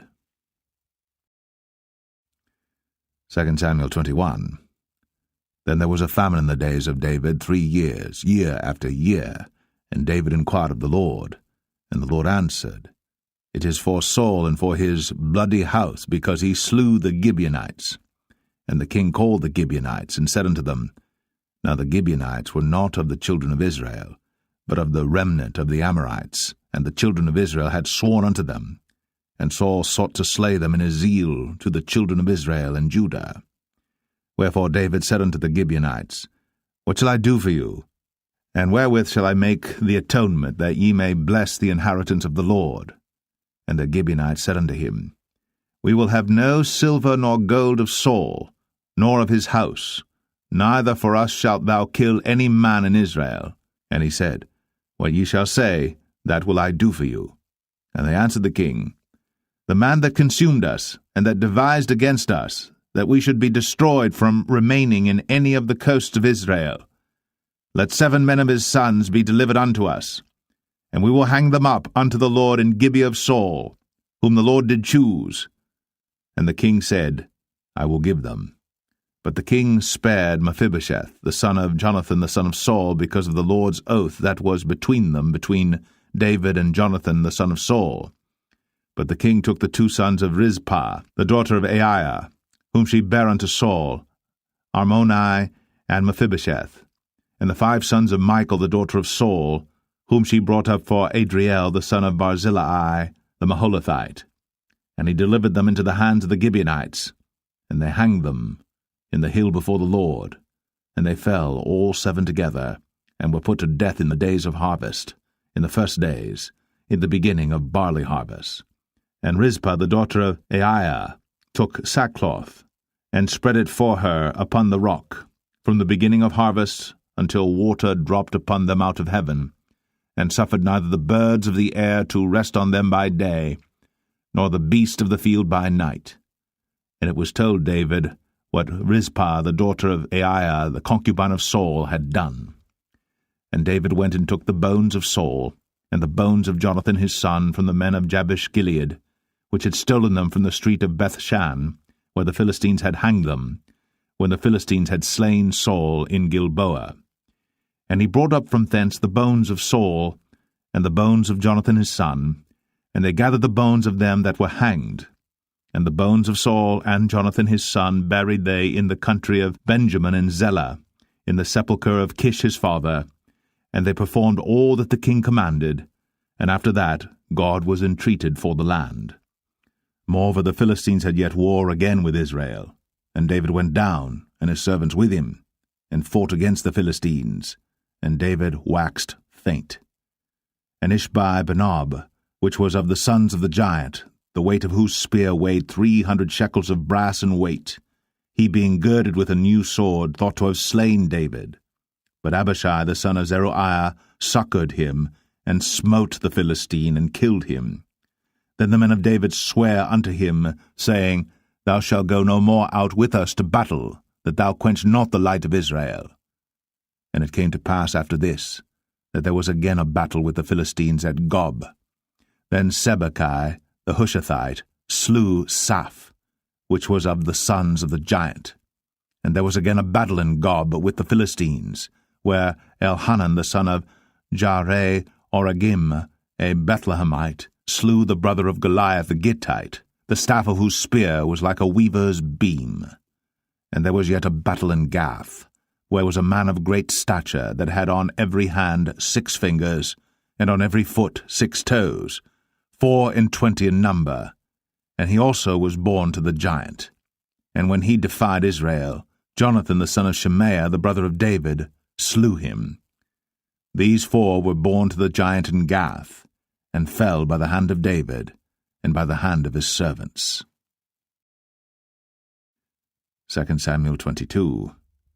And David spake unto the Lord the words of this song in the day that the Lord had delivered him out of the hand of all his enemies, and out of the hand of Saul. And he said, The Lord is my rock, and my fortress, and my deliverer. The God of my rock, in him will I trust. He is my shield, and the horn of my salvation, my high tower, and my refuge, my Saviour. Thou savest me from violence.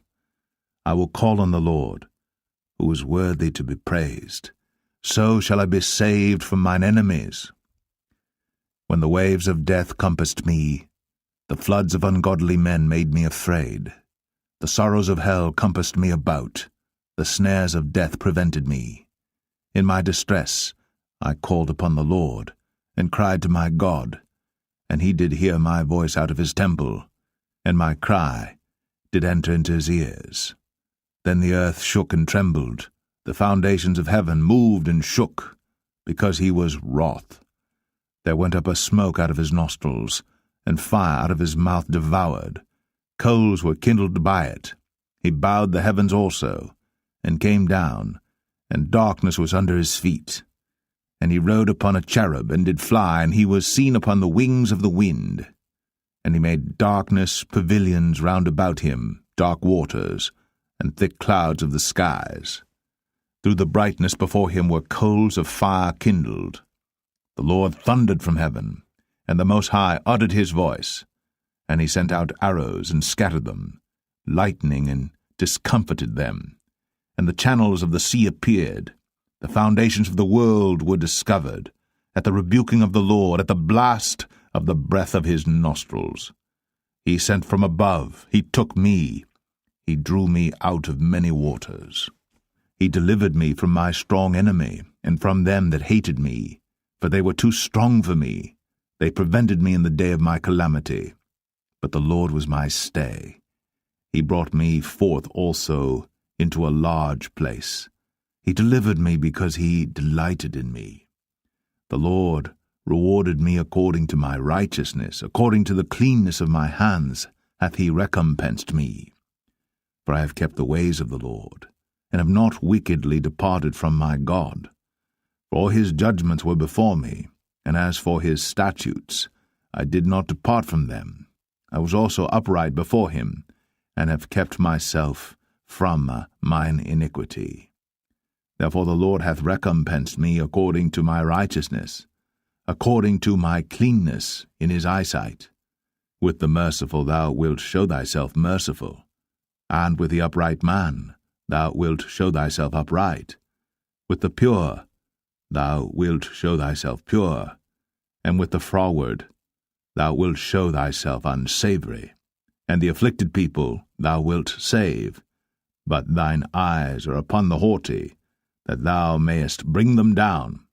For thou art my lamp, O Lord, and the Lord will lighten my darkness. For by thee I have run through a troop, by my God have I leaped over a wall. As for God, his way is perfect. The word of the Lord is tried. He is a buckler to all them that trust in him. For who is God save the Lord? And who is a rock save our God? God is my strength and power, and he maketh my way perfect. He maketh my feet like hinds' feet, and setteth me upon my high places. He teacheth my hands to war, so that a bow of steel is broken by mine arms. Thou hast also given me the shield of thy salvation, and thy gentleness hath made me great. Thou hast enlarged my steps under me, so that my feet did not slip. I have pursued mine enemies, and destroyed them, and turned not again until I had consumed them. And I have consumed them and wounded them, that they could not arise, yea, they are fallen under my feet. For thou hast girded me with strength to battle. Them that rose up against me hast thou subdued under me. Thou hast also given me the necks of mine enemies, that I might destroy them that hate me. They looked, but there was none to save, even unto the Lord. But he answered them not. Then did I beat them as small as the dust of the earth. I did stamp them as the mire of the street, and did spread them abroad. Thou also hast delivered me from the strivings of my people. Thou hast kept me to be head of the heathen. A people which I knew not shall serve me. Strangers shall submit themselves unto me. As soon as they hear, they shall be obedient unto me. Strangers shall fade away, and they shall be afraid out of their close places. The Lord liveth, and blessed be my rock, and exalted be the God of the rock of my salvation. It is God that avengeth me, and that bringeth down the people unto me, and that bringeth me forth from mine enemies. Thou also hast lifted me up on high above them that rose up against me. Thou hast delivered me from the violent man. Therefore I will give thanks unto thee, O Lord, among the heathen, and I will sing praises unto thy name. He is the tower of salvation for his king, and showeth mercy to his anointed, unto David, and to his seed for evermore. 2 Samuel 23. Now these be the last words of David. David the son of Jesse said, and the man who was raised up on high, the anointed of the God of Jacob, and the sweet psalmist of Israel, said, The Spirit of the Lord spake by me, and his word was in my tongue. The God of Israel said, The rock of Israel spake to me. He that ruleth over men must be just, ruling in the fear of God. And he shall be as the light of the morning, when the sun riseth, even a morning without clouds, as the tender grass springing out of the earth by clear shining after rain.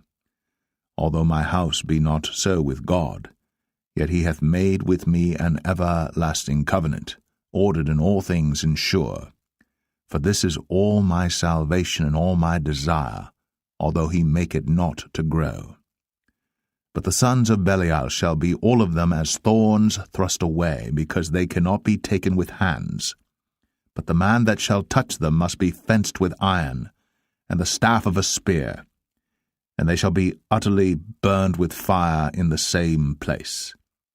These be the names of the mighty men whom David had.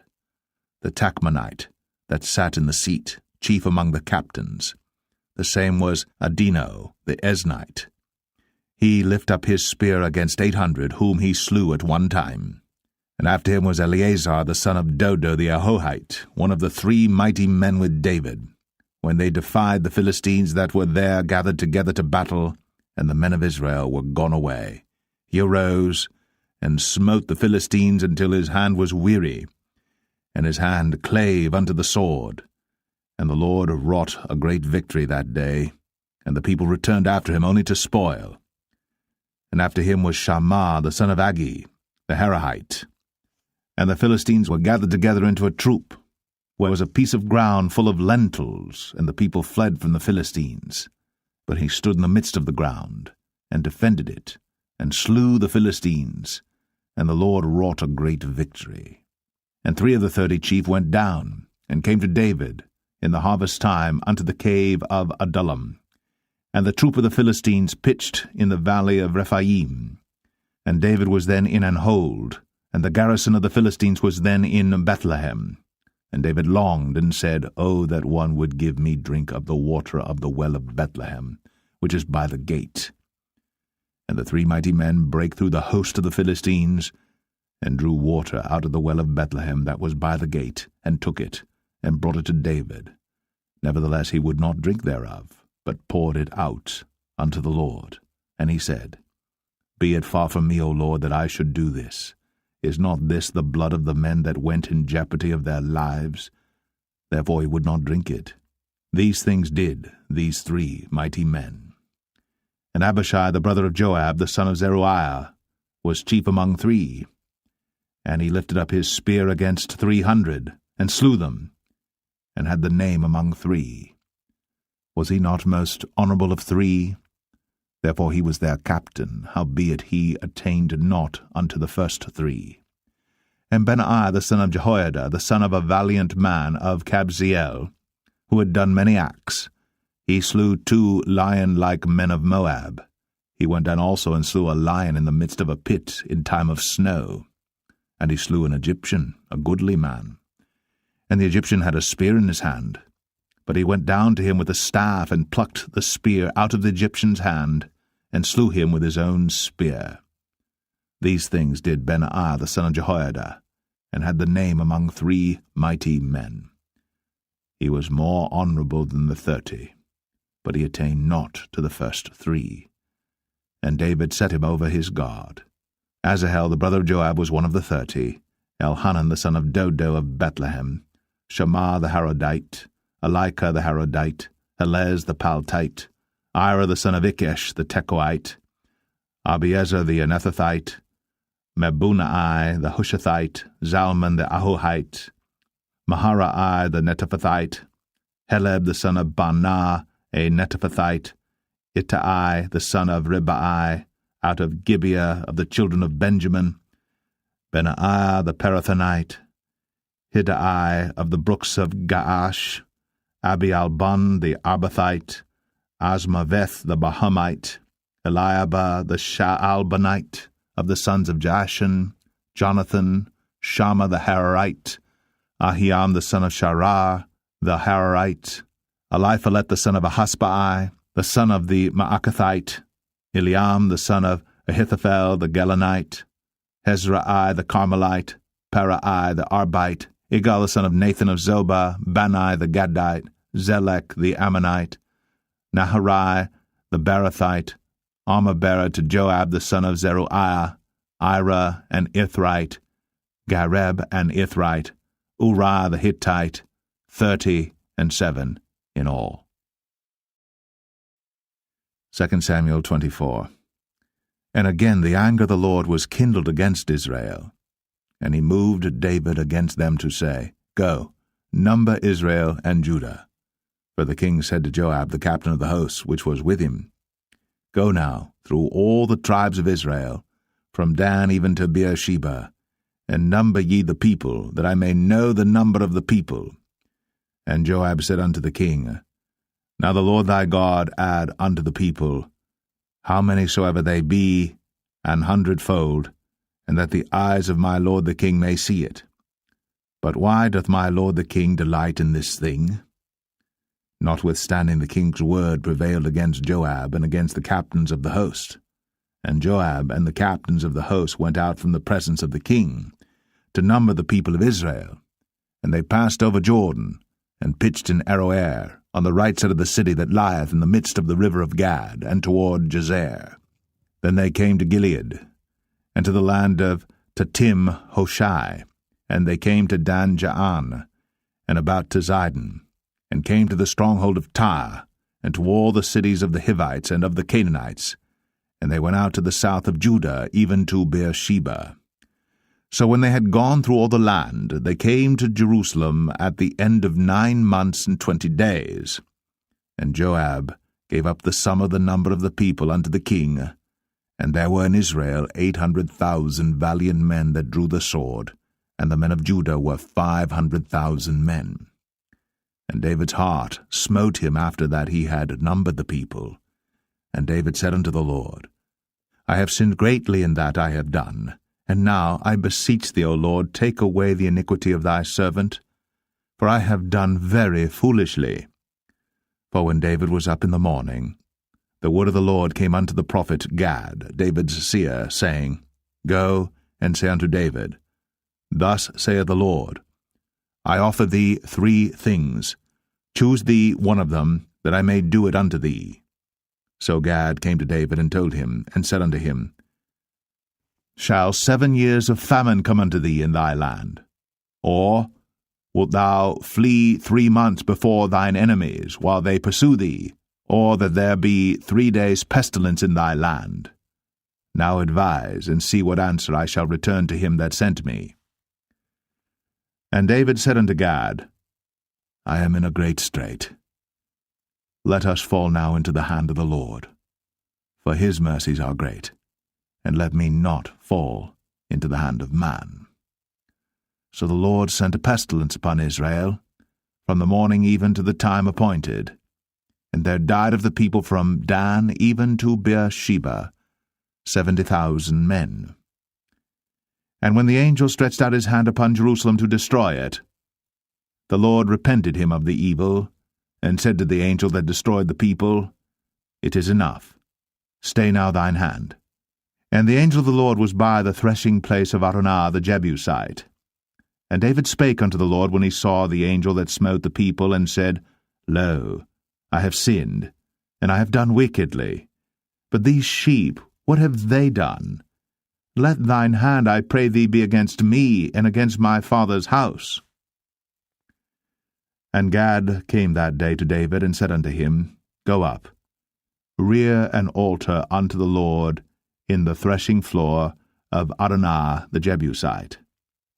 And David, according to the saying of Gad, went up as the Lord commanded. And Araunah looked, and saw the king and his servants coming on toward him. And Araunah went out, and bowed himself before the king on his face upon the ground.